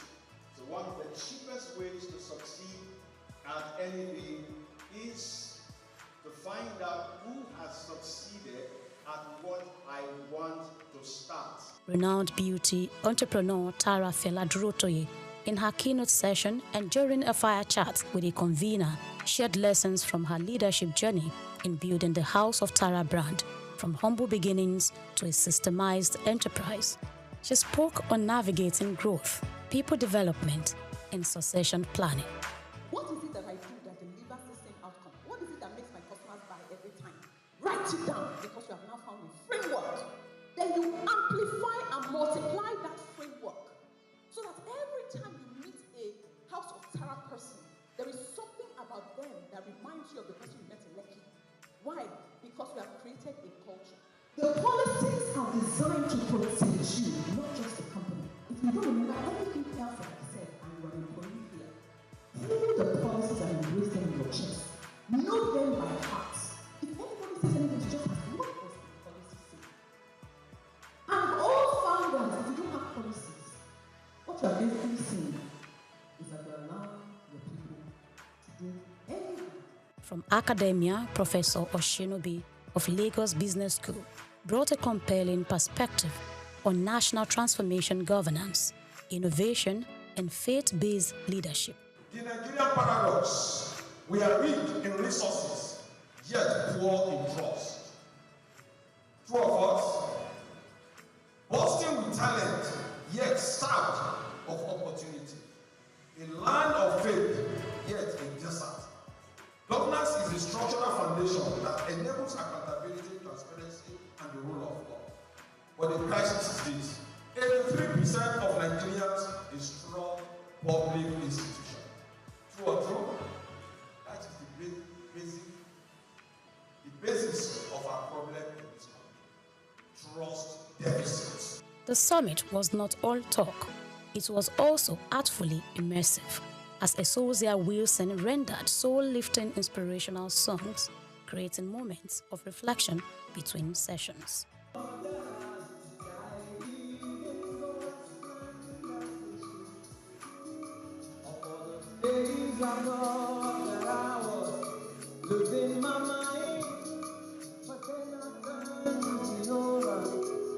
In an interview with SOUQ News TV, the convener emphasized the summit's depth, that it is a leadership movement committed to shaping a new breed of leaders. Participants shared their reflections, describing the summit as a catalytic experience that confronted, challenged, and compelled. Leadership is not just a day thing, it's a daily thing. We want them to recognize 3 types of patterns. So we have encouraged them to study pattern. Number one, pattern recognition. Number two, pattern usage, how they can use the pattern that they're going to learn today. And number three is pattern creation. How can they create new patterns that they can apply in their own organization, something that is unique for them from the patterns they've recognized that they can use and also apply in their organization through wisdom. Some people just wish to scale, but you need to be able to have a system that enables you to scale. So that's basically what I think the frameworks will do. And then from each of the speakers, so they are all coming from different some are from the academia, the business world, which I believe that convergence will actually help to give a better knowledge and sensitization about what true scalability in business and in leadership basically is. The second session talked about the need for leaders to appreciate their team members, and it was quite emotional when we saw 2 or 3 people shed tears of joy when they got messages from their team leaders. So for us as team leaders, we need to be very deliberate. And even the case study we did, Deep Sea, it talks about the need for us to be very deliberate. We need to know our team members. We need to know what's happening with them, and we need to leverage their strengths. Everything rises and falls on leadership. If the leader gets it right, it trickles down to those at the middle level, at the lower level. So it's important to get it right from the root so that the fruits are good. I do a lot of case studies. So you study what has worked, what has not worked. And through my research, preparing for this summit, I discovered that we're talking about starting, scaling, and sustaining businesses. So let's study systems that have worked for up to 1,000 years and more. And I found out that they are driven around community, which is people. Everything should be about people. Listen to them, love them, then you can lead them more effectively. And when people's hearts are touched, they work better with their hands, with their head, and with their feet. Because I work with people, I understand how powerful people can be, and the biggest asset any organization has is not infrastructure, it's its people. And if you understand that your people are your assets, you will invest in your people. But if you don't understand it, if you don't share that philosophy, you're going to abuse your people, you're going to misuse your people. So for me, it's something I've been living for 20 years, and so it's just natural. You need to love the people you want to lead by having what we call the emotional intelligence, social intelligence. Both go hand in hand, and you need them for leadership. And lastly, for leadership is also about listening. For you to influence one, you need to listen to your environment in order to act accordingly. We have looked at how to scale our leadership potential, and also sustain it. It's not enough to just start, but we will start, we will scale, and then we'll sustain it. It's something that should be a legacy, something that should live beyond us. Right now, we are talking about impact, the impact that the structures and the systems that we are putting in place will have on our society, on our community. So leadership is beyond just us. It's about impact. It's about sustainability. And it's about the value that we are creating for our society. To a large extent, I try to tell people that you can be anything you want to be. Because you've been placed here to lead. You've been placed here to be at the forefront. And for you to be at the forefront, that means you need to understand what leadership means. And that's the message I pass out. I see myself being able to influence the world with my music, and also show people that they have the ability to believe they can be anything they want to be. My workers are waiting patiently to see me coming, because I have a lot to impact on them about the personal growth, the business growth, and everything as well.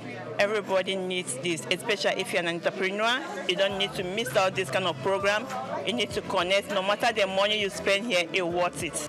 With resounding voices across academia, enterprise, ministry, and the creative arts, the message was unified. Leadership that scales must be intentional, people-focused, and purpose-driven.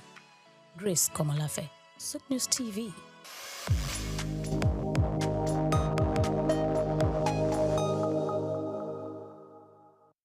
The journey of exploring Africa's uniqueness and spotlighting the continent's powerful stories and promises remains in our heart. And today we unfold one of that story that shapes Africa's soul. Central African Republic, otherwise known as CAR, is the heart of the continent, a land rich in natural wealth, yet often misunderstood. Bounded by 6 neighbors and situated in the very center of Africa, the Central African Republic is landlocked, but far from landlocked in spirit. It is a country of vast green savannas, dense tropical forest, rich wildlife, and river systems that feed both its land and identity. From the Ubangi River in the south to the fringes of the Saharan zone in the north, the CAR holds some of the continent's most ecologically vital and untouched terrain. But beyond the land lies the story of its people, diverse, resilient, and culturally vibrant.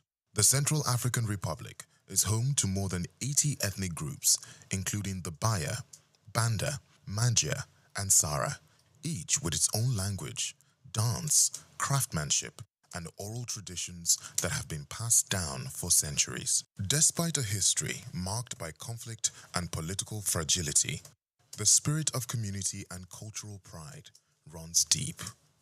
At the heart of CAR's economy is natural wealth. Gold, diamonds, timber, and uranium lie beneath its soil. However, the paradox of abundance is real. These riches have not always translated into broad-based development. Yet, across towns like Bangui, Bosangoa, and Braya, local farmers, traders, and artisans continue to drive informal economies, even as international organizations work alongside the government to rebuild systems and structures. Hope also beats through the arts. CAR's vibrant music and storytelling traditions are rich with wisdom and resistance. From traditional percussion ensembles to modern gospel and Afrobeat, Central Africans use rhythm and voice not only to entertain, but to educate, heal, and unify. The Sanga Trinational Forest, a UNESCO World Heritage Site shared with Congo and Cameroon, is one of the last strongholds of forest elephants and lowland gorillas, a reminder of CAR's role in Africa's environmental balance. Conservation efforts led by local communities are emerging as models for inclusive sustainability. Of course, the Central African Republic still wrestles with serious challenges, including instability, infrastructure gaps, and displaced communities. But across these trials, a quiet resurgence is unfolding. Investments in education, local peace building, women's cooperatives, and agro-processing industries are gradually reshaping narratives from one of crisis to one of courage and capacity. To know the Central African Republic is to understand that even in the most tested territories, Africa's heart continues to beat, strong, steady, and full of promise. This is the uniqueness of Africa. I am Moyosore Adebi for SOUQ News TV.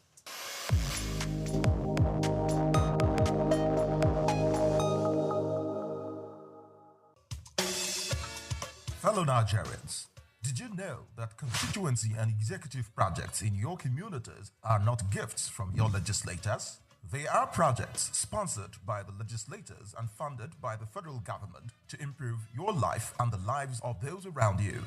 These projects belong to you. Without your vigilance, they might never be completed. Don't allow them to fade away into unfulfilled promises. Stand up, take ownership, monitor their progress, demand accountability, and report concerns to ICPC. Call our toll-free line now on 0800-2255-4272 or WhatsApp only on 0806-656-4726. This message is brought to you by the Independent Corrupt Practices and Other Related Offences Commission, ICPC, with support from MacArthur Foundation and the Center for Democracy and Development in Africa, CDD. The Seychelles, a stunning group of islands in the Indian Ocean, has become a distinctive figure on the African continent due to its expertise in marine tourism. It may be the smallest country in Africa in terms of population, with just over 100,000 inhabitants. But economically, it is considerably more powerful than its size, and its most valuable resource is the sea. The Seychelles' economy is centered on its coastline and pristine oceans, much like many other countries that mostly depend on natural resources like minerals or oil. Tourism that is high value and low impact is vital to the nation's economy. Luxurious eco-resorts and unspoiled natural reserves that characterize the Seychelles experience attract tourists from all over the world. This type of tourism supports jobs in the hotel, transportation, fishing, and conservation industries, in addition to generating foreign cash. Seychelles' stringent environmental regulations are one notable strategy. The nation boasts of one of the largest percentages of protected marine areas in the world, with over 30% of its seas classified as such.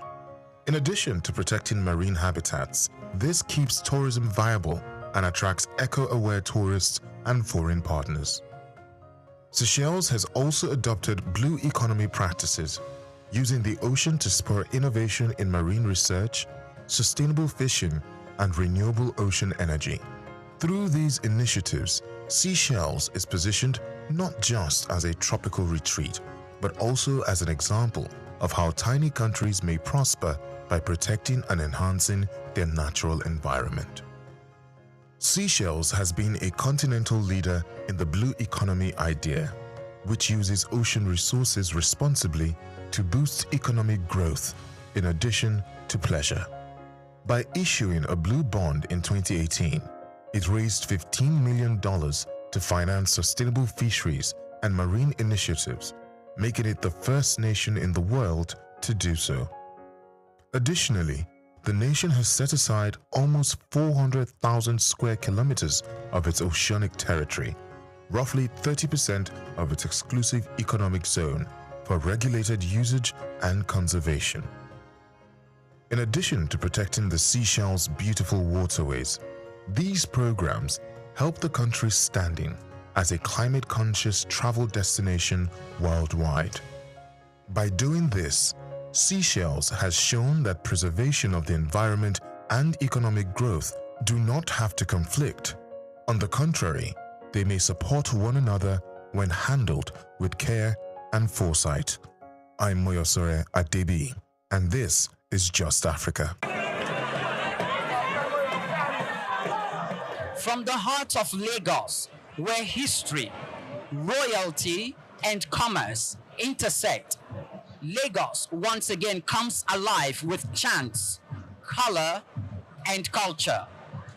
Today, December 27th, 2025, the iconic Eyo Festival takes center stage, a centuries-old tradition which continues to define Lagos's identity while also promoting and fostering businesses, tourism, and cultural diplomacy.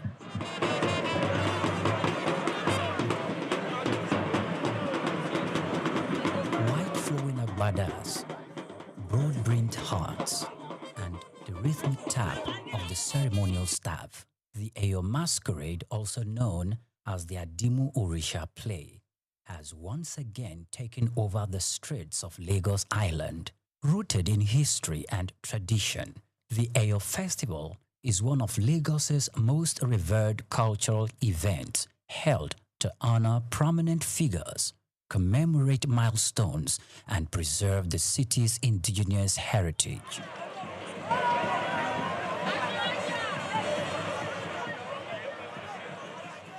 The Oba of Lagos, His Royal Majesty Oba Rilwan Akiolu, described the festival as a celebration of Lagos' rich cultural identity and communal spirit, disclosing that the Eyo Festival has no link to deity worship, but just a symbolic expression of heritage and unity among the people of Lagos.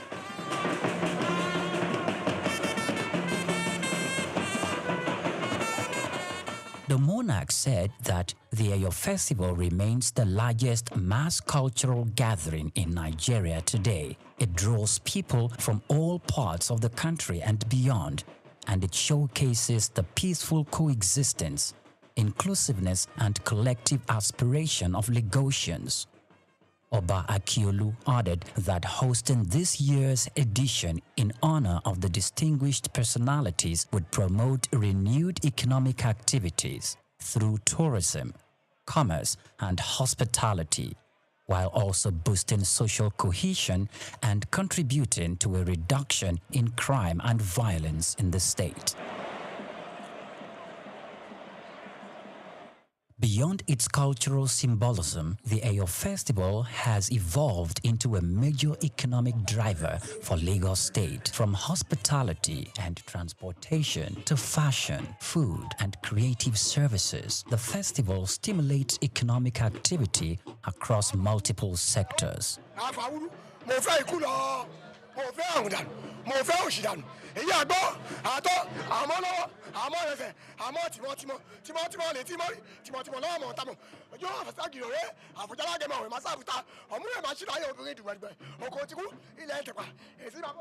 In our engagement ahead of the festival, SOUQ News Television spoke with a traditional chief in Lagos Island and also a bearer of the Eyo masquerade, Chief Tajuddin Adio Durosimi Eti, the Eti of Lagos, who spoke on the significance of the Eyo festival. Number one, Adamorisha.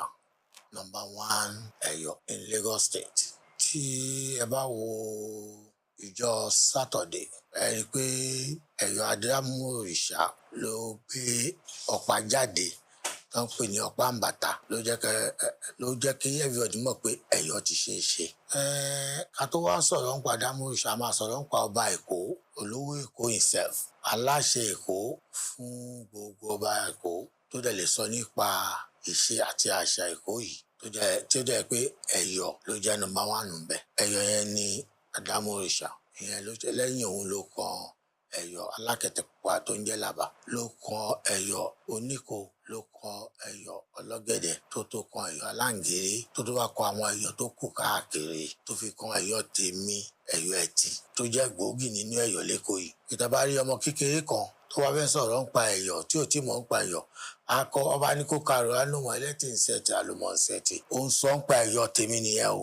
Kò bá jẹ́ Yorùbá míì ló ṣe o. Tó bá ní karò fún wa, a ní òun ẹlẹ́tì ń sẹ́tì àlùmọ̀ ń sẹ́tì Eyo Ẹtì yẹn rè. So Eyo jẹ́ ohun tó jẹ́ ohun ìdùnnú fún àwọn ọmọ Èkó pátápátá tó jẹ́ pé tí ọdún ẹ̀ bá wáyé báyìí, nínú gbogbo ọmọ Èkó ní tilé toko lókè òkun nílùú òyìnbó ni ọmọ máa wálé, inú wọn máa dùn. Ẹbí gan tó ti lọ tipẹ́, àríra wa, inú wa dùn, ayọ̀mọ́ra wa. So ó jẹ́ ohun tó máa ń jẹ́ ìwúrí fún àwa ọmọ Èkó yìí láti rí pé wọ́n ṣe Eyo tó dẹ̀ pé ó máa ń wá lẹ́ẹ̀kan láàrin ọdún 5 gbà míì, láàrin ọdún 10 gbà míì dẹ̀ wá, ó lè wá léraléra. So àdúpẹ́ fún èyí tá a fẹ́ ṣe yìí, àdẹ̀dúpẹ́ fún ọba wa tó bá wa fàṣẹ sí pé kó ṣeé ṣe, àdẹ̀dúpẹ́ gbogbo àwọn olóyè náà. Àwa dúpẹ́ fún pírẹsidẹ́ǹtì wa tí ó fi àṣẹ sí àti gómìnà wa. Àdẹ̀dúpẹ́ lọ́wọ́ gbogbo àwọn ọmọ olókùú torí òkú ló ń fi Eyo ṣe, ọ̀kín fi Eyo ṣe pátì. Gbogbo àwọn ọmọ olókùú tó jọ́nà 4 náà àdúpẹ́ fún wọn. So èyí tá a fẹ́ ṣe àṣeyí ṣàmọ́dún o. Àlérí kúnbẹ̀ o, èyí tá à ń jáde lọ yìí, àjáde lọ ní ti dáadáa, àdébọ̀sílẹ̀ ní ti dáadáa, tí kankan lè ṣe anybody. Mo dúpẹ́ fún ọba ìlú Èkó àti gómìnà wa, wọ́n ṣe àdúpẹ́. Èmi ni Honourable Chief Rafiu Ọláwálé Àdìsá. Èmi ni chairman ilé Ẹtì mi báyìí fún Eyo. À ń ṣe àjáde ọdún ni.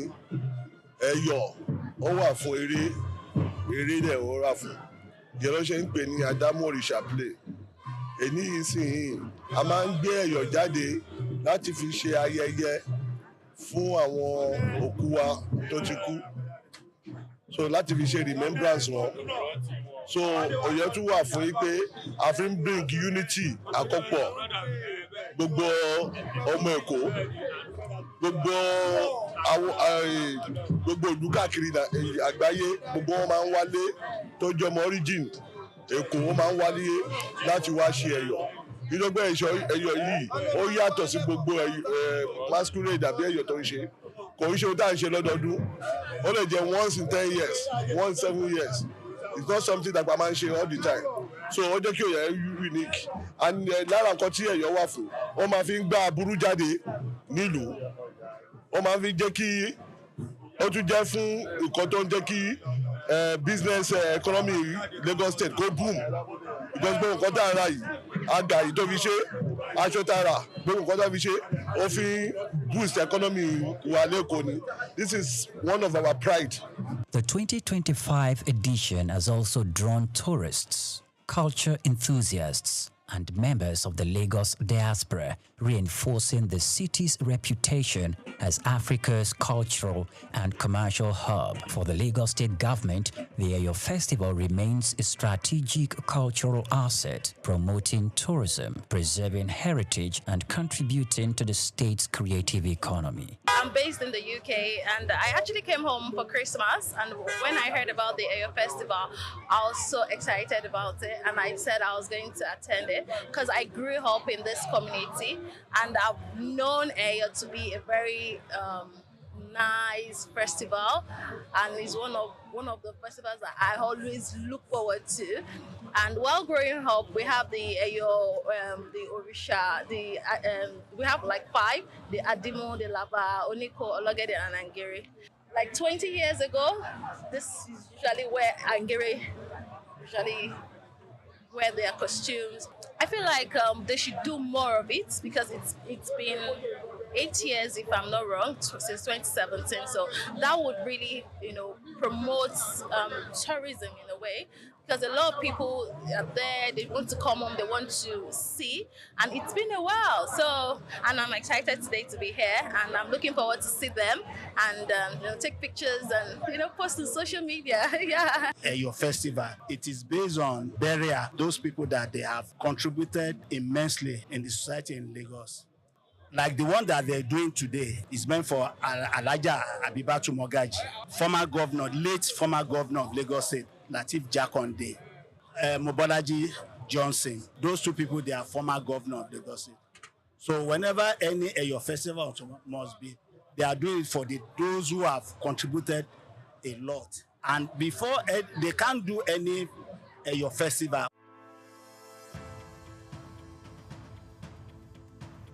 Plastic waste is a mounting crisis, but it also presents an opportunity for business and government to lead the vanguard for systemic change. While regulations, corporate initiatives, and citizens' engagement have made progress, much more is needed in how businesses shape consumer behavior, how governments enforce environmental policies beyond rhetoric, and how public perception is managed through strategic communication. For decades, Nigeria's reliance on single-use plastic sachets, bags, and food packaging has grown, driven by affordability and convenience. However, this has come with a cost. The country generates an estimated 2.5 million tons of plastic wastes annually, with only about 12% recycled. In urban centers like Lagos, Abuja, Ibadan, Port Harcourt, waste is a leading contributor to clogged drainage systems, flooding, and environmental degradation. In this special report, Bayo Olaoye examines the challenges facing efforts to tackle the menace of plastic wastes in the country. Despite past government efforts to curb indiscriminate plastic use, such as Lagos environmental sanitation laws under former Governor Babatunde Fashola, enforcements have been inconsistent. The challenge now is moving beyond periodic government crackdowns and isolated corporate initiatives to a coordinated long-term shift towards a responsible plastic use, recycling, and waste management. Leading Nigerian manufacturing companies are taking active steps to integrate recycling and responsible disposal into their operations. Key initiatives include investing in recycling hubs, with Coca-Cola of Nigeria, Nestle, and Guinness setting up plastic recovery and recycling hubs, creating an ecosystem where post-consumer waste is collected, processed, and refused. Retailers and distributors are being encouraged and in some cases incentivized to set up collection points where consumers can return used packaging for responsible disposal. There is also brand-driven consumer education. Organizations have introduced citizen advocacy campaigns to influence individual waste disposal behavior. This kind of messaging, when amplified by large brands, can have a ripple effect in shifting cultural habits. Beyond environmental responsibility, investing in circular economy models enhances long-term profitability, strengthens brand equity, and aligns with global environmental, social, and governance standards. To effectively shape consumer behavior and stakeholders' engagement, businesses must leverage communication strategies that go beyond compliance reports. Employees should be active participants in sustainability efforts.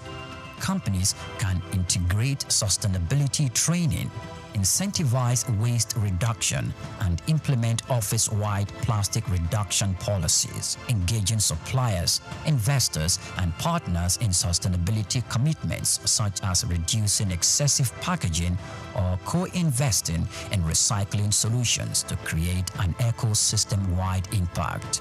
Mass communication campaigns, social influencers, partnerships, and media collaborations can help educate consumers on practical steps for responsible plastic use and disposal. While Nigeria has engaged in international climate and sustainability conversations, the government must go beyond policy declarations and foreign aid incentives.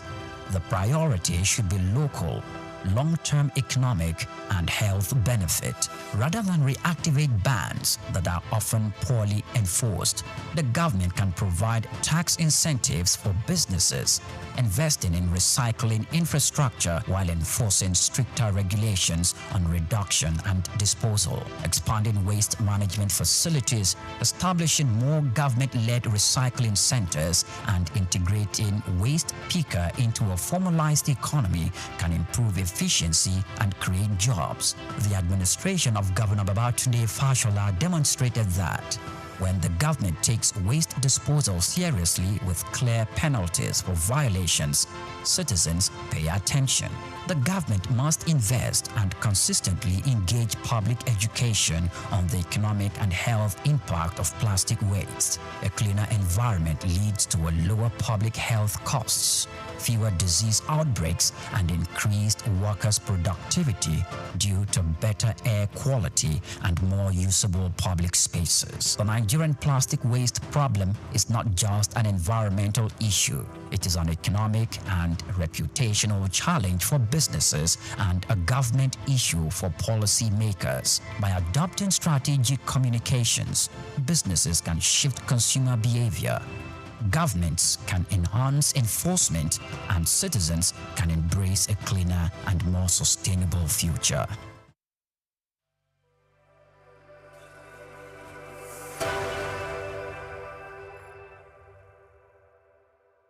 My name is Yinka Babalola. My name is Ijoma Pelokoro. My name is Joshua Hassan. I am Rotarian Omosunde Lawson. It's Ife Yonwarita Ejeze. My friends call me Ife. My name is Rotarian Lola Dare. I'm inviting you to keep watching SOUQ News. It's the right station to tune to. I like SOUQ News. SOUQ News is good. I want to charge you all to listen to SOUQ News, watch the news. You can have unlimited news, first time. Find SOUQ News. Be with SOUQ News. Never switch off. You are better for it. SOUQ News is the real thing. Listen to their coverage and you'll be glad you did. Turn to your YouTube, turn to your Instagram, turn to all your digital channels and look for SOUQ News. Keep watching. Keep watching. Please, guys, keep watching SOUQ News.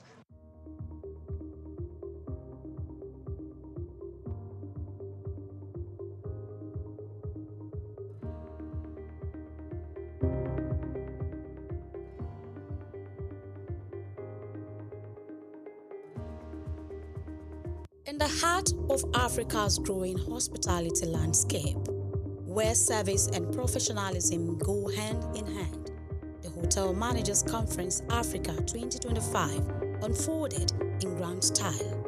Held on the 28th and 29th of June at the Lagos Continental Hotel, the two-day gathering welcomed top hospitality professionals, experts, students, and stakeholders from across the continent. Hosted by Sunday Olubenga Omotayo, the conference was a celebration of growth, excellence, and the power of local talent. Welcome to Lagos. Welcome to Africa. Welcome to the future of hospitality.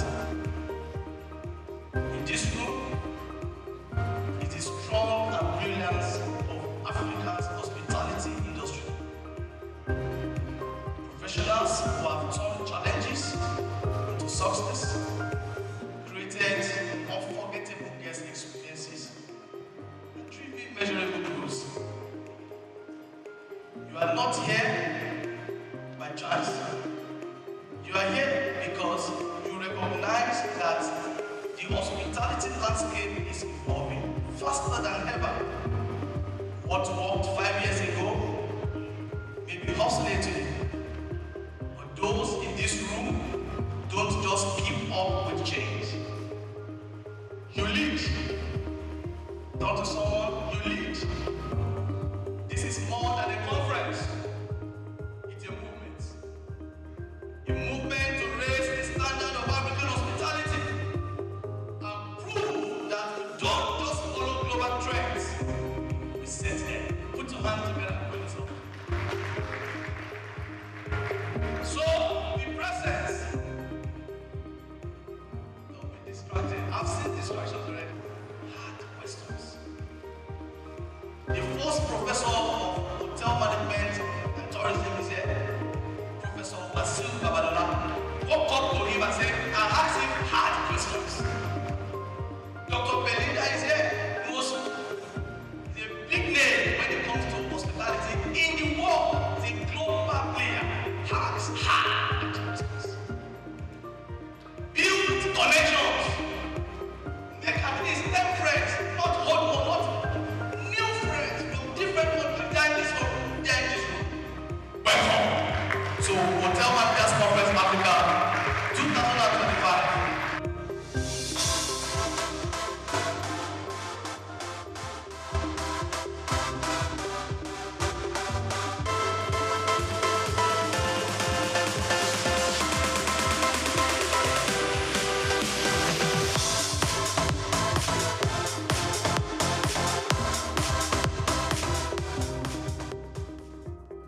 Adding to the event's impact was the presence of Femi Wash Limited, whose media subsidiary, SOUQ News Television, served as the official media partner, offering live coverage, red carpet interviews, and podcast sessions that amplified the voices and stories shaping the industry.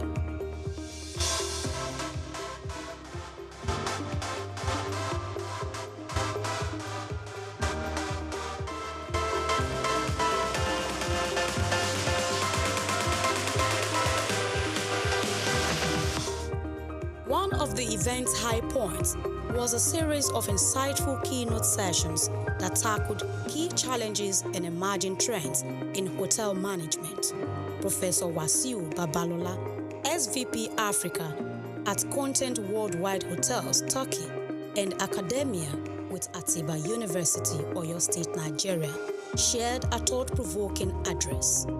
Ahmed Raza, District Director, Nigeria, Radisson Hotel Group, shared insight on hospitality in Africa, driving excellence through local talent, highlighting the importance of investing in indigenous professionals for long-term growth. Dr. Belinda Nwosu, FIH of Lagos Business School, also gave a powerful talk on the future of hospitality, integrating global standards to drive excellence. Other speakers included Dr. Michael Pinda, General Manager of JS Signature Hotel, and Dr. Iyaduni Badebo, Director of Sales and Marketing at Eco Hotels and Suites, who contributed to discussions on hospitality development across the continent. It's a pleasure to be here. Every one of you in this room, you are a gift. Thank you for the work that you do. A round of applause for yourself. I was reflecting this morning, thinking about how long I've been in the industry. Since 1998. Some of you were not born. And this is just an honor to be here and to see how far this industry has come over the years, over the decades. I'm going to talk about the future of hospitality. The future is already here, like Brenda has told us. But what are we going to do on our own part to be part of that future? Global standards to deliver excellence. These global standards, we need to understand what they are and how they impact us as people and managers. So the first question I want to ask, and I want a response: if your hotel fails, who's to be fired first? And we had some very powerful insights that I want to share with you, because at the end of the day, yes, we want to be global, but we need to look within as well. What is it that needs to change? So some of these insights were here. There's 5 nuggets. One is leadership development. We're going to talk about that. Networks and sponsors. Global currency, very, very important. Personal integrity. The fact that I put it forth doesn't mean it's not the most important. And finally, human flourishing. I will speak about that.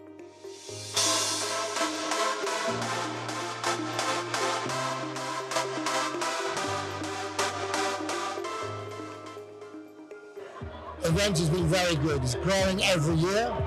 It's becoming dynamic, and the one place you have to come to every year to see what's going on, to network, and to help yourselves in your careers. We need to look at the future of our industry, and sustainability is important. This event is, I would cap it as a storytelling of Nigerian hospitality. Started with various events in different parts of the country, and now it has now metamorphosed into Hotel Managers Conference Africa. So we're here to tell the story of the African hospitality sector. It's been an awesome experience. Sincerely, from yesterday we had the keynote speaker, Dr. Belinda from Lagos Business School, and she spoke quite a lot, and what actually still triggers in me is team strength and individual strength. And then today we now had Dr. Duni, who from Eco Hotel, Director of Sales and Marketing, and she spoke about storytelling. My first time was last year, and this is my second time of attending HMC, and I can tell you for free, it's been very insightful. I want a situation whereby the hospitality industry will not be a dump of where anybody can just venture into. I want it to be a place where people that know their onions dive into the system. Coming here today, I discovered that there is a whole lot to learn, and I've been learning. But what has really amazed me is the fact that Mr. Benga has been